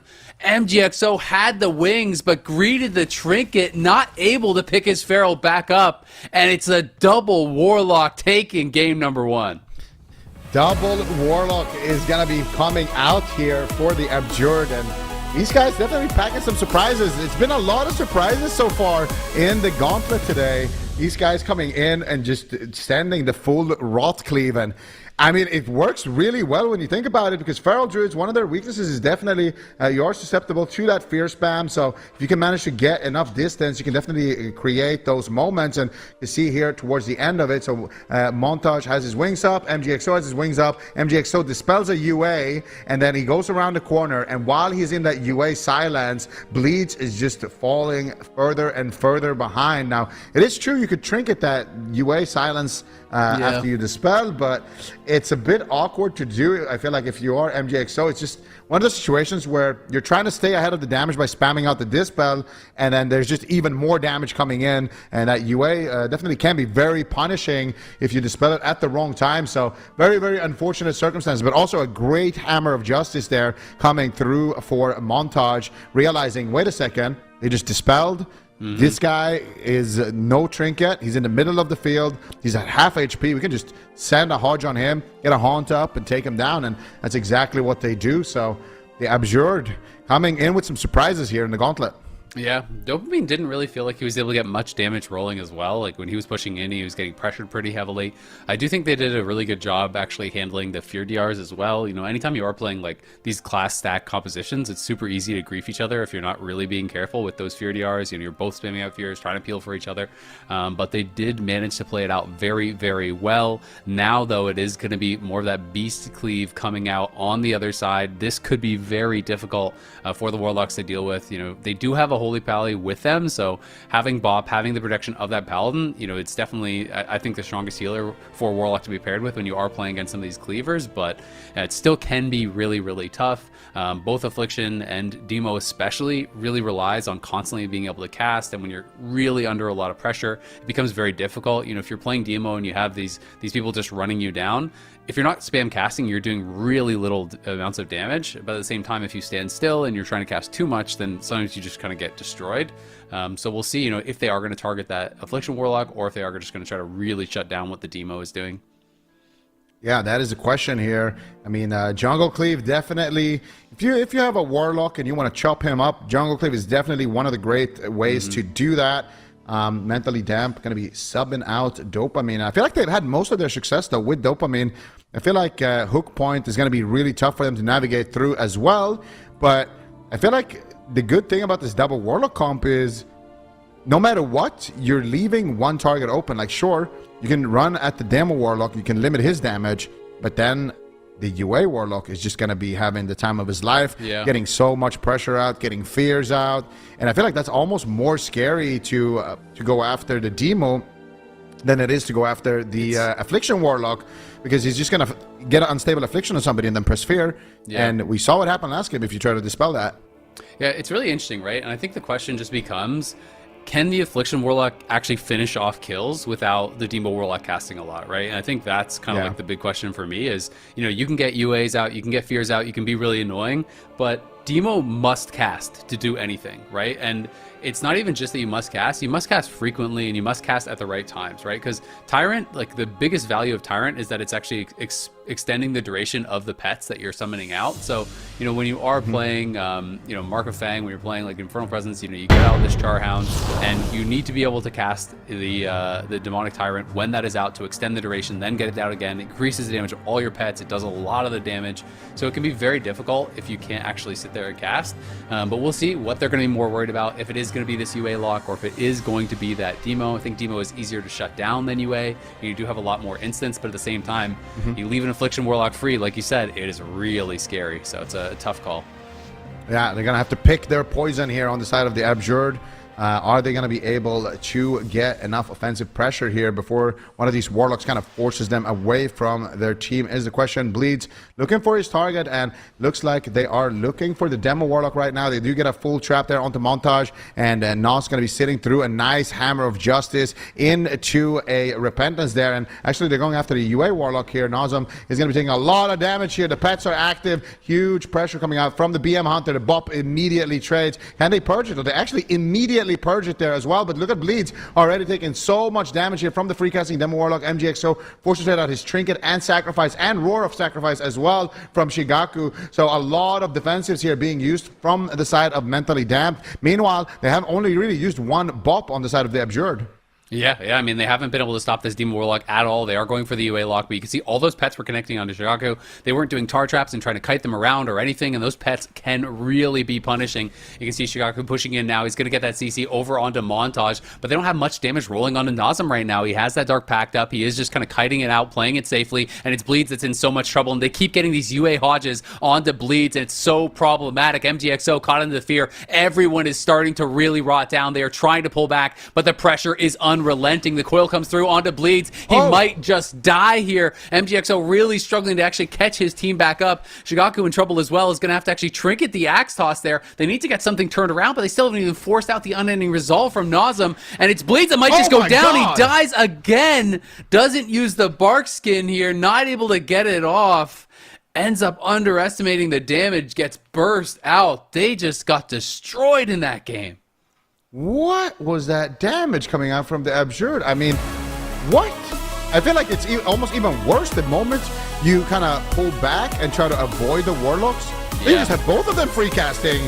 And I really like what Nos was doing there as well. He dropped a Fel Lord. You're going to see it here in the replay. He drops a Fel Lord, and then he just stands in the Fel Lord because it just cleaves on top of you. So he just stands in it, uses it as kind of an area of control, and he just has that available to allow him to just free cast as much as possible. You can see it right there. He just drops it onto the Hunter. Then he walks into it, and he just starts summoning imps. He just starts summoning his Char Hounds, starts getting a lot of value there, gets his Tyrant out, gets all of his pets out, and it's basically serving as kind of like a pseudo bop. Yeah. And Nazem fake has a kick, gets the haunt off, and meanwhile, their Paladin is going for a Hand of Divinity in the back line there, so he's going to be able to keep their team just going offensive, and meanwhile, MGXO, he can't keep up at all. He's just getting fear spammed. He's just, permanently getting these really annoying CCs happening onto him. Beautiful repentance as well there, and I feel like he had to just trade out the Divine Shield in that exchange. But it's just so hard when you basically have to bubble just to keep up with the healing. It's really tough for you as the Paladin in that position. So I don't really know what you do here other than just bubble and I guess just cast spells. I mean, the Druid also never used Barkscan, right? So it's like, it's not just on the Pally for sure. Yeah, that's true. It's tough, right? Because it's like maybe it's always hard to know in these situations. Because sometimes you'll be in a game like that and your healer is calling, "You're fine, you're fine, you're fine," and sometimes the DPS is saying, "Oh, don't drink it, I'm fine." You know what I mean? Like we don't really know what the calls were. But I mean, this game was tragic. Nothing worked for them. They didn't even force out a single unending resolve the entire game, right? So like they weren't even a little bit close to winning. And I feel like, I don't know, I feel like if you leave the demo this free and you chase the Affliction Warlock into the middle, it's so hard. The imps are just destroying you. The demo pets are on you the entire time. Like Tyrant was not getting LOS. Tyrant is not getting interrupted at any point the entire game. So I just feel like it's really, really hard to let a demo do this much and be able to win. I think if you want to play it slow, maybe you have to just try to play Closest Wizard, defend your Pally, and I feel like potentially you could just kind of win out in a longer game. Because like there is a lot of dots coming out and whatnot, but at the same time, basically can just do the same thing, right? Like Feral can just dot everyone up, the Hunter can be dotting everyone up, and the pets are essentially a dot, and you can kind of play in a similar way. But it just feels like Nas and Nazem are absolutely running over the enemy Pally. Like whoever's not getting targeted is just standing on the Pally's face the entire game, spam CCing him and making it a nightmare. So maybe they just need to play Closest Wizard, just hit whichever Warlock pushes in and really kind of rethink their strategy. I think it's either that or you commit to Demo, because Affliction didn't even look close to working. It's like they're pushing in on the Affliction Warlock and he just starts casting Hodge and then, he starts casting UA and his Pally just Hodges defensively every time. So like then he's getting full UA dots up on the Feral anyway. Like they're not stopping anything. That's true. Maybe they'll play Closest Wizard and fight dots with dots. We'll see what they do here. The Abjured on match point right now, trying to knock out Mentally Damp, who are definitely getting damped here by this double Warlock composition. Already seeing a target going to be, it looks like actually going to be the UA Warlock once again. You see the pets coming out here for the BM Hunter, a lot of pressure, and immediately they're just going to go ahead and trade out the Blessing of Protection. They're going after Nas now, but he's just going to teleport away to safety, spamming out the fears, trying to get control over the situation. Meanwhile, look at the damage coming in from the UA Warlock. The Char Hounds being summoned, bleeds. Again, the defensive Hammer of Justice coming out, and that is going to be the Roar of Sacrifice traded by Shigaku. Big damage now onto Nas, actually, who will be the target. So they are opting for the Demo Warlock, and it's working out a lot better for them. Diamond Eyes onto Montage. Look at Nas. He's being very greedy in this position, but Montage will sit through that trap without using his trinket and manage to keep him back to full HP.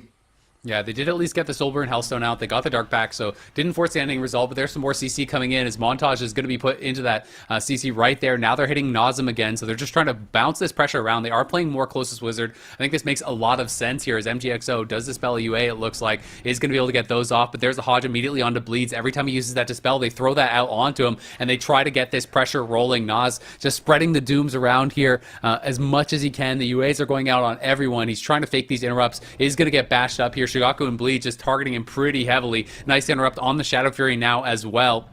He's going to be able to get some of these Hand of Gul'dans out, and now no more interrupts available, so the pets are coming out here. Nazem's going to be pushing in, and things are going to get difficult here for the Mentally Damp as they pull back behind the pillar. They're going to try to recover here, giving MGXO a little bit of time to heal back up, and we'll see if they can now get this pressure rolling here on Nas, who's very far out. Jaku's trying to push in for the trap, but he's going to get axe tossed. You can see there's the Intim Stun, there's the trap coming out. Nas probably going to have to pour it out, but he's not really in that much danger. Unless they can land some more CC onto Montage, he's just going to get topped again.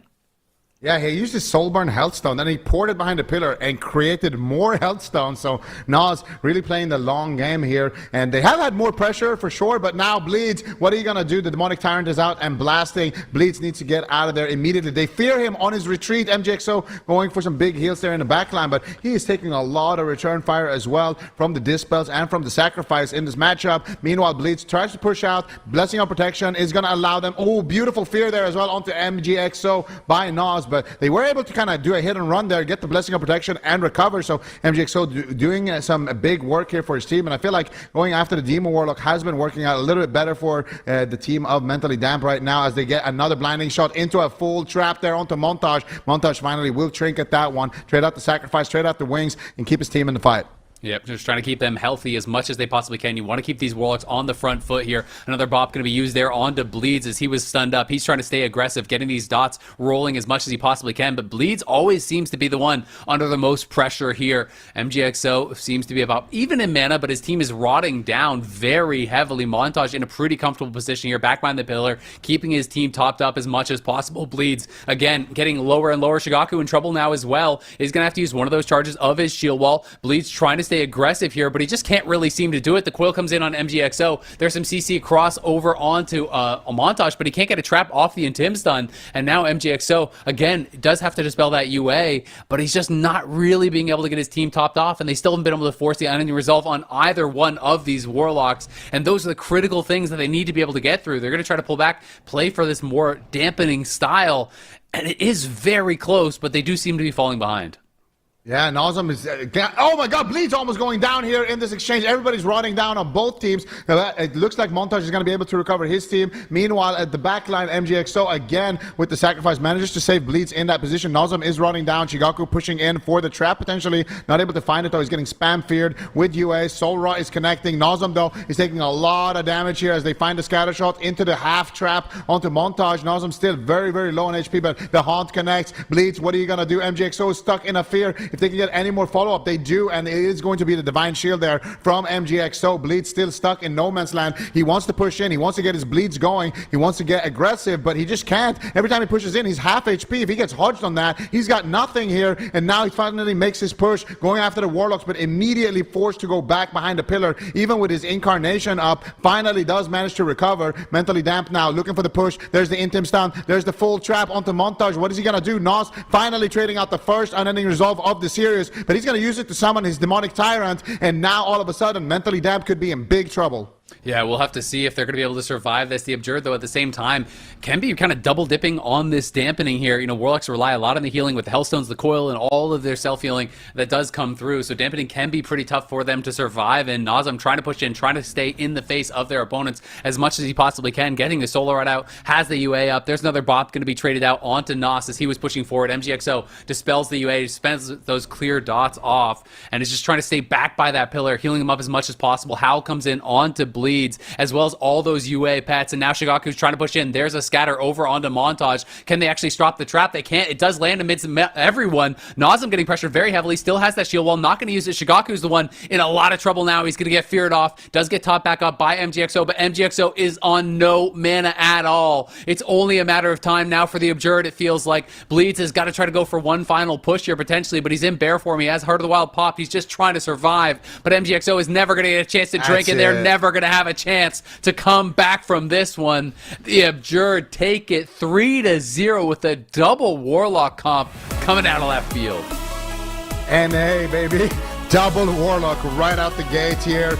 Beautiful stuff coming out from the Abjured, just making it work here. But this game was a lot more close, you know, kind of playing after that closest wizard, kind of playing a little bit more of a defensive approach on the side of jungle, trying to prolong the game. But still, it does come down to mana in this position. And that is because, as you can see, MGXO had to do a lot more healing. He had to maintain basically 1 mil HPS to keep his team in the fight this time around. Just so much damage. You get the Mortal Strike effect from the Warlock, from the Demo Warlock. Warlock, and then you have the UA Warlock just doing such crazy spikes of damage anytime that Haunt connects, anytime you get a full row of dots, anytime the Demonic Tyrant is out, and even there at the end, dropping the Fell Lord just as like an area denial is really nice when they're running away or even when they're pushing in. So it is a really tough matchup here for Mentally Damp to navigate, and anytime Bleach was trying to run away, they just kept also going for these fears, trying to catch him on his way out, just to buy themselves a little bit more extra time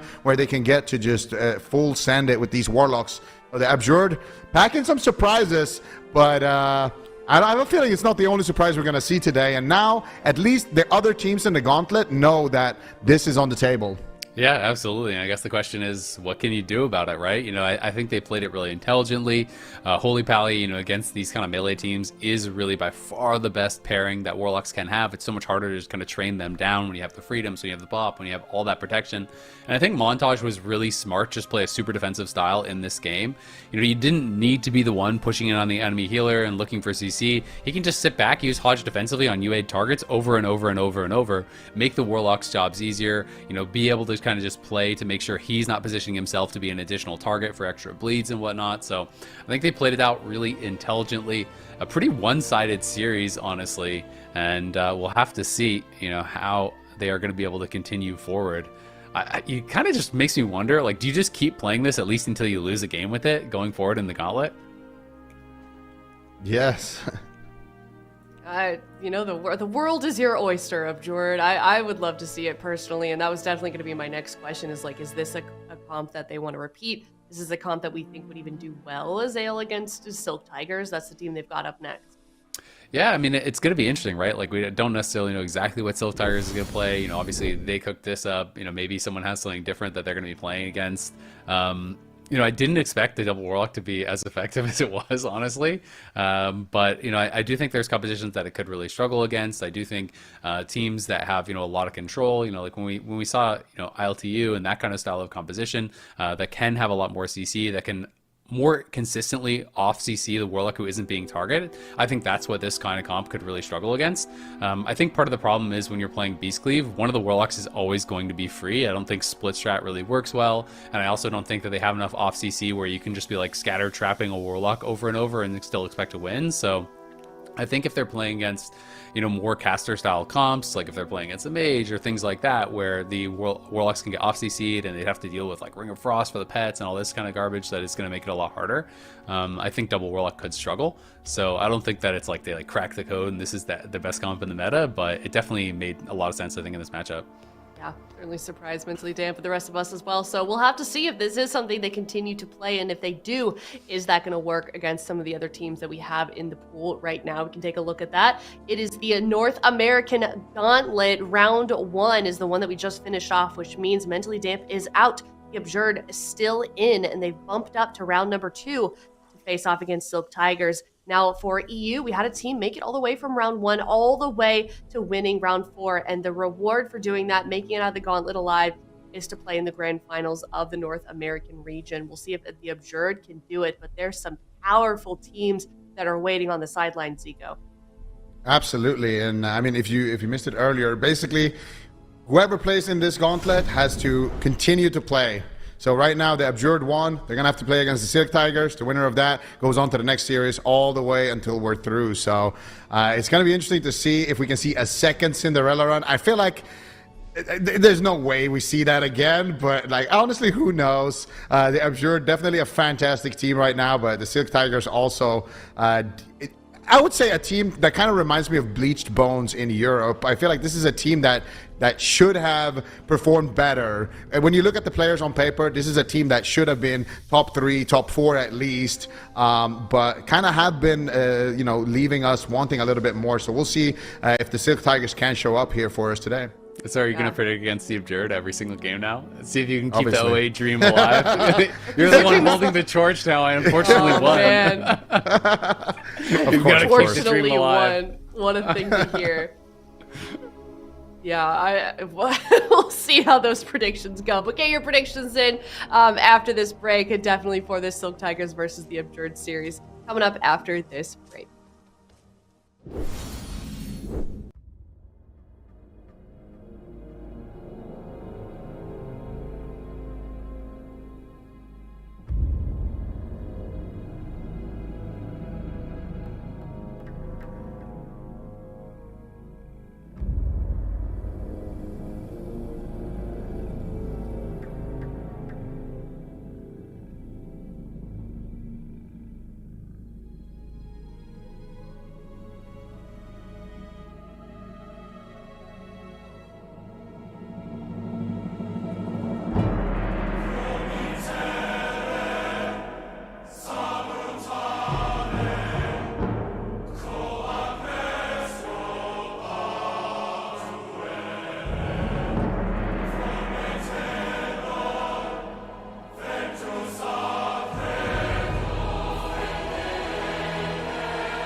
Welcome back. We are on the second series here in the North American region for the Gauntlet. We just saw the ABJURED knock out Mentally Damp with their double Warlock composition, and now they're facing off against Silk Tigers. Ven, if you could name an MVP from any of these teams, either of these teams, who would it be? An MVP? I mean, that's certainly a hard question to go with. I feel like Nazem playing the Demonology Warlock has looked really good. For Silk Tigers, that's a good question. I feel like there's just so many people you could go for. Calvish, obviously a playmaker on the road, but one player I kind of want to focus on is Ceralium. Ceralium has been, he's been looking really, really good on that mage. I feel like for this roster, there's been a little bit of growing pains, right? Like Ceralium is such a seasoned, accomplished mage.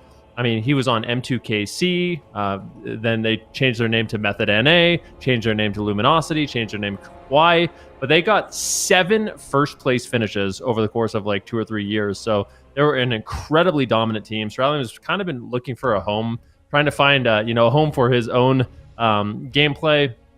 Obviously, one of the best mages in North America, one of the most successful tournament mages. We've seen him multi-class on the Enhancement Shaman, but like I kind of mentioned, his new home now on the Silk Tigers, they have struggled just a little bit. But I know in order to prepare for this Gauntlet, they have put in a ton of work, a ton of practice, and I feel like Ceralium is one of those mages who could really rise to the occasion and kind of carry his team to victory. So for me, he's going to be the player to watch in this upcoming series. Yeah, okay, certainly going to be keeping an eye on him and what kind of influence he'll have here on Silk Tigers, because there's so much on the line for both of these teams. As we've said time and time again, this is the Gauntlet. This is their last chance, Azale, and they know that it's single elimination as well, and I'm sure that's adding to that pressure that these teams are feeling in this moment.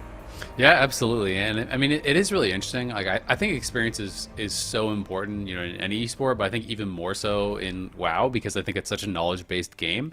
So it's always interesting because you can have players that were, at the very, very top of the game, like Ceralium, who maybe have a little bit of a down period, but maybe they just hadn't been putting in as much practice. But you know that they can get their mechanics back to the level that it needs to be through that practice that they put in a little bit of hard work. And then they have that knowledge that can really kind of carry them through. And I think, just being able to kind of see the game in a different way is sometimes what separates these elite players from the rest. So it'll be interesting to see if they can kind of have that return to form here for Ceralium and show up against, it's going to be the double Warlock again here from the ABJURED. Yeah, we'll see if it's enough. It's Silk Tigers versus ABJURED game number 1, Ben.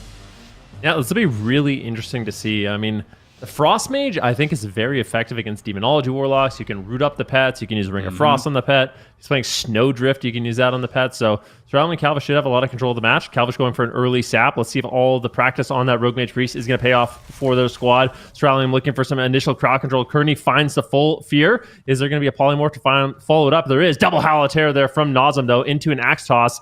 Nice denial there by Nazem, but he's still in trouble. Yeah, Nazem taking a lot of pressure. This is a much better start here. The Silk Tigers putting that damage on here. Calvish, though, getting hit hard, is going to be able to kick the haunt. That's important. You need to keep that haunt down as much as you possibly can. There's the off-kidney shot over on a montage. They have anything to follow it up? It looks like they do. There's the follow-up cheap shot. Now they're going to try to wall him off, but they're not able to quite get it. Ceralium under pressure. Calvish going to get feared off. Kearney has a bit of work to do to catch his team back up here. Calvish now has no trinket, has no evasion. He's pushing forward, though, trying to keep this damage rolling. Now poking away at the montage. You can see that Nazem's just going to replace his port likely on the other side of the map. They're trying to reposition here. Puts down another Soulburn Gateway. Going to have to drop his port, but he's going to be stuck on top of it for a little bit of time. There's the PS coming out on Calvish as he's going to get hodged with the UA. That's problems for him. He's going to step over onto Nas. Does get a gouge over onto him. Now there's a kidney shot onto Nazem, but it's Calvish still who's getting low. Ceralium trying to get the burst coming in here now, but there's just no CC over on a montage, and it does feel like Silk Tigers are starting to fall behind a little bit.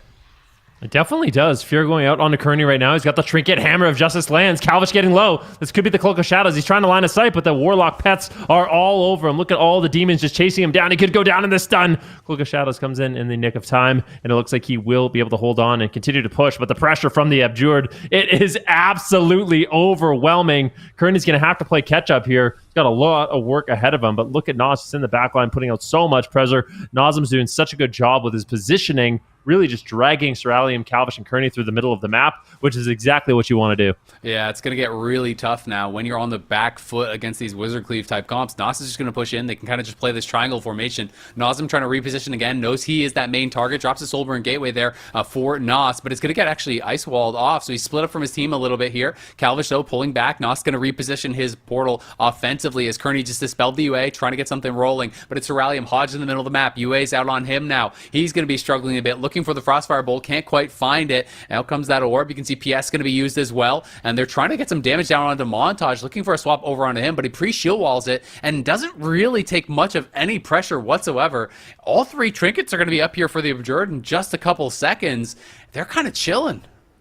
Yeah, they're looking good. Montage is actually ahead on mana as well, which is massive for this game. Ceralium needs to be careful. Ooh, is going to use that greater invisibility to reduce incoming damage for the time being, but might have to trade out an ice block. Doesn't want to greet it. Kearney going for the ultimate penitence. They're trying to play catch up, but it looks like he's going to get coiled on it. Great denial there by Nos. Gateway drops down. Nazem drops him an exit vehicle, and Calvish now might just go down. Stun on Kearney. Comes into the void shift to the last second, but the Abjured are absolutely owning. This is looking like a very one-sided game. Yeah, this is looking so one-sided. I mean, all three trinkets available on the other side, all three shield walls available on the other side. Kearney does have 1 PS. He does have his trinket, so they have some things that they're working with, but they need to be able to find an opportunity to get aggressive, to be able to force some cooldowns if they're ever going to have a hope of getting some sort of a setup burst kill. You can see the Icy Veins is rolling right now for Ceralium. They're going to go in on Nazem. There's the kidney shot over onto him. Bop going to be used, though, by Montage. Well responded to. They don't overcommit anything to it. It's just the Bop coming out now, and Nazem's going to be free casting. There's the Soul Rock coming out. He's going to be looking for some of these Malefic Raptures. UA going to be put up. Haunts out as well. There's the coil onto Calvish, now expiring. You can see Kearney pulling back behind the pillar, but he's split from Ceralium. It's pretty awkward right now for Silk Tigers. You can see the UA Dispel does come out. Calvish going to be looking for a re-stealth. We'll see if he can actually find it. Now he's going to be going in. There's the cheap shot. They're going to be swapping it over onto Nos. He has no pet sack, but he's not going to use anything really at all. Now the step over onto the other Warlock. Kidney shot comes out, but he's going to get Hodged, and Calvish has that UA on him, so it's going to be another PS going to be having to be used here by Kearney. Kearney really trying to keep his team topped off as much as he possibly can. The Charhound's going to be coming out. Full pets going to be summoned up now by Nos. He's going to be looking to get back behind the pillar with Nazem. Nazem re-drops that port and gets the UA out one more time. Calvish again on the back foot, and it's going to be having Ceralium blinking back to the pillar. Montage just so far ahead, it feels like at this point it's Calvish who's in a lot of trouble with that Felguard back behind the pillar. He's down to 20% HP, and Kearney still has not been able to find any opportunity to top him back off. He uses the PI just defensively, but it's getting nothing done. He goes out for a kidney shot. It's a triple Shadow Fury coming through. They are on the run.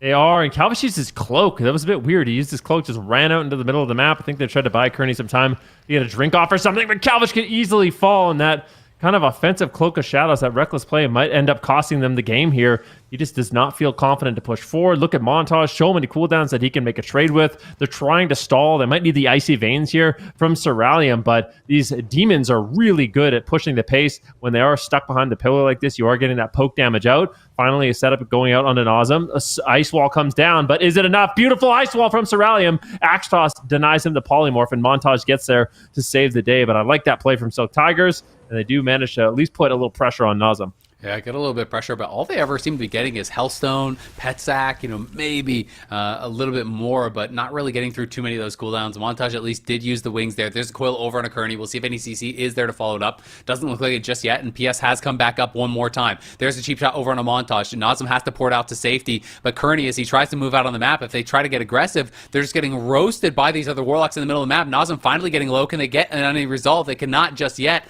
The Observer going to be popped here. They're trying to get some damage with that Dark Glare as well. It is going to be that major damage rolling now for the UA lock. So Silk Tigers just run back to the pillar. They are going to reset here. Shadow Fury comes in. There's the kidney shot over on a Nazem. Still only being able to get that pet sack. Bop is available. Everything is available. It feels like on the other side. Blind comes out onto Montage, but it's just a Soulburn gate, and Nazem just gates to safety back behind the pillar. Can just relay that demonic circle one more time. The Abjured are just kiting it out and playing it so well defensively. Yeah, this is the Icy Veins from Ceralium too. They need to try to get something going. They need to pull some major cooldowns. Dampening is getting so incredibly high. At this point in the game, we'll see what they can end up doing. 32%, and that number's only going up. Full kitty shot now on a Nazem as Calvish is looking to make a push. Big Meteor Comet Storm come in, and Nazem is just getting owned. Even though there's no crowd control on Montage, he's struggling to keep him alive as Soul Wall comes down to try to refresh those Hellstones. So Nazem's going to have that available every minute, that additional heal. Kearney now trying to make a push, crossing the map here with his Rapture. The adrenaline rushes up. They have some damage. Gash now into Montage, but I don't know if that's going to be enough to really force them defensive. Cheap shot to follow it up. Calvish doing anything he can to try to find some damage. Nazem goes for a Howl of Terror, but he's just getting absolutely owned at the same time. Kearney's getting low. He goes for a UA Dispel and almost gets taken down. Massive heals incoming, and now the Abjured. They have all the pressure. Yeah, that was a lay on hands coming out there from Montage, but it's Kearney still low, it's Calvish still low, it's Ceralium still low, and they didn't even get the unending resolve. You can see the Ring of Frost coming down, trying to grab those pets. Calvish steps back in. There's the kidney shot over on Nazem. The Freedom not going to do anything for him just yet. They don't have any CC though for Montage, and Montage has those wings going. Cloak is going to be forced from Calvish, and Calvish has got to run. He's pulling back towards the rest of his team. They cannot allow Kearney to get pulled off the pillar, and they know it. So they're just going to hit the closest Warlock. It's over on Anas. There's the unending resolve, and now it's just going to be a life grip back. You can see that Bop actually got spell stolen, it looks like, by Ceralium, so he pulls that off. They can see if they can get themselves healed back up. UA Dispel comes out from Kearney. He's trying to reduce the damage as much as possible, but it's Montage on the other side. He's going for a drink, and that could be really problematic, because this is a game that looks like it's coming down to mana, and Montage just got a massive mana lead. Yeah, let's see what they can do to keep Nos alive. He trades the sacrifice. That is going to completely deny this go. And Calvish, no Cloak of Shadows for a minute and a half. There's a huge opportunity here for the Abjured to close this one out. But this is the Veins, and Nos is not feeling healthy. Looks like the Ice Wall will come down, overlapped with the blind there. Nos trying to get back to his target, but a full Polymorph lands. Montage has some catch-up to do. Dampening is so high. He's run out of healing, and they get completely swarmed and overwhelmed. Silk Tigers just look like they're losing the entire game, but the problem is the Abjured, they were never willing to push in behind the pillar. So they just were able to reset cooldowns, recover, and do these little poke trades that ended up just overwhelming in the end. Yeah, it gets really difficult, you know, for 90% of the game. They couldn't even force a single unending resolve. And then this is one of the things with Warlocks is a lot of your survivability is based on healing and shielding, things that get reduced by dampening. It gets harder and harder and harder, and all of a sudden it hit a certain point where, you know, everything had to be used at once, and then it still wasn't enough, and they are able to push through, get that kill. But I really agree with you. I do think they had to take the advantage when they had it, you know, earlier on in dampening. You know, don't wait this late. And when you have Kearney on the back foot, when you have him being pressured that heavily, just push both your Warlocks in on top of Kearney, get him involved, because if you can get that third target involved, get dots out on him, you know, continually pressure him, I think, you know, they could have potentially looked for that kill, but it's tough otherwise. You know, they don't necessarily have that huge burst to finish off a kill, you know, without being paired with like a mage or something else.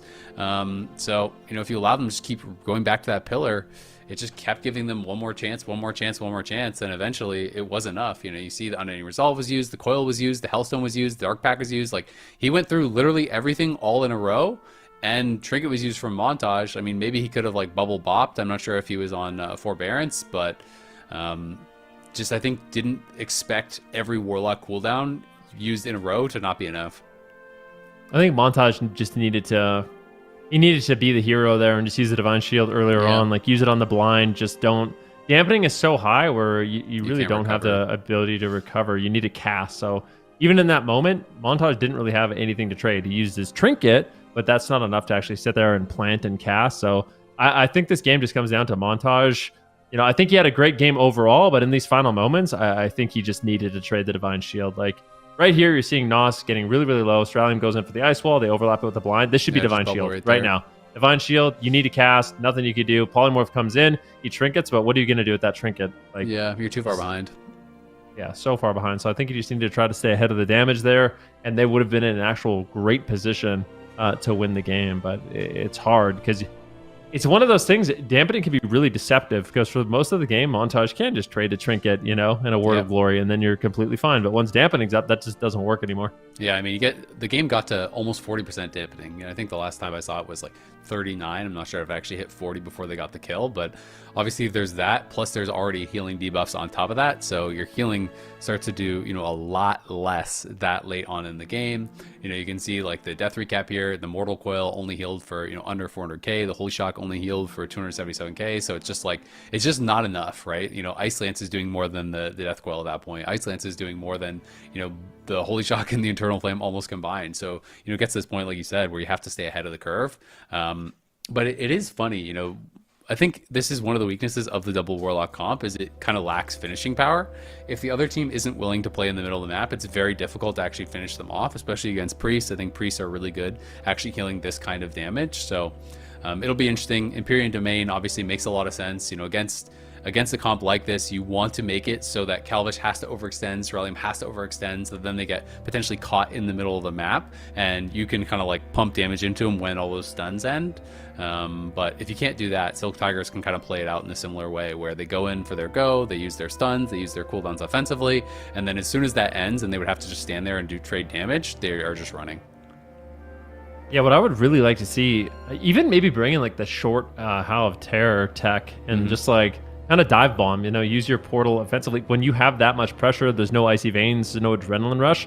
I feel like that's your opportunity to play aggressive, especially when you're so far ahead in terms of cooldowns. Like there were so many moments in the match where everyone's 30% health, Kearney's struggling, and they kind of just were not willing to push in. It was kind of, seemed like their strategy was just do damage, don't die. Yeah. But I feel like they actually can make a move, especially if they're playing something like Howl of Terror. They can move in and weave out of the fight really, really quickly with a gateway or a portal. I just think they have to be willing to take that risk. Yeah, no, I agree completely. I mean, maybe their thought is that like playing Soul Harvester, you do have kind of more bursts, right? So maybe their thought is like, oh, we need Soul Harvester to get the kills. But I think in this case, you know, maybe just playing Diabolist and playing that short Howl could be that difference, you know, especially for the Demo Warlock. If he's not going to be the one that's actually targeted, then you can start to kind of, you know, place your port offensively at a certain point when you get ahead. And like you say, sprint port in, get the Howl on the wall, you know, start to really look for it.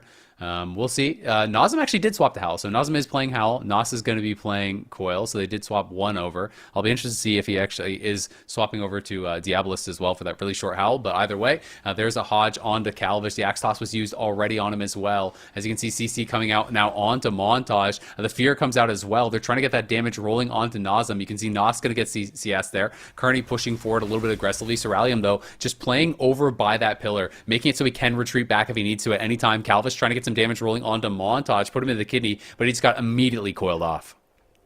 Yeah, Nazem in the middle of the map right now, going for a Shadow Fury, lands it onto Calvish. Kearney getting a little bit low, taking some of that rot damage. He is going for those UA dispels, so it's a risky play, but I feel like if Kearney can just sit back and cast like this, it's going to allow him to stay in the fight and play really, really mana efficiently as well. So like you mentioned, you definitely want to get all three members of Silk Tigers involved. You want to get some pressure on Kearney if you can, but his positioning has been really good. Even right now, he's just playing at max range. Priests in general have the highest casted range in the entire game. So if you play range really well, it can be difficult to get a setup, but a beautiful Shadow Fury into a Fear. Kearney's going to be using the Will of the Forsaken to break free from that one and to just stay ahead of the damage. Yeah, there's the ultimate penitence. Looks like it got interrupted at the last second there, or potentially just canceled by Kearney. And now he's going to be going for it, and is going to be able to get that off. Calvish has the Adrenaline Rush rolling, try to keep that pressure going here over onto Nos. Nos down to about half HP in the middle of the map. He's actually being hit by Cerulean, and they're basically going for a bit of a split strat right now. There's the cheap shot, though, over on a Montage. They have any CC to follow that up. Doesn't look like it just yet. And does get Axe tossed as he goes back over towards Nazem. Nazem trying to fake out these UAs as best he can. You can see him constantly looking for those fake casts. Not quite able to get him to bite just yet. The PS is going to be used onto Calvish, and now he finally is able to fake that interrupt, but they're just going to be running right back behind the pillar, trying to deny him the ability to get those full dots out. And he's not actually playing the short Howl, so he is playing it, but he has stayed Soul Harvester, looking to try to have as much damage as he can. More burst with these big Malefic Raptures. A nice Shadow Fury comes in around the pillar, does catch on to Kearney, but again, they can't push in and get that CC on until maybe just now. I mean, Kearney now is looking for a mind control, and Montage is in a lot of trouble. Actually has to bubble and shield wall. Yeah, he uses the Divine Shield and the Shield Wall. Really unfortunate there for Montage. He gets punished in a big way. So maybe this is why they're actually afraid to make a push. But I feel like it's okay for Nazem to make a push. Maybe Montage needs to sit back. He was getting really aggressive. Here comes a full gouge. They're doing a setup. Can they take him down? Icy Veins available. It gets pulled. Montage is in trouble. He trades out his trinket. Beautiful Howl of Terror for defense, but I don't know if it's going to be enough. Montage kiting around with his Freedom and Divine Steed. Looks like he will live. That was a great push there by Silk Tigers, but now they're getting punished heavily for being in the open. Yeah, absolutely. You want to see Warlocks on either sides of that pillar. Nos needs to go to the opposite side of Nazem and really push them out off that pillar as best as they possibly can. As long as they save coils and things defensively to peel for Montage, I think it's so hard for them to actually get that kill. Nazem does get a nice fake cast, but he's getting kind of rocked by Ceralium right now. Now Nos is going to look to try to push in here. Is going to be making their life a little bit difficult. Gets knocked off the pillar. Nazem now free casting in onto them. There is that axe toss over on a Kearney. They're trying to get dots rolling on him, and Ceralium in a lot of trouble. Does ultra time back, but not to much safety. There's the death coil. There's the block. It's going to be forced. The coil had to be triggered as well by Kearney. Calvish getting really low. He has cloak available, but definitely does not want to have to use everything right here, right now. The Bop's going to come out, trying to keep him offensive. Montage doing a great job keeping his team healthy. They both have the unending resolve. This is the moment we talked about last game where they need to try to push in for the kill. Yeah, they got to push right now. Triple Shadow Fury. That's going to get the job done into a re-triple. Beautiful stuns coming in here from the Abjured, and Ceralium goes down. That's exactly what we wanted to see in the Abjured. Tie it up 1-1 with their double Warlock composition. This map certainly helped, though. These small pillars are very useful for getting that damage off. And unfortunately, I don't think there's any other maps that really have small pillars like this that are also large that the Abjured is going to be able to capitalize on, but this is a great game too from them. Yeah, it was a really good game too. I agree it may be, the best in slot map for them, but I still think they can utilize the same kind of strategy on another map, right? Like you just split sides. How they had this set up at moments, I think, was really, really good. Where Nazem's playing on one side, Nos is playing on the other side. Look at their positioning in this moment. Montage is back. He's in LOS of both Warlocks, and both Warlocks are attacking you from either side. So there's not really anywhere safe to go, and that's where it gets really, really difficult against these Wizard Cleaves. I do think it was a good look from Silk Tigers to try to punish Montage, to try to set up a kill on him. When he did overlap both the Divine Shield as well as that shield wall, they thought, okay, this is our moment. We can try to look for a kill on him. But as soon as they went for that and weren't able to actually finish off the kill, then the Warlocks can push with basically reckless abandon, right? Because they have every defensive cooldown. They're at full health. Everything has just been spent to try to kill your healer. So that, I think, is a go button if you've ever seen one, for both Warlocks to just push in on their face and try to close the game. Yeah, see there, damage done. Nazem and Nos just completely terrorizing that game in terms of overall pressure. But we have seen, like in game number 1, Ceralium, Calvish, and Kearney, they can have those moments where their damage is just really high with the cooldowns. They can push in, they can get the crowd control. But when teams are just exchanging blows, it's definitely going to be the double Warlock that comes out ahead. So I don't know. For the RMP, I feel like it seems to me they do need some level of dampening to kind of push through the defense we're seeing from the Abjured. But the question is, like, if the Abjured is actually willing to risk it and push in, are they going to get to another 40% dampening? Like, is that actually going to happen? Is that something they can realistically pull off? I think it won't. I think you can't get to 40% dampening if both Warlocks push in on your face like that. But the other side of that coin is that I don't know if you need 40% dampening to kill the Warlocks if they are playing on top of you, right? Like, if they're positioning more aggressively and they're, by positioning more aggressively, you pull Montage out into the center of the map where he's more easy to CC. So it is a double-edged sword, right? Like, there's a reason why they were playing that defensive in game number 1. But, I do think, we'll see if they can actually make it happen here. Black or Cold is a bit of a smaller map, can make things difficult. It'll be interesting to me to see if Silk Tigers want to play more in the room. That's kind of what I'm expecting, is that, Kearney will play back potentially in the room, and then, if the Abjured pull back off that middle pillar, then Kearney could push the middle pillar and kind of play there. But the middle pillar can have similar problems to what we actually saw happen in that last one, where, if you're kind of chasing in and then the priest has to move in the center of the map, then the Abjured can have their gateways and their ports on that middle pillar and get right back in on top of Kearney and then start making his life difficult.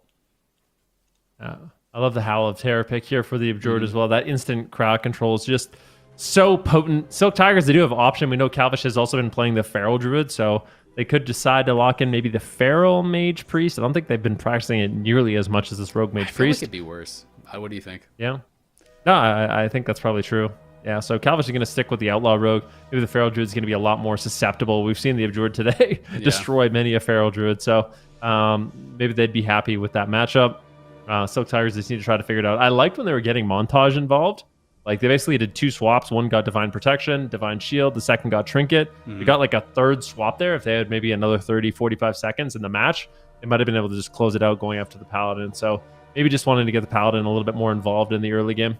Yeah, it's really interesting, right? Because It's always, there's so much risk to when you are playing these setup comps to involving multiple members. Like if you go to the same person over and over and over, the downside is that it becomes obvious and they can play really far back. But if you keep like, oh, this Warlock's too far, let's go on Nos, and then go on him and they force cooldown. Okay, now this Warlock's too far, let's go on him, they force cooldown. Then Nos is, you try to go on him again, he has his cooldowns back, you know? Yeah. And so like it is sometimes the difficulty where you kind of have to walk that line, and maybe it's just the kind of play closest wizard until X amount of dampening hits, and then they really commit to one target and try to kind of like overrun them. But I always feel like that's one of the most difficult decisions against these kind of compositions, where you feel like you're a bit on the clock, because you don't want to overcommit on one target and make it too easy for them to position defensively, but you also don't want to like diversify your targets too much and allow them time to just constantly have a cooldown every time you go. Yeah, if they're always trading like multiple 1 minute cooldowns, you basically never get anything. Yep, Dark Pack Hellstone every time you go. Yeah, exactly. So we'll see what they do. Silk Tigers, they need to try to commit to a target. This is a much smaller map, so they should be able to find Montage. I think that's probably going to be their line to play. I think like doing those consistent swaps on him in the last match showed that they really can take him down, especially with the Icy Veins. See what they decide to do. Nazem and Nos are going to be taking the middle of the map so far, but still have their portals far away in the starter room, so not going to have those central port position. Kearney playing back, Strelin gets caught, and it looks like he will take some initial damage, but no team really wanting to commit too early on. Yep, and I mean, what you can do if you're willing to play really slow is sometimes they just start hitting the pet, they push them back, they get into combat, and now Montage is going to get sapped up, so let's see what the opener looks like here. Shoves out the Frost Orb there, doesn't really get anything with it, and they don't even open with the sap. I'm a little bit surprised about that, to be honest with you. And they're just going to health funnel the pets back up. You can see that Fell Hunter is in that arena in the back, and it's going to get killed off. But again, it doesn't really matter as long as he's just like resummoning, and you can see he's just resummoning now. So they're just going to try to keep them in combat, and maybe this is the strat from Silk Tigers. We're just not even going to fight you until dampening goes up. Make them just try to push in early. Yeah, I don't think it's a bad play. They can kind of sit back. Kearney can basically indefinitely sustain, the onslaught from this Felguard. Yeah. I don't think he really has to worry too much about it at this point. So maybe they decide to sit back. The one thing is Nazem and Nas are going to be able to eventually get the eye. So Calvish isn't going to have the luxury of just sitting in stealth indefinitely. They will be able to get that stealth detection and knock him out of stealth, and maybe that's when they decide to make a play. If it's a full kitty shot, the damage get going. Calvish at the same time gets clotheslined with an axe toss, so great job there by Nos getting a defensive stun, Howl of Terror as well, but Nazem's taking a ton of pressure and will portal back to the center of the map. Yeah, he's going to port back out. Now the Soul Rots come out. He's going to try to get that damage rolling. They're actually putting a lot of damage into his Fell Hunter here. He's not playing Pet Sack, so he was going for that health funnel, but he is getting kind of rocked in the blind. He's going to get sat through here by Montage. Does do a Soulburn Gateway, gets back towards his side, but he's still incredibly low. This is getting risky. He is holding onto those cooldowns. The Wings and the Sack are going to get traded out, so he doesn't have to use that shield wall. Haunt is up. Nos, though, in a lot of trouble now, too. The Bop is going to get purged off immediately there onto him, and it's a great push here early on from the Silk Tigers, but now Kearney, Shadow Feared, into the Fear. He's going to have to will it, and he's going to have to try to keep his team stabilized here as Montage is going to get step kicked. They'll retreat back to the room. Yeah, I mean, we've seen this strategy from RMPs in the past against these wizard setups. I've experienced this myself. They just do a hit and run strategy, and this is where they really have to kind of push the pace.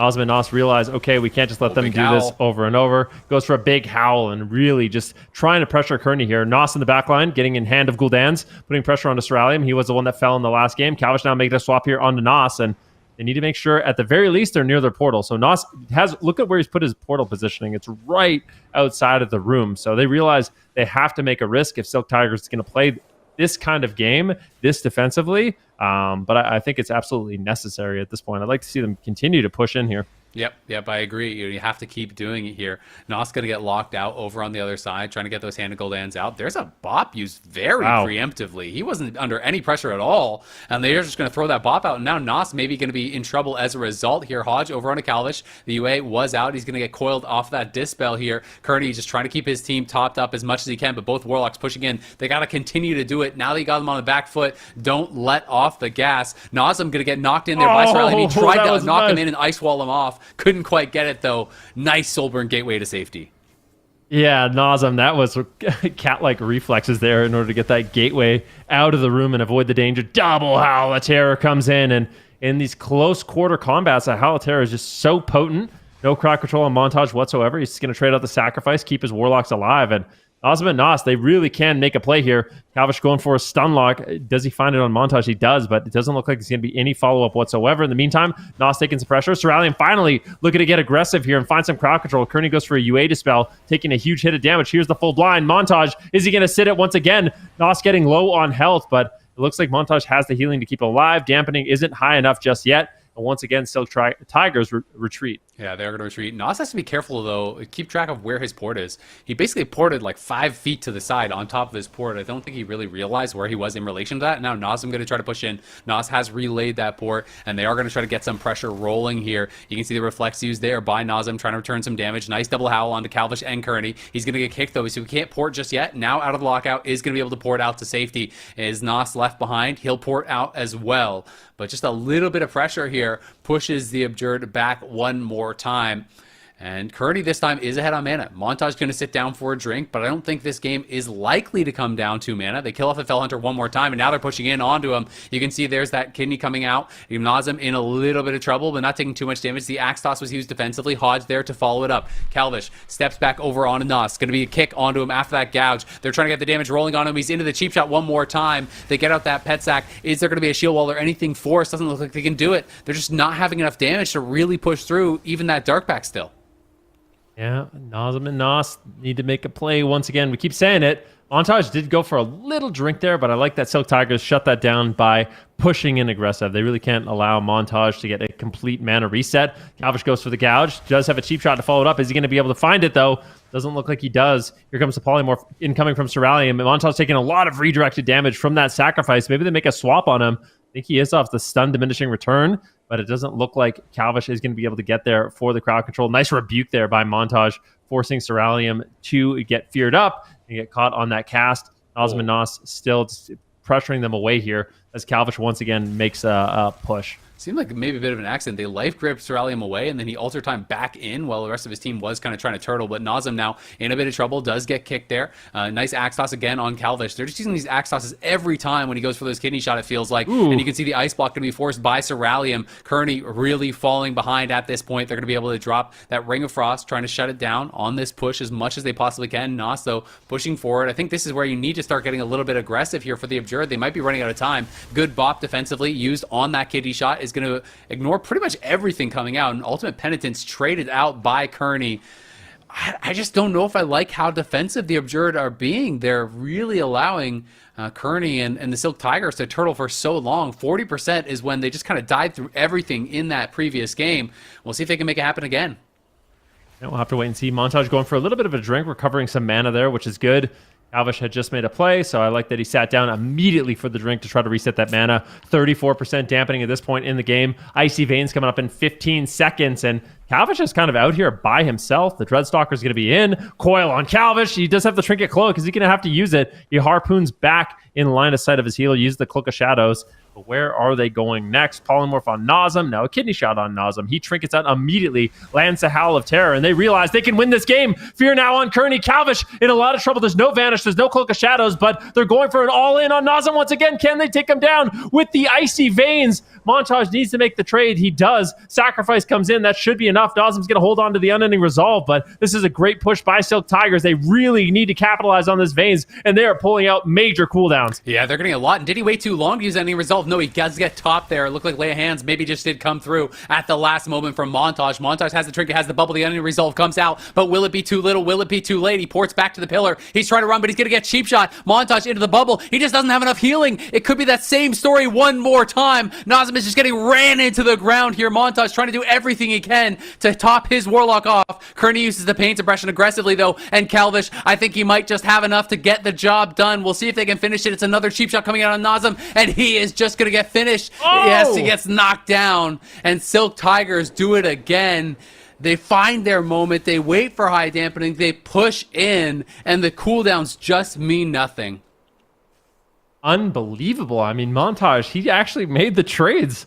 He used the Sacrifice, he uses the Lay on Hands, they use the Unending Resolve, but it just doesn't matter. Silk Tigers continues to just push through, to keep up the damage, really relying on that Icy Veins, and Calvish is doing a really good job keeping on the back foot, not falling for any of those fake casts, not wasting his interrupts, just really good denial. And because of that, they're able to ride that momentum, just keep them defensive, and eventually when they get the kill. Yeah, I mean, I think the Abjured are thinking too much about mana and thinking too much about like, oh, we're not really having to use cooldowns and all this, because when it gets late in the game, it's just like dampening double dips so hard on these comps. I know I've said it a few times, but it just Warlocks, a lot of your survivability is affected by dampening, right? So you are much more susceptible to getting ran down in these later stages of the game. And then of course your healer is getting, really affected heavily by that deep dampening. There's, wound poison on you. There's heal cut from the rogue, so it's tough, man. Nazem, like they used within, I want to say a span of 30 seconds, they used Pet Sack, Unending Resolve, Sacrifice from the Paladin, Wings, Lay on Hands, like Trinket, Port, Gate, nothing did anything. Yeah, it actually was kind of remarkable. I'm going to be honest. I can't believe he just died like this. I was like, okay, they used pretty much everything. Look, he's got Avenging Wrath up right now. Just doesn't do with his anymore. Divine Shield, doing nothing. Hand of Divinity comes in, he gets kicked on that, which is really, really unfortunate. Then he gets feared, but he's just a lot of control. So the good thing, what we're not really talking about that much is, yeah, Nazem's getting ran down by Calvish, but one thing Soralium and Kearney are doing is they're really taking out Nas. So doing a really good job to spam polymorphing on him, fears, interrupts, just making sure he can't get any kind of pressure rolling. So you have Calvish denying one Warlock, and then you have Soralium and Kearney denying the other. They can kind of just ride that momentum because of it. Yep, absolutely. I mean, that's what I was talking about after the last series, right? Where you're playing against this feral BM, and like they don't have that same ability, but they don't have enough CC to kind of throw all this off CC at the secondary Warlock. So the secondary Warlock was always free to kind of shut down those pushes. But when RMP goes in, they have so much CC that it's very, very difficult to actually get enough damage out to really turn things around. Even with defensive axe tosses, it's not always enough. And if you're using the defensive axe toss on the rogue every time, then you're not really necessarily going to have something to stop the mage, especially because they're not playing like Pet Sack. So a lot of times the pet was getting caught in like Ring of Frost or like Nova LOS, and like there can be difficulties with that as well to actually stop Soralium when he's going for polys. So definitely can be tough. The Abjured now, it's a tough spot to be in, right? Because you've kind of lost your advantage as far as the series goes. They are going to go towards a big map once again, where they'll feel that they are favored. But I really do think they have to have more of that killer instinct, and just, yeah, there is a chance that you go in and you lose the game faster. But when you put them behind, I think you just have to commit to it. You just have to accept that risk, because it feels like they just can't compete when it gets to 40% dampening. It's just GG. Yep. I 100% agree with that. The Abjured, they need offensive gates, offensive portals, and to just push in. I wouldn't even mind, honestly, if they played double Howl of Terror. Like, yeah, both of them, just literally just go for the crowd control. Make sure you're rotating at every single DR. They're constantly stacked up, and that's going to be your ability to actually put them behind. So the Abjured, they need all offense.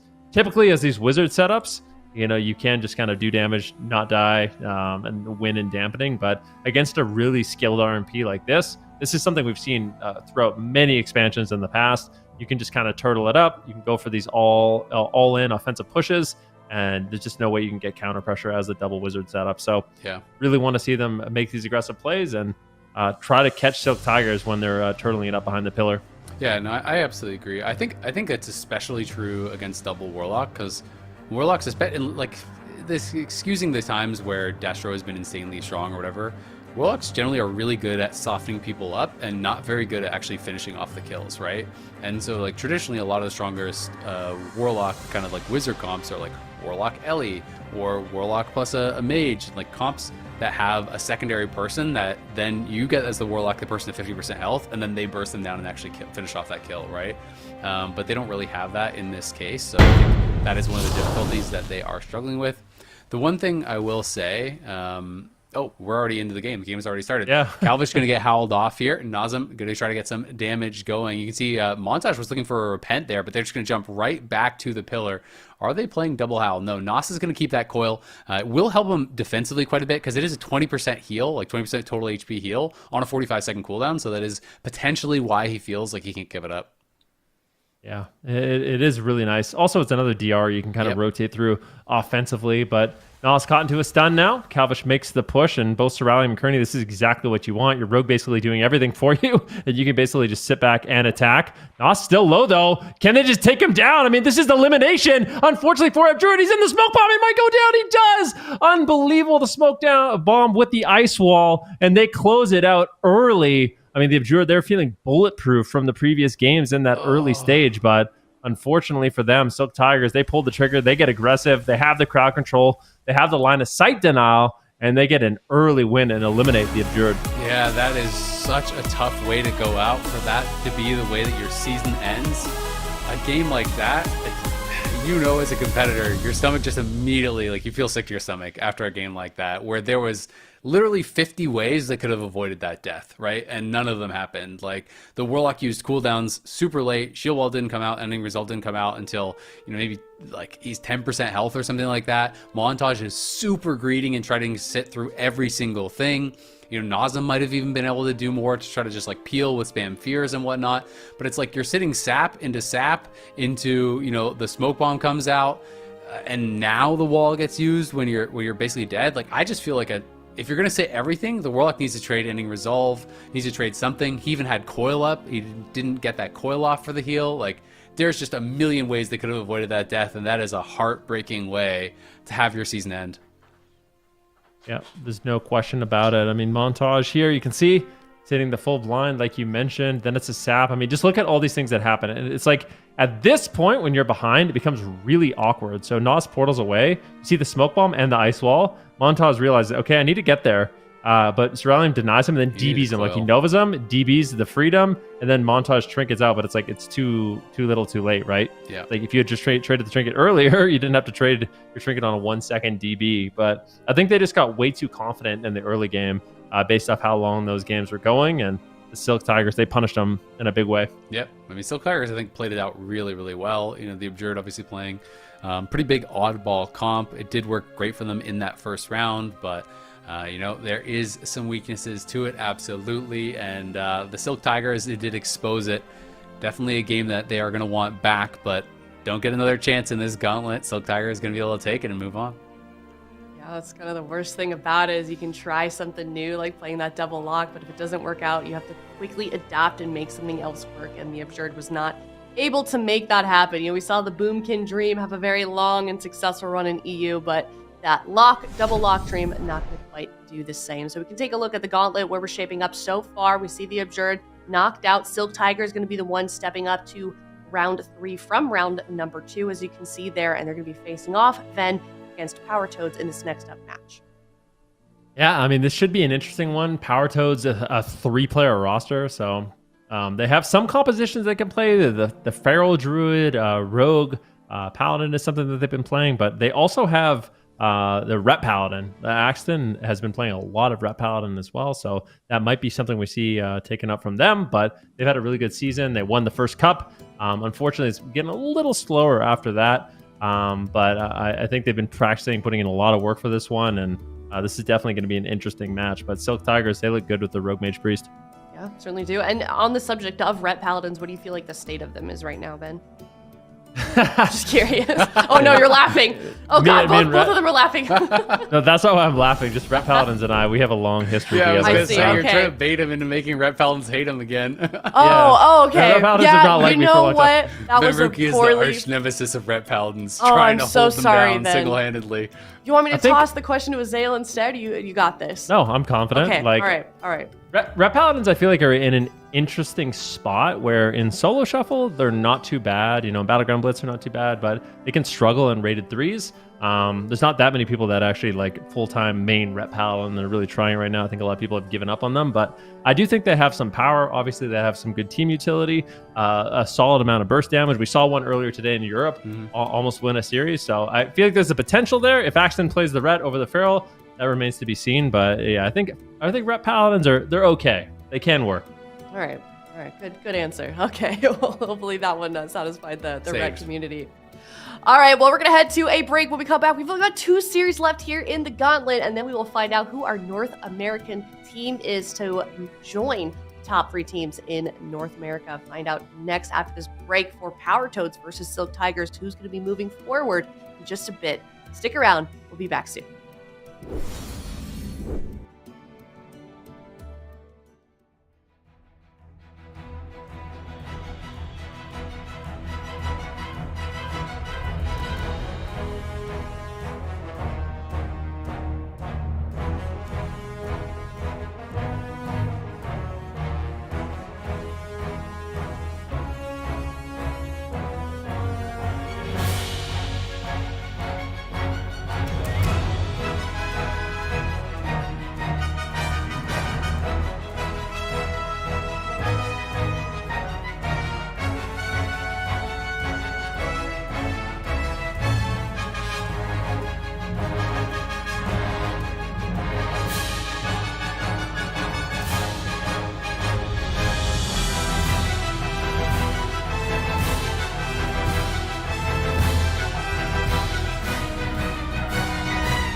It is Power Toads versus Silk Tigers. Looking at the chat predictions, this one's pretty much in favor of Power Toads. Silk Tigers, of course, did win that last series. Supatees, what is your take on this series? Do you think that Silk Tigers can overcome the odds? I mean, I think Power Toads are in a rough spot now with 3 players on their roster. So compositionally, Vinrugi's talking up the Ret Paladin. I'm like, Ret Paladin into Rogue Mage? That's not usually Is that what happened? I feel like that's not exactly what happened. Usually where you're talking up Axton, you're like, he's playing a Ret Paladin, and I'm like, that's Rogue Mage Priest. This is like Ret Paladins. No, I'm not going into that. Okay. Like, you can't, like, you couldn't pay me to queue Ret Paladin into RMP, I feel like. So I feel like Axton's team is probably the Feral Outlaw. It looked like their most practiced composition in the matchup, whereas Silk Tigers have a bunch of like really meta comps. So for me, I feel like it's the Power Toads would be an upset. All right, we'll get your predictions in. We're starting this match off. Game number 1, single elimination. These teams want to move on in the Gauntlet. They want to make it to that final series against Team Liquid. It's Power Toads facing off against Silk Tigers. All right, let's see how this one does go. Looks like Power Toads are going to be locking in the double Druid Outlaw Rogue. So there's going to be a lot of Cyclones in this match, but Resto Druid is not the greatest right now. Like, a lot of people are not playing Resto Druid, but it does have good crowd control. So we'll see if they'll be able to utilize that, similar to like a balanced Druid with the Outlaw Rogue, or if Silk Tigers is going to run away with a win. Immediate sap on the Priest, opening on the Mage. Calvish gets caught in a cheap shot. Axton's looking to try and reconnect, but he's Dragon's Breath away into a Ring of Frost, but they landed onto the Rogue. Kearney's in position, pushing forward, looking for a Psychic Scream onto Tuna. Tuna pre-Iron Barks. It's still just a lot of damage incoming onto Daze, but finally Tuna recovers with huge healing coming through. They've got pressure building up on Calvish. It looks like they want to try and go after the Mage. It's just Ceruleum is so slippery. They finally get the kidney shot. He trinkets it, and it looks like he is playing the Shimmer as we see a trinket on that kidney shot. Yeah, going to be using Shimmer, be able to move around the map. Here comes big Frostfire Bolt, so it is fully ramped up right now, faking out an interrupt. Gets gripped away there by Kearney as they're putting pressure onto Axton. He takes a huge Shatter combo, and Tuna does not have the healing. Big Ice Wall plays here from Ceruleum. Kearney goes up with the Ultimate Penitence at the same time, and they are getting a lot of cleave damage out, but it looks like Tuna is going to be using this wall, and he is able to weather the storm and keep his team alive. All right, Tuna reposition, but no medallion. They could also switch to the Resto Druid, but I think the name of the game is Ceruleum is just Icy Veins. He's got a proc right now, so his damage is going to be amped up quite heavily. He's got a Comet Storm available as well. He's going to lob that out, and it connects with that Meteor hit. Look at that 2-target cleave. Daze has the Cloak of Shadows right away. That was huge value from Ceruleum. We were talking him up in the pre-show for Europe as like a player to watch out for, as he was on such a legendary roster in the past, and now he's joined the Silk Tigers to try and make it through the Gauntlet, but he's under fire. Is he going to trade in this precarious situation? And he will, as his first ice block is forced. And the Power Toads, despite being down mana, they're playing double Druid. They're still putting up a fight. Yeah, really good job here so far by the Power Toads. They get the ice block out of the way. Daze is still rotting down low, but he has 0 defensive cooldowns whatsoever. Tuna might have to trade the Iron Bark, but he's caught into a cheap shot. Axton's going to have to play defense. He uses the Typhoon there onto Calvish just to slow him down a little bit. Can they get control of the match? It seems like Dazed is going to be able to recover, as it looks like Calvish will continue to push the pace. Big damage incoming. Icy Veins available here for Ceruleum, and that is that massive swell of damage. He pulls the trigger immediately, ramping up the Frostfire Bolts here onto Daze. He just vanishes out of the fight, but gets caught and finally trying to slow down Ceruleum just a little bit here with the stun lock. So Comet Storm available. I think he wants them stacked up. Ice Wall, line of sighting Tuna from his team. Axton's in bear form, trying to get back to his healer. Dazed crosses over with the grappling hook, goes for a full blind, but Tuna pre-Iron Barks it. But Axton is still getting cleaved. Is he just going to die through Barkskin? He's at 10%, critically low, and it looks like he's disconnected. And I mean, if you're the Silk Tigers, it looks like they're showing mercy. They're showing mercy to the disconnected bear. But I mean, even if he comes back, man, like he just blew through so many cooldowns in that position. We'll have to wait and see if he can get back in. The rules are slated if he can't. And it looks like he's there. Looks like he's back. They're just going to open on him immediately. Looks like Daze is just bouncing. Okay, they're just going to start combat right away. Axton's trying to reorient himself. Likely he's lost some of his user interface, so this could be really rough for him.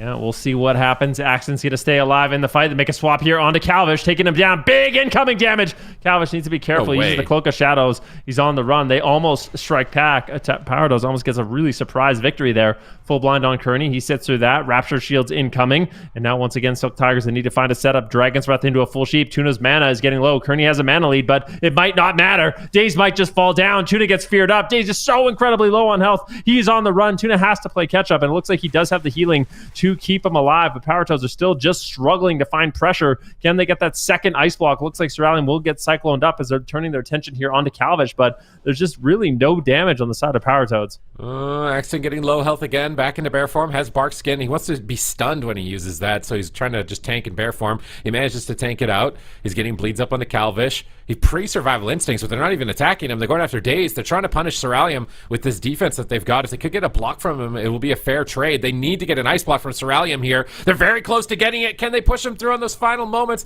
Greater Invis stabilizes himself. He ports back in with the blink here. Gets it, but a big bite out of nowhere. Axton with a huge ferocious bite. Cerulean was critically low still, coming out of his second ice block. And unless they kill Daze right now with this counter spell, they might have a chance. Oh my god. They slipped it through right at the last second. Silk Tigers take it.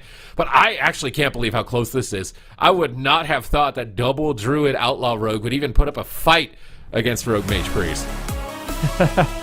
Yeah, I mean, ultimately it is going to be Silk Tigers that does come out ahead, but I think they just did a really good job of defense. Like, Axton had really good reads on their setups, going into bear form preemptively. The one nice thing for the Resto Druid is both Feral and Outlaw are relatively durable in these matchups, right? So Tuna does have that flexibility of healing targets that can sustain themselves quite well and are just kind of inherently tanky. They can make that push onto Cerulean to really kind of deny his damage and play very defensive during the Icy Veins, but Cerulean gets so incredibly low at this point. Kearney, using that pain suppression a little bit late there in those final moments, but it's a beautiful counterspell by Cerulean. Ultimately closes out the game. He just can't get the healing out.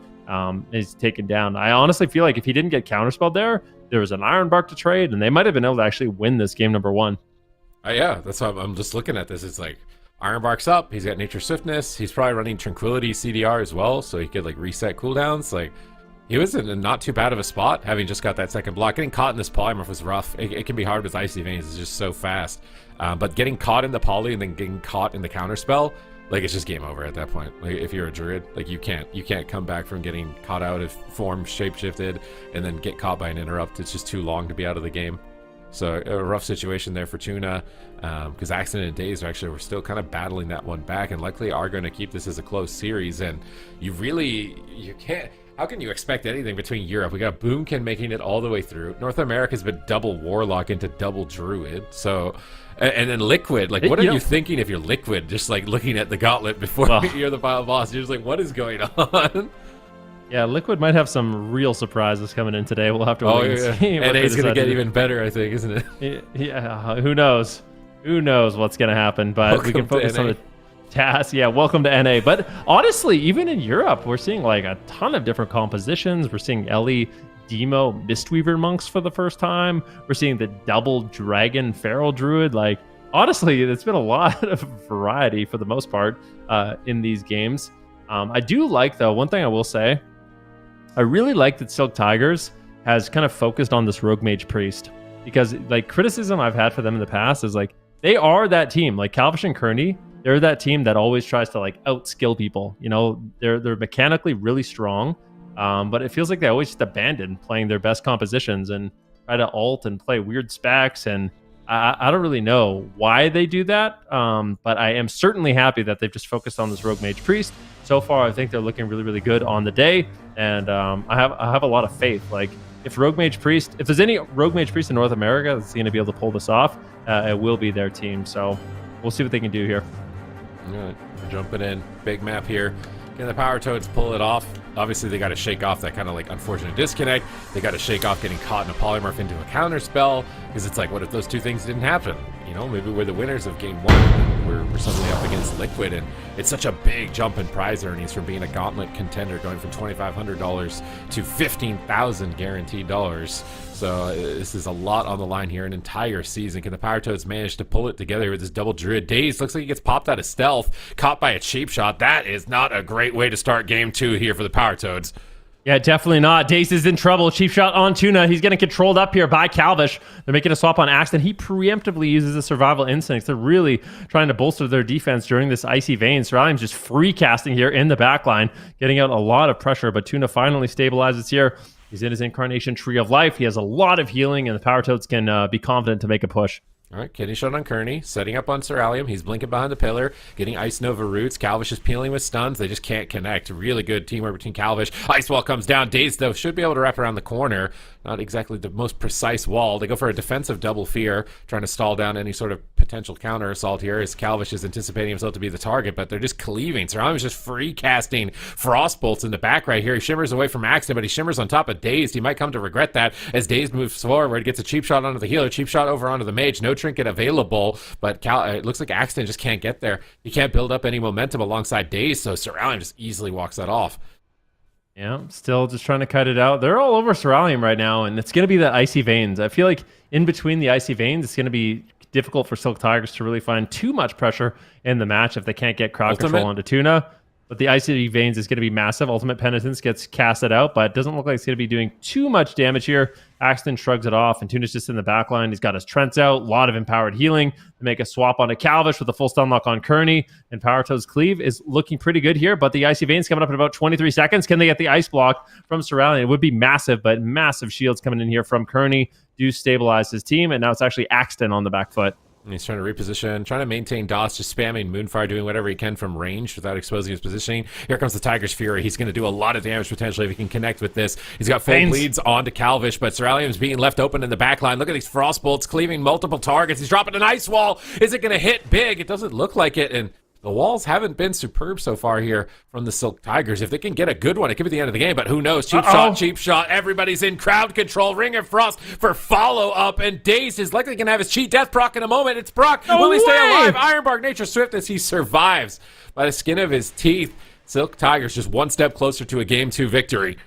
We need to see a replay of that exact moment. I don't know how Dazed is alive given the circumstances, but he's going to be happy that he's able to shrug that one off. But for how much longer? Oh no! Tuna gets caught into the crowd control. Do they have follow-up? It doesn't look like it just yet. The fear comes in, and Dazed, there's no way you're walking away from this one. And he gets taken down. Close call after close call, but ultimately Silk Tigers, they swarm. They get the full fear out of the stun, and they get the victory, taking down Dazed. Silk Tigers up 2-0 now in this series. Okay, I mean, like you were saying, I'm glad that they're sticking to the Rogue Mage Priest. I mean, we see it in Europe. Like, Echo is just dominating with Rogue Lock and Rogue Mage. And then a lot of other teams just immediately were like, we need to play Shadow Priests. And just everyone in NA was a Shadow Priest all of a sudden out of nowhere, and it just didn't work for anybody that couldn't get a grip on it. And I feel like the Silk Tigers, this is playing into the strengths of their team. Although they're playing it a lot more defensively. It feels like they're playing back, baiting enemies in, just stunning them, peeling them, and maxing their damage. But then they flipped the switch. They went from defense to offense. Like, here's our opening. They have no medallions. We're going to make a play. They get a Ring of Frost out of stuns. And how does he survive? Like, Cheat Death prevents lethal damage and reduces damage for a few seconds, but there's a small chance that he'll die, and then it looks like we skipped right past to back up to full HP.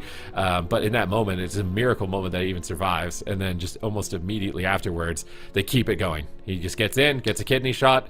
Kearney moves in on the left. Ceruleum's on the right. They've got him boxed in. Get a fear. Meteor around the corner. Axton, I think, is maybe trying to clone or heal, but like, you're just not going to be able to do anything. Calvish cloaks it anyways, and Ceruleum's too far out of range. Ceruleum's doing a really good... I feel like if Ceruleum can get these ice walls into his play, it seems like everything else is looking really solid. And if he can start getting the ice walls, similar to what we see from Tessia in Europe, or from what we see from Elswave in Europe, then I feel like he's going to be a really threatening mage. You need to give a little bit of a shout out. I mean, the last series, he did have an ice wall that closed out an early game victory. You know, followed it up with the Frost Nova and the Dragon's Breath. So some of them have been good. I don't know, man. I've been like, my expectations are high from Icewall, from seeing it in Europe. Okay, so it's like these are good, but they're not like, you know, it's not a European ice wall. So yeah, it's not. I've seen like what is possible. I've seen these mazes that mages can leave down, and it's like, yeah, okay, it's a wall. It lined him for a couple seconds, but like where are you covering the cracks? Are you not leaving any openings? Like, I feel like they could be just a little bit up on that, and that they could probably even win this earlier. Yeah, but so far they're probably going to be happy with the result, and maybe even room for improvement. But I think Silk Tigers so far, they've been looking really solid with this Rogue Mage Priest, and unfortunately for Power Toads, you know, being a 3-player roster doesn't give them many options. Maybe they could switch up the composition. I kind of doubt we're going to see any kind of change. Okay, we do. Tuna goes on to the Paladin. So instead of playing the Druid, he's going to be playing Paladin. Now, there's two ways to look at this. So I think that Paladin is nice, but the only problem with it is it's much more susceptible to crowd control. You're not going to be able to, shift to get out of polymorphs. You do have 2 breaks with the Divine Shield. So Divine Shield and the Medallion are going to allow you to break free from crowd control, but I feel like it's going to be easier for Cerulean to play aggressive with the Shimmers and potentially find, free polymorphs out of the stuns.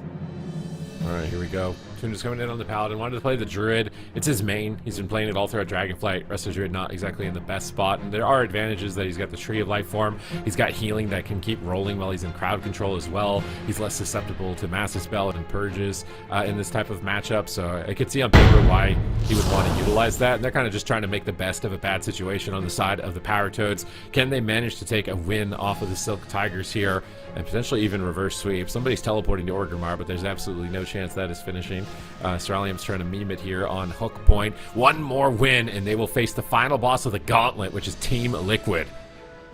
All right, here we go. Silk Tigers, can they close it out? Can they eliminate Power Toads? Or Power Toad's going to be able to battle back? Comes down to Tuna on the Paladin. Full sap landing early. They're trying to get an early game win. Here comes the Icy Veins. Massive Frostfire bolts coming in. It looks like Calvish is under fire. Needs to be careful. Big shields here from Kearney. Trades out his trinket with the Rapture in order to keep Calvish alive. A great offensive start here for both these teams, but it might be Tuna who has to trade the Divine Shield. That would be absolutely massive if they could pull out that cooldown, but he reads it. He holds on and doesn't have to make the trade.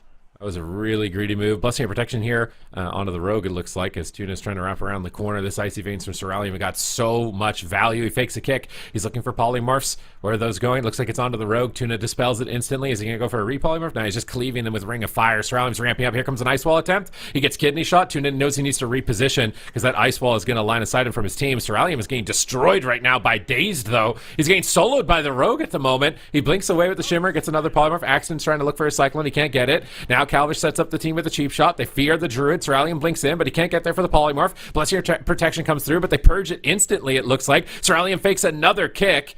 Is he going to be able to get a sheep with this fake? It doesn't look like it. He's just blasting damage, repositioning, knocking Dazed away. Doesn't want to get caught in a bad position with no trinket at this point. Ring of Fire down. Really important that he's utilizing that Ring of Fire. It's a huge portion of your damage as it does percentage-based damage. He's dropping down some big crits. Dazed, grappling over.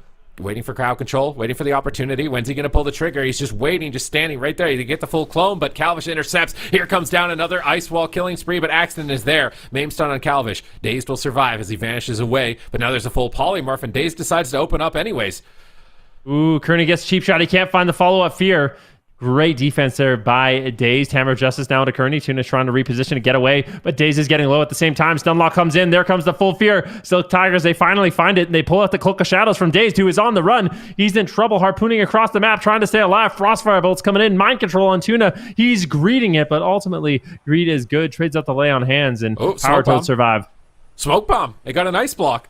They're actually getting some major cooldowns. It took a while. We're 2 minutes in, and Kearney still has 2 pain suppressions, but they actually are starting to make some plays here. Perhaps the Power Toads can put up a fight against the Silk Tigers. Dazed got evasion up. He's anticipating Calvish's attacks. He's just trading with Calvish at the moment, but he's super fast. He gets a cheap shot on the pendants instantly. Axton goes for the clone, but he can't find it. He's shut down. They're going to just stun Calvish and send damage, and Kearney immediately uses pain suppression to redirect that damage, and Calvish's evasion now. He should be A-okay. Tuna's greedy. He sits through a blind into a triple Psychic Scream, Dragon's Breath combo, into cheap shots on the whole team, into a polymorph, but it breaks to some cleave, fortunately for Tuna. No, he's pre-sacrificed it, potentially in this position, and Kearney's up into the skies with the ultimate penitence. He's just lobbing out damage. It's so much damage. They drop down the barrier preemptively onto Calvish, and everyone is rotting. Cerulean is free casting. He's ramping completely out of control. He's had free reign for far too long, and at any moment, the Power Toads are going to topple and croak as Axton ducks around the ice wall, and Tuna back into his line of sight, but Dazed is still on the other side. He tries to grapple around the corner, and Kearney is pushing in for a triple if they're not careful. They gouge him away. They typhoon him away.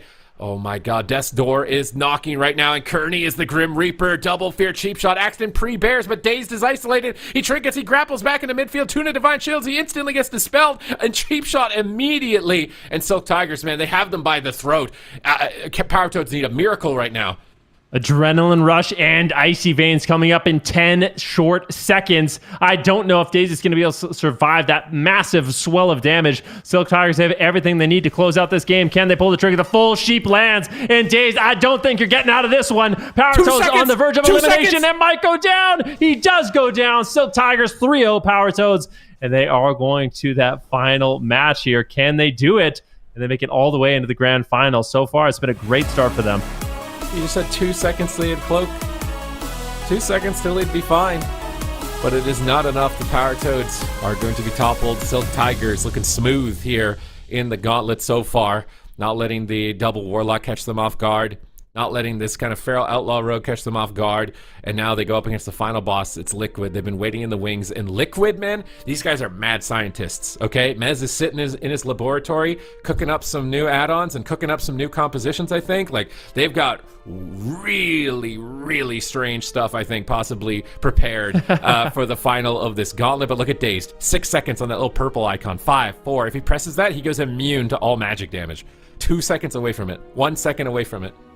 And he'll just go immune to everything. 1 second away. Not going to make it. Knocked out. And now Liquid, the mad scientists. And man, I feel like when Sea-Doo's team starts cooking, like the last time that he was in the BlizzCon finals when he was playing with Snuts and Bean, and they were playing like double Paladin, prop Paladin, enhance shot. They were playing really weird stuff. Like Sea-Doo is not afraid to play weird stuff. If they think it'll work and it's like this has got better odds, like they will play the weird stuff. Are absolutely correct. So I'm sure whatever started them, they are prepared. Team Liquid, they've been waiting at the end of this Gauntlet for a competitor. They finally have one. It's Silk Tigers. They have risen up from the 6th match of the day. So didn't have quite as long of a journey as we saw over in EU, but I mean, they are going to be riding that momentum nonetheless, then heading into the series against Team Liquid. Yeah, I mean, they're looking good. They focused on this composition. For me, I feel like Kearney, Calvary, and Ceralium, they're going to be playing this for the rest of the day. Whether they win, whether they lose, that remains to be seen, but it's been looking good so far, and I kind of want to just see this team try to rise to the occasion, you know, similar to like what we see from Echo. They play compositions that no one else really does, and they just make it work because they play it at such a high level, and that's the kind of caliber I think that's the kind of caliber of team I think Silk Tigers is. So we'll see what they can do in this final game, because I'm going to be honest, I did not have my hypothetical money on this team making it out of the Gauntlet. We'll see if they can do it. Can they best Liquid, or is Liquid going to get the better of them? Yeah, definitely the big question of the day. Team Liquid, we've kind of spoken to them before heading into this weekend. They seem pretty confident themselves. You know, obviously they did have a rocky season, but they've just got this one series to make it out of the Gauntlet. But Silk Tigers have had an incredible day so far, so I'm curious as well if they are up to the challenge. And those predictions are very telling as well. I wonder what the chat was. Does anybody know? I thought you said they were going for the Power Toads before we started this series, but I'm not sure if that changed. I can't remember. Yeah. I think you're right, actually. It was Power Toads, like, overwhelmingly. So we got one over chat at least, We got one right? over chat. We got one dub. Yeah, it was 53% Power Toads. So when I looked at it, it was a little bit more lopsided, but Power Toads won by just a little bit. So we gotta lock it in, chat. We gotta get those predictions in for this next one. We can take a look at the Gauntlet where we are so far. Of course, Team Liquid versus Silk Tigers. They are here in round number 4. We've had a long day in North America. We started off in round number 1 all the way to the left over there. We had a couple teams win a few in a row. But it is Silk Tigers that are going to be taking that series into round 4 and hoping to make it out of the Gauntlet. So we're going to head to a break. When we come back, it is Team Liquid facing off against Silk Tigers. Winner of this one will join the other 3 teams in North America for the grand finals tomorrow. We'll see you in a bit after this break.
Hello, everybody. Welcome back. It is the last series of the day. We are about to find out who the fourth team is for the North American region in the grand finals. Is it going to be Team Liquid or Silk Tigers? We were kind of talking about it a little bit before we headed into the break. Team Liquid, we know they've kind of had a little bit of a rough season. So the question is kind of like, how are they feeling now? We do have a couple of tweets from CD. We can maybe get some insight into sort of how their team is feeling, how they've been prepping leading up to this moment. CD says, low chance of stream tonight, heading to TL facility to lock in for the finals. Never lost a tourney at the Team Liquid facility. It's basically a wrap.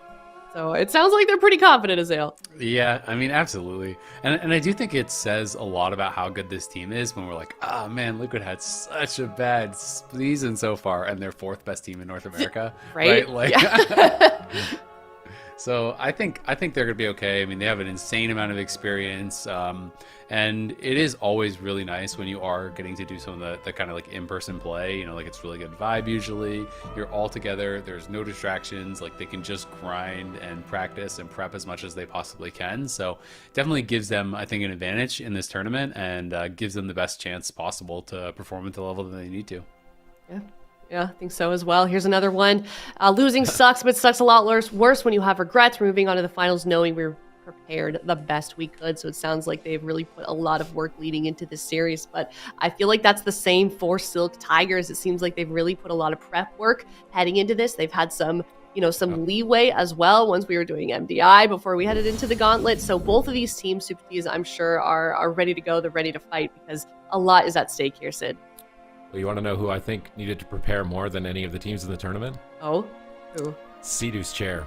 Sea-Doo's chair needed to prepare after So he true. devastated it with a knockout punch. Yeah. The last time he won a tournament, every chair in that studio is probably terrified to know if Sea-Doo is coming in to sit on it. So Liquid are amped up. They've been prepared. They're ready to go. Is that the chair? Is that the one? Well, it's a chair. We they give happen it to be you in the to keep same it safe? building, actually. We're here at the is same our chair. time, coincidentally. So, yeah, I'll have to go give the chairs a quick pep talk because you're absolutely right.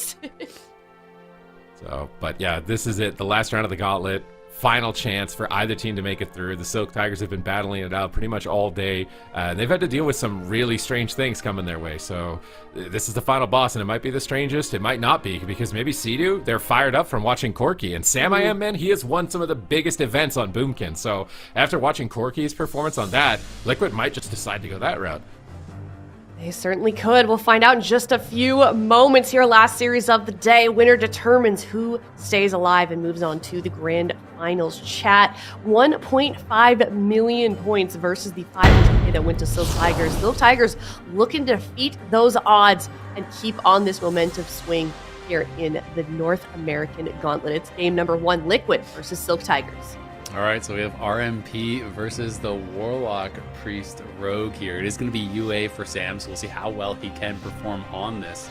It's going to be pretty exciting. Sam obviously really well known for his multi-classing, but it is kind of interesting to see him playing this Warlock when obviously, his original one that he was kind of most known for was like Moonkin and Mage, and has been putting in a lot of work to get ready for this. So we'll see how this is going to start off. All the RMP are just charging straight in, trying to get in on top of Sam, and they're going to look for an opening right in onto him. Ooh, that grip. Sam's just going to get gripped immediately on that opener, but a nice fear comes out from Sea-Doo, catching multiple members there, and now Sam is in some trouble. Sea-Doo's going to be put into the full fear here. You can see Calvish going to get coiled off. Sam trying to play this really well defensively as Trill is looking to get some pressure rolling here over onto Calvish. There's this mantle coming out onto him, but so far, a good deflection of that opener there by Liquid. Oh, that portal from Sam. He ported behind the ice wall of Ceralium. He was trying to cut him off from his team. And now Ceralium is getting caught by Trill and cut down. First ice block, not even a minute into this game. And pain suppression. Kearney is still feared. They're swapping to Calvish. Trill is keeping up the pace in game number 1. Yeah, that's a big overlap there from Silk Tigers. That is going to hurt, losing the PS and the block on the same go, and now Calvish is in trouble here. You can see a Pain Suppress was used by Sea-Doo as he was about to get CC'd there over on the other side. Now he's going to be stuck into that sheep. More CC coming out. Another re-sheep did come out. Ultimate Penitence used by Kearney, trying to get that pressure rolling, but Trill's going to turn around onto Calvish. Calvish potentially in some trouble. Kearney going to be put into the kidney, and Calvish into the cheap shot. They're trying to put this pressure onto him. There's a coil. Sam looking for the fear. He does get interrupted on it, though. Nice yes from Ceralium. Breaks up the CC and allows them to recover. All right, good recovery here. Sea-Doo comes down from the skies. Calvish is setting up. Kidney shot. Double fear from Kearney. Setting up for Trill, it looks like. They drop the smoke bomb. Are they going to be able to finish him? He trinkets at the last second. He gets re-cheap shot. He's going to dismantle Calvish. And it looks like he has a cloak. He could cloak out of this disarm. He's choosing not to. He's also getting low at the same time. He has to cloak anyways. Now he's still turning it up onto Trill. Sea-Doo has no medallion. Calvish into a kidney shot. Kearney into a cheap shot. Sea-Doo gets in there with the angelic feather. Gets the psychic scream. Kearney's sitting through it, being greedy as Calvish is able to shadow step back behind the pillar. And now Kearney has to deal with Sam pressuring him off the left, but I think they want to go after Ceralium. Ceralium's kind of just by himself over here, and Trill is wrapping around for him.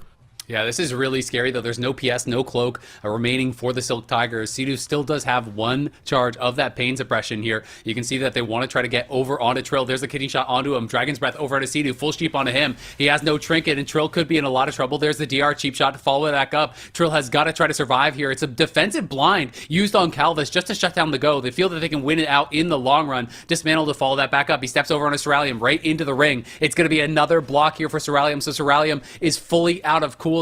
Sheep's being spammed out onto Sam. They're trying to keep the pressure rolling onto Trill. You can see Sea-Doo, though, healing through this well. Pop the PI. Wants to keep his team as offensive as possible. And now Calvish is the one in a lot of trouble. The Haunt connects. There's the life swap coming out from Kearney as the kidney is swapped around over onto Trill. Trill's going to get cheap shot out of it. He just gets sent. Trill gets deleted off the swap there from Silk Tigers. it looked like Liquid were the ones ahead of the pace. They had the pain suppression still remaining, but they just couldn't get it out, and Trill gets absolutely crushed. We'll see it in the replay here. Ceralium just made a hero shimmer. He got on top of Sea-Doo, caught him off guard, and caught him in a Dragon's Breath, so he wasn't able to use the pain suppression, and then that just set up the team to be able to finish the game off in that position. So Sam was playing such a solid game defensively. The Silk Tigers were like, all right, we give up on hitting the Warlocks. We're going to surrender that as the target, and they just started going after Trill, and they got his trinket with a smoke bomb, and then with this DB Polymer. Can't use a pain suppression, and they're able to close the game out. If they had started that crowd control chain with a stun, then Sea-Doo can use pain suppression. So they used Dragon's Breath instead to deny that out from Sea-Doo, and they were able to stay one cooldown ahead because, you know, in this position, Sea-Doo can just pain suppression. But watch where Ceralium goes mostly. So he gets gripped on one side, and then he sneaks up behind Sea-Doo. And I don't know if Sea-Doo maybe could have pre-fade. Does he pre-fade? He blink DBs him instantly on his penance, and he's out of line of sight of Sam. Sam can't get there, and it looked like he got a precog anyways. So there was no way they were stopping that. Kearney's in position, so it's like, even if they stop a sheep, it's going to be a fear, and it's game over at that point. Yeah. So I don't know if maybe Sea-Doo, it's kind of bad because Kearney bullied him off Sam's port, but maybe if he was like, if they could have been on Sam's port, then Sam can maybe port back and counterspell or do something. But because Kearney basically took the portal positioning here, Sea-Doo has to go on the other side, which is too far away from Sam to help him. Yeah, it's tough. And I mean, the thing is, he's playing Fell Hunter, right? So it's like, even if you port back there, you don't have CS on yourself, right? Like, it has to be that your Fell Hunter is in line, which can be difficult at times, you know, if your Fell Hunter gets Nova'd or anything like this. And we're also seeing, you know, some of the pros, but also some of the cons of the spec that Trill is playing. Trill's not playing Cheat Death. He's playing Elusiveness for that, you know, that passive damage reduction on Feint. Evasion reduces your damage taken by 20%, and Feint also reduces your damage taken by 20%. So as far as like how tanky you are outside of stuns and whatnot, that's really powerful. If you can pre-feint goes, that's really powerful. But when you have no trinket and you get put into a full kidney, into a cheap shot, you don't have anything in that situation. Maybe Cheat Death saves him in that spot and, you know, buys him enough time that he can get out of the stun and maybe get saved by something else from Sea-Doo. But that is always the risk of that spec that he's playing. And it's, you know, one thing that I've heard a lot of rogues kind of debating on what should you be playing, because sometimes Cheat Death procs, like, you know, super low, or it doesn't really feel like it accomplishes anything. But other times it can completely save a game. It's just like a coin flip. You get to live this insane situation that you shouldn't, or maybe you just die for no reason at the same time. And I feel like in our highlight trailer, there's like Waz catching a Cheat Death proc and surviving by the skin of his teeth, but then there's other rogues that look like they just tripped on their shoelace and kind of just died even despite it procking. So I can see why there's some debate for it. I feel like into a subtlety rogue, it gets a lot of value though. So given that was Calvish, if it was Outlaw, I could see, you know, the damage maybe is a little bit slower, so you might just kind of get poked down even after it procs, but with subtlety, I could see getting more value out of Cheat Death. So Tigers are thinking about this because Blackrock Hold's a really small map. It's still, you know, surprisingly, it's still a good Warlock map as you're able to put your portal in the starting room. So it does leave options now for Liquid. They could do some cheeky cleave comp, or they could still utilize the Rogue. Yeah, it's always so tough to me, you know, when you have a game like that starting a series, because you come out, I feel like Liquid were in a good spot overall, right? Like if they survived that go, there was nothing left on the other side, right? They had forced both blocks, they had forced both PSs, they had forced the life swap. Rogue has no cooldowns either, so I really think they could have killed the Rogue or the Mage pretty shortly after that. And so then it just becomes, you have to be able to evaluate, like, did we lose because of our comp, or did we lose because of an execution error? And it's really scary, because if you say, all right, I think it was execution, and then you go in and you lose again with that, well, now you're at match point and you haven't even swapped anything up. So this time they are going to swap it up. They're bringing in the Blood DK. So main tank Mez going to be coming off the bench. And if you guys haven't seen this, Death Strike can hit so insanely hard. I have personally seen Death Strikes hit for, you know, upwards of 2.5 million on a crit in solo shuffle. Dancing Room Weapon actually adds a tremendous amount of damage. They are very difficult to pressure, but this is not what I think a lot of people think of as tanks. It's just like the annoying guy who can't die. I have seen in a lot of solo shuffles, Blood DKs are #1 damage out of anyone in the lobby. Like, they can pump. So I think this is going to be interesting.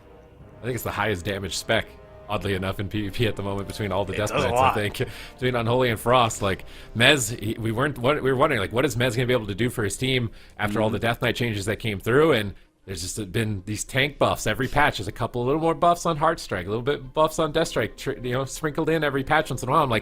I'm just starting to notice. I'm like, I think the tanks could actually be kind of threatening now. It's been a few weeks of this damage just trickling in, and Mez is not afraid to try that out. Sea-Doo is going to be playing the Mistweaver, so he's likely playing some either mid-ranged or a Fistweaver style of build, I would imagine. So all three of them are just going to run in, and maybe just run in on top of Kearney. And try and go after him. So for me, it's kind of like, how are they going to either crowd control Sea-Doo and pull them away so they don't break it, or are they just going to kill Sea-Doo? Is what the Silk Tigers need to decide.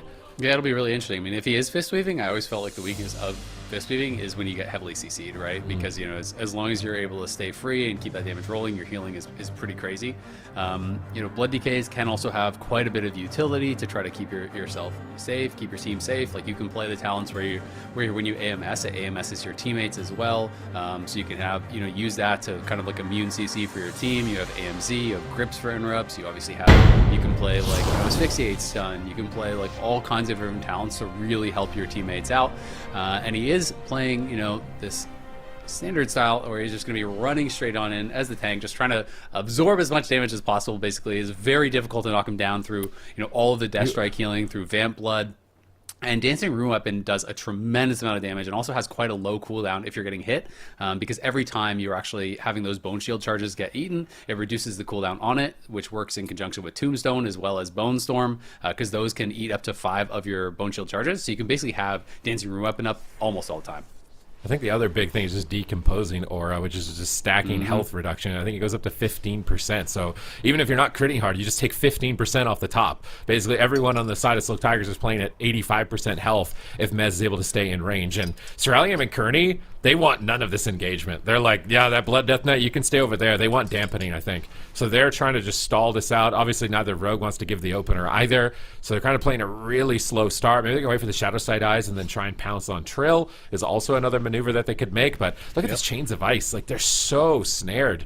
I feel like it's going to be so hard for them to get into good positions throughout this, but Trill's just jumping in. They're going on to Cerulean. He's a cheap shot. He trinkets right away. Gets a Dragon's Breath onto the DPS. Mez pre-Vamp Bloods to tank the hits, but they're just on to Trill immediately. He gets critically low. They cut him through. He's just dying through every single cooldown. Is he going to go? They procced him. I can't believe this pressure onto Trill, man. They were relying on the tank to provide stability. This is not stability. No, not at all. And I mean, they used a lot there. He even used the AMS. I think that he threw over on a Trill. That's evasion, that's vanish, that's cloak, that's cheat, that's everything. And now Liquid have got to get the pressure rolling. They are doing it on Cerulean. They're going to be able to force that block. Nicely done by them. They get the trinket off Kearney as well. But the real problem is going to be Trill. Can they keep Sea-Doo safe to be able to prevent this kind of go here? The Ice Wall comes down. The AMZ is there. We'll see if it's going to be enough. AMZ and AMS used by Mez. So almost all of the damage coming out from Cerulean completely negated there by Mez. Sea-Doo doesn't even have to come off the pillar, and now the Paralyzed coming down on Kearney. He's going to look for the leg sweep to follow that up. There's no trinket on Kearney. Cerulean in some trouble. Can they get the second block? We'll see. He's mind frozen. Has to be the Void Shift coming out. I think he got kicked on Frost, so he wouldn't have been able to block. They had to use it. Now the double DB coming out defensively. Calvis trying to look to get some CC. He's going to get thrown to the Asphyxiate. The damage is just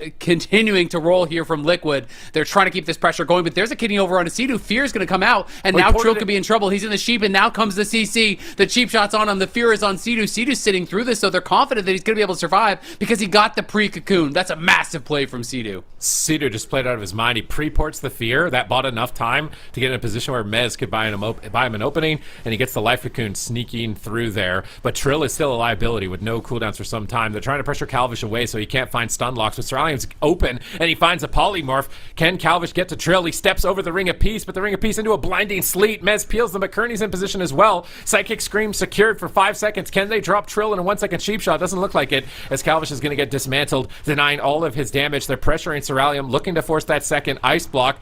Even with the Rogue Disarm, Trill was taking quite a lot of damage. Nice crackle there from Sea-Doo. He's running that crackling lightning talent build, so he's building that up, and he's able to unleash that and basically lay on hands his team, and he uses the T to immune interrupts, so it's just a guaranteed top. And now we see a kidney shot into a blind, no trinket. Trill immediately Cloak of Shadows with the anti-magic shield. He's still kind of just dying. A sap onto Sea-Doo out of the blind. He evasions, but it doesn't matter. Trill is just getting cut down. Sea-Doo is feared on his trinket, and Silk Tigers say, nah, this shenanigans is not going to work against us. No, not at all. I mean, Mez can be as tanky as he likes, but they just ignore him and just rock Trill, and now Liquid already one game away from being knocked out here in the Gauntlet. You can see the frustration on Sidu's face, not happy with how that one went. Seems like, just based on his reaction, you have to think there was some sort of miscommunication on what was going to be happening there. You know, maybe thought that there was going to be some sort of a cooldown used from someone else that he didn't have to. Mez is going to continue to fight it out, as he often does. You know, loves to try to play it out, see if they can make something happen, but I don't see it.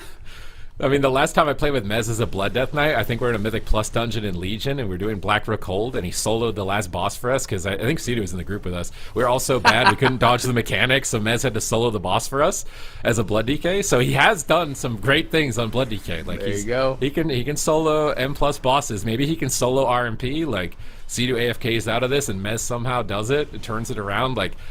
I don't understand how it would be feasible, but like Kearney is at 40% the fact that we're writing it off, and if he actually pulls it off, would be absolutely insane. Here comes the cheap shot. Smoke bomb is down, so he doesn't apply for good measure, and okay, he survives. Yeah, survives another stun. They didn't quite layer the CC well, so there was a tiny gap where he gets the cocoon off. But now they're starting to put a little bit of pressure there onto Sidu as well. Ceralium going to actually have to ice block. So Mez keeping it going. I mean, they might need to actually make it Sidu to be that target, because Blood DKs are very, very tanky, difficult to take down. He's going to be able to pop the grippy hands here. Bone Storm being put out as well, so he almost has his Dancing Rune weapon, which gives him 65%, more parry basically, or up to 65% parry. Still has that AMZ. That's going to get dropped. Probably has to use the Vamp Blood here if he can to be able to survive. AMS going to get traded out, not electing to use that Vamp Blood still. But may end up just going down. I mean, Sidu trying to keep him going. They're trying to stay alive as best as they possibly can. But I just don't see how they would ever get a kill. I can see how you could live for a while, but I just don't know how you ever get a kill, even if you can survive.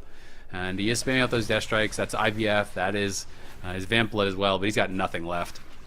Yeah, Purgatory likely proc there for him. His Blood Beast's out, but not going to do too much. Mez gets cut down. Lord Mez is not enough. The mad scientist's experiments have failed.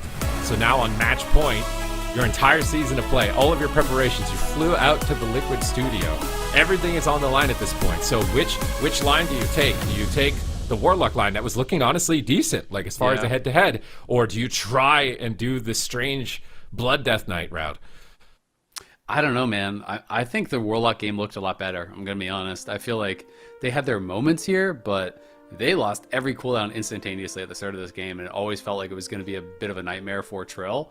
I kind of want to see what happened at the very end here when Trill did die. You can see AMS there was over onto Trill.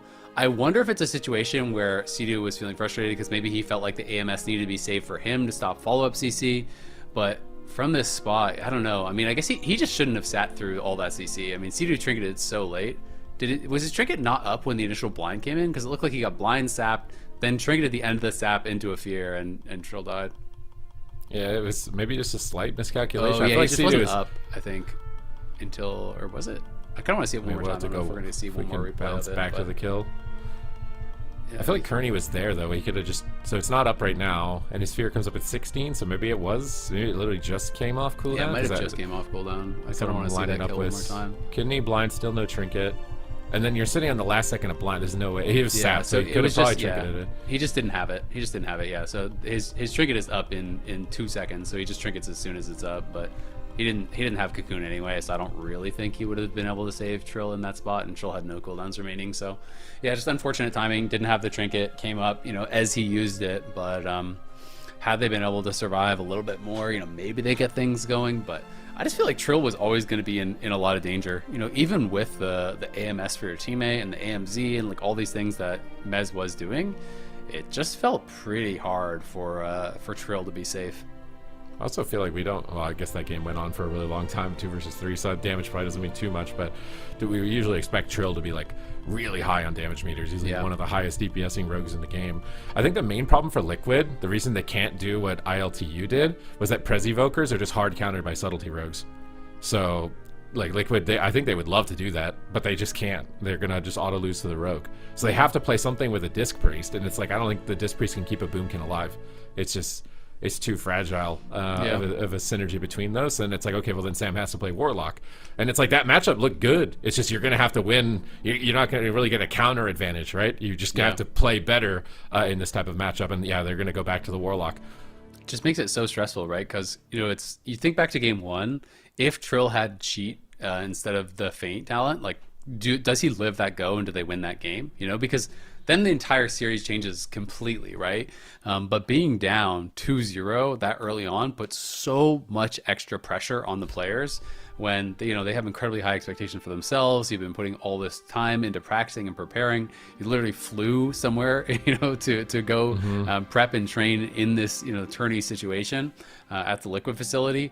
And so being at match point that fast after like watching all day long, you know, all this prep, all this effort, I feel like they have got to be sweating. So I think it's a lot harder to execute on the level that you need to now, you know, even though I think it's definitely possible for them to do it. It's going to be tough to win 3 in a row. Yeah, all the expectations, all of the pressure, so many people relying on you, your fans relying on you, right? Like I feel like everybody's expecting Liquid in the grand finals, in the top 4. From the Gauntlet, so they've got a lot of people they need to not disappoint. They've obviously got families to support as well, with Sidu and Mez both being dads at this point, so there's a lot on the line for them. They obviously want to maintain their reputation, maintain their title from the last season of Dragonflight, being champions there, so there's a lot for them on the line as far as reputation and prize money, going from $2,500 to $15,000 guaranteed pay. That's and another opportunity to try and take first place, but the gates have opened. Can Liquid manage to pull this back and reverse sweep 3 games in a row? Yeah, we're going to find out. Trill now looking for that opener. Couldn't find a sap. Sam does get a UA up. Can't get the haunt just yet. And Calvish going to open up onto him. Sidu going to be putting the Dragon's Breath. His sheep is going to land onto him. They couldn't stop. Sam tried to port back and actually deflect it. He wasn't able to do it. Now they're going to swap over onto him. And Sam has no port to actually try to get away here. Could be difficult for him, but it's Cerulean in more trouble right now. Kearney going to use the life grip there. Pulls him back. PI spent as well. Calvish caught into the fear now with the dots. And you can see Soul Rock going to be coming out here from Sam. But he's having to use pretty big cooldowns on both sides. You know, all the offensive cooldowns have been kind of pushed through. PS going to be used onto Calvish there. That's the first charge. And now Sidu uses a PS over on the other side, but the PS and that Unbound Fortitude might not even be enough. Sam is getting incredibly low, does port out of there now, and Sidu does have to use his will, so now he's stuck with no PvP trinket for 20 seconds.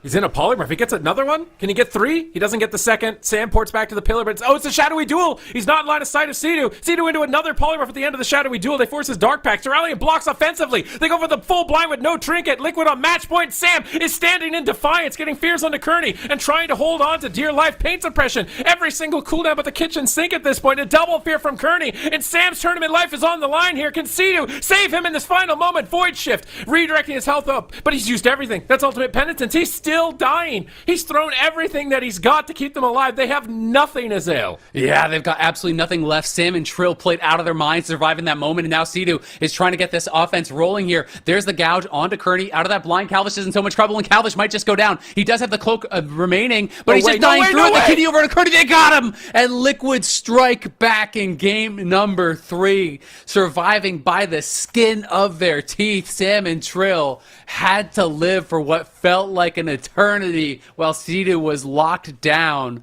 by Cerulean, and it just barely they survive, and Calvish can't do the same. Oh my god, man, I thought this was over. I'm just sitting here like, this is it. Like, they're done. There's no chance. They just died through paints up on any resolve. He's still just dead out of that. He gets dueled into the resheep, and Cerulean blocks for the kill to try and go all in for it because they've got wiggle room to make plays, and they just stuck it out. They survived. And then could have Kearney, he got gouged.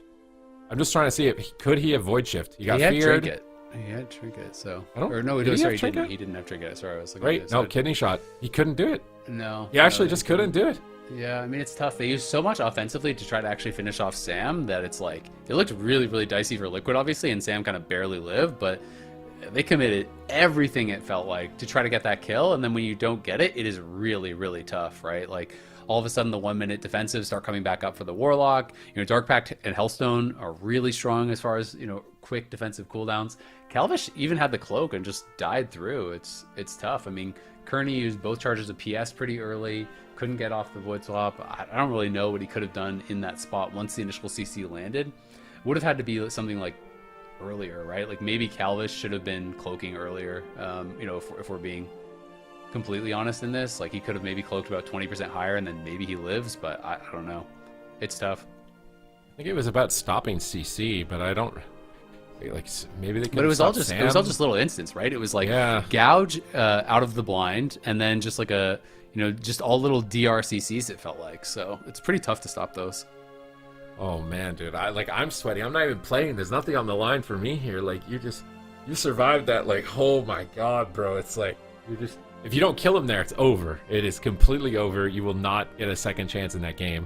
They managed to steal that one away at the last possible second, and now they need to win 2 more games if they want to qualify into the top 4. An entire season on the line, their tournament title, reputation on the line as well here. And for all the fans in the chat of Liquid, it's been a rough season for them trying to find their place and position in the meta and what they're going to run compositionally. And I think they're finally settling in on this composition. I don't think it's a bad one. Echo have been dominating with Channel in on the Warlock time and time again. So if they can manage to scrape through this, they could have a deep run with it in that top 4. We're going to hook point. Liquid go to a small map.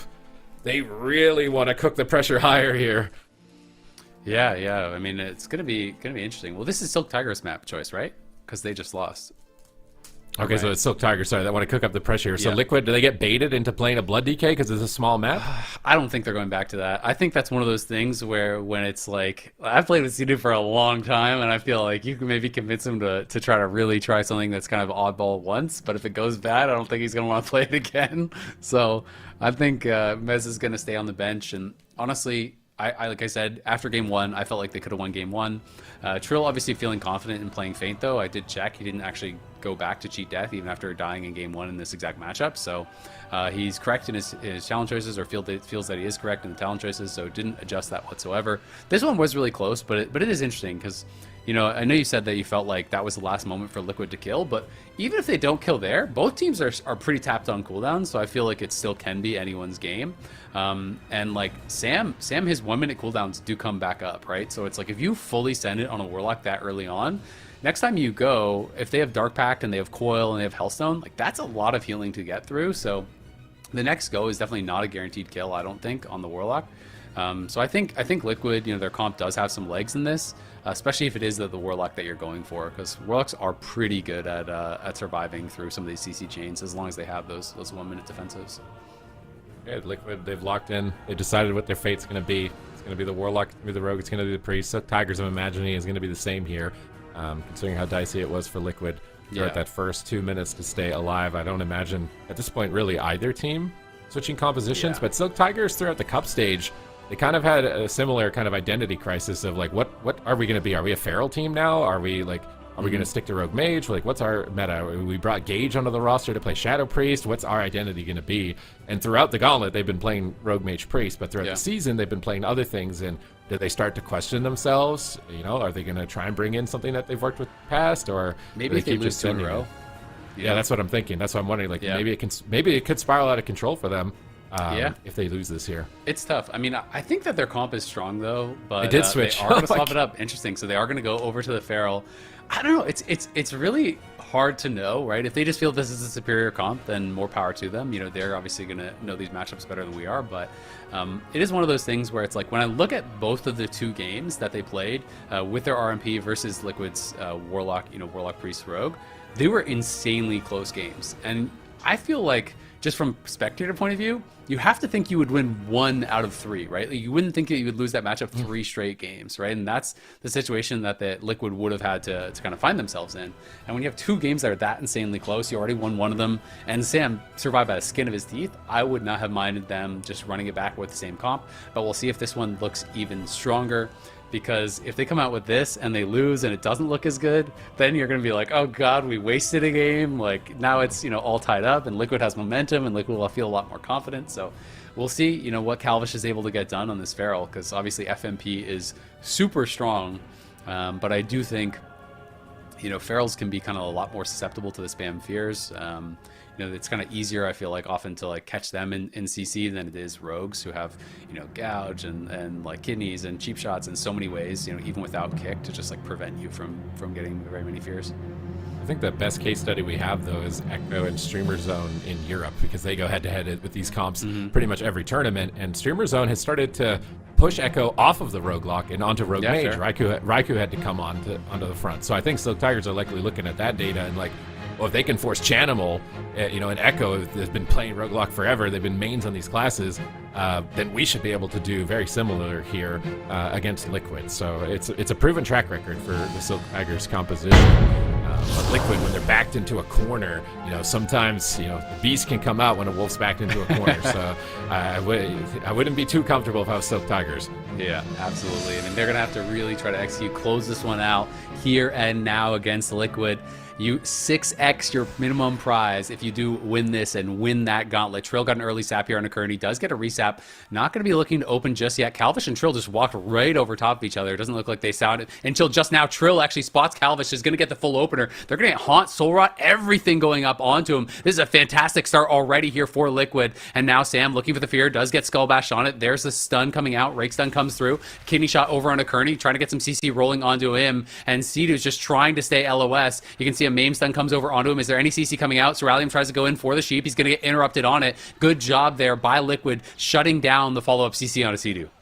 Another setup on Calvish. He bark skins right away. Kearney's got Archangel. He's running that for more just sustain healing against the Warlock. I like that talent adaptation from Kearney, knowing that this game could likely go the distance. Going to boost his healing a lot, but Ultimate Penitent's going to activate here to prevent Ceralium from using his Ice Block in this position, and he gets to avoid crowd control. We see a stun on Trill. Ice Wall! It isolates Trill for a moment, but Cedu and Sam wrap around the other side, and Trill used his medallion in this exchange, and Calvish is getting destroyed. Liquid want to take this to a game 5 if Kearney's not careful. He's got some cooldowns to trade. He's trying to be greedy with Bear Form. It looks like the greed is good. Calvish charges back in. Yeah, he doesn't have a trinket, though, so he's got to be careful about that. Cedu, though, now gets caught in the sheep. Liquid have been doing such a good job at stopping this follow-up CC. The first push, Ceralium got stopped by Sam. Then the second push, he got stopped by Trill. But now Trill is in a bit of trouble here, has no medallion. Calvish looking for the clone, does fake the interrupt. Nicely done. But Cedu's able to just LOS it anyway. Excuse me, that one goes over on a Trill. And Sam now that's going to be under pressure here. Sam does port back to his team, trying to look for this fear. Was able to fake the interrupt. Now going to get locked out, though, on that next fear. And it's a full sheep onto Cedu. Cedu has no trinket, and Sam's in trouble. He was kicked. Now he's going to use that Hellstone, trying to hold on to the Unending Resolve as he's sitting in the barrier. Ceralium, though, fakes an interrupt of his own. He's trying to push in. Trill is peeled off, and Sam's in so much trouble. He's interrupted again. It's going to be the Void Shift coming out. He couldn't actually get that wall off, so they have to trade out all of Cedu's cooldowns, and now he's got no trinket, no shift. Sam could be in trouble. All right, so Calvish has no trinket. They got a Dark Glare and a Soul Rot. So if Sam can extend that, and I think they get a stun on Calvish, they might be able to do a lot of damage. But Kearney's just dispelling dots, putting Sam further behind. He Dark Packs. He gets knocked off the pillar. Cedu's not in crowd control and has to use Pain Suppression preemptively in this position. If he gets caught in a Fear or a Polymorph, he won't be able to access that cooldown. He's got to be really careful, and Kearney's playing right on top of him. Ceralium is there. They get the Polymorph. There's no trinket. Sam, he's trying to... No, he's not going to be greedy. He trades on any resolve instantly with the coil, and they blind Calvish in desperation to survive, but it doesn't look like it's going to be enough. Sam is getting crushed under the pressure. He ports back behind the pillar. See, there's 1 second left on crowd control. Immediate rapture, but he's bashed for follow-up, and Calvish swapping onto the Feral Trade. Silk Tigers are so close, so close. I can't believe it. He survives. Wow, Sam's able to fake an interrupt there and just spam fear. Trill peeling for his life. That was their year on the line right there, and he's able to survive, and now the PS going to be put out on Calvish. Ceralium's in a lot of trouble. He's going to have to go for the block. Can Cedu get an MD? No, it doesn't look like it. But Calvish is in so much trouble still. Kearney is very far behind. Either of his DPS could go down. He is able to top off Calvish, but it's Ceralium now trying to run back. Trill is going to get actually sheeped over on the other side as Cedu's looking for a mind control on the Calvish. Calvish down to half HP. He's getting burst out there. There comes the Void Shift from Kearney,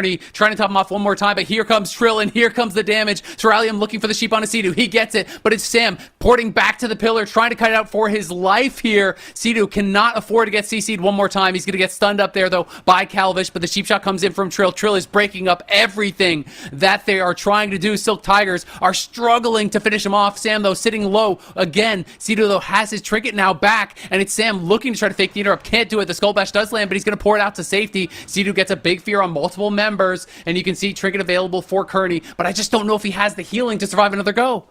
Oh, it's a full Polymorph Cedu. Man, he trinkets into a stun. He activates Pain Suppression. It might not be enough. It's match point. Time is ticking. Season on the line. A full cyclone from Calvish. It's lights out for Liquid. Silk Tigers make it into the top 4. They're able to finish it off. Trills tries to throw out the defensive blind, but it's too little. It's too late. They cannot survive it. Silk Tigers able to get it done. That was a very intense game. Liquid survived when it looked like they were definitely going down, had them incredibly low, but just that one more CC chain came through, even with the PS coming out, was not enough. and Liquid get eliminated. They had their one shot as the final boss of the Gauntlet to try to get it done, and they just couldn't make it happen. Oh my god, just blood, sweat, and tears put into this, and maybe, I mean, this might have been the matchup as to why they felt they needed the blood DK, was for something like this on like a small map, but then they second-guessed themselves because they die so early against the Rogue, although they wouldn't have known, right? It could have just gone Rogue into them anyways with it being blind like that, but it was so rough. He just dies to paint suppression. He almost dies to unending resolve earlier on, and if they could have stopped that clone, it's just, I don't think there's anything. There's no spell lock, there's no I think kick. blind was available. Let's see if we get this again. If we get it one more time, he used blind at the very end, unless it came up literally as Sam died. I think he had blind, so I don't know. It might have been close because he dies not that long after this, so I do kind of want to see it one more time. This is Sam trying to survive. Obviously, Cito had PS, so it was a little bit after this that he does end up dying. This was kind of like, this was after Liquid had this big offensive onslaught where they got him, you know, they got people incredibly low. And then, yeah, PS comes out. Does he have it? No, I don't know if he does. I think, you know, it came up a split second too late. Yeah, it came up 2 seconds too late. And if he had that blind a split second earlier, you know, maybe it actually makes the difference. But 2 seconds from being off cooldown, just not enough. Yeah, not enough in the end. Unfortunate way for it to end for Team Liquid.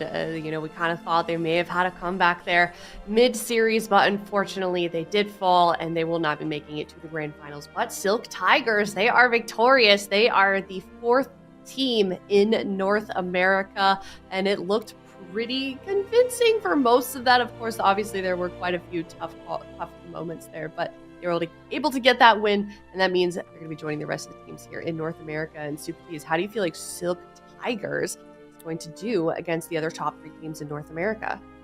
I mean, I think their Feral Mage Priest look really good right there. I think that could be a real threat for like the Shadow Priests, Feral Druid that we've seen from Welcome to the Zhong throughout the entire season, and what the move have been preparing as well. So I feel like they could definitely be a wild card there. And their Rogue Mage, I feel like their setups and their offense look really clean and good as well. So very flexible, got solid meta options. This has been a team and players that have been ramping up also for a while. So this is kind of like the payout for them with the start of the War Within to be able to get a real shot to show what they've got now. Yeah, I mean, and they didn't do the like full run of the Gauntlet, but they won 3 in a row to make it out, right? Like they did the most that they could. They weren't in the first match, or maybe they would have done it. So obviously a really impressive day from them. They've got to be super happy about how this actually ended up. I think a lot of people definitely coming into today would have been, you know, expecting Liquid to be the one to make it through. You know, they're the defending champs. You know, they're a team with a lot of history, but it is Silk Tigers who do it 3-1. In back-to-back series wins, and they're going to have a chance to actually fight for the title over these next 2 days, which is incredibly exciting. And they've guaranteed, at least at bare minimum, even if they lose everything from now on, they got 6 times the amount of prize money that they would have gotten, you know, if they didn't make it out of the Gauntlet. So that's already huge. Yeah, that's a very worthwhile win to get for sure. At the very least, we It's can a lot take of a look auction at house mounts. Yeah, very true. Yeah, someone do the math. How many is that? How many long boy auction mounts?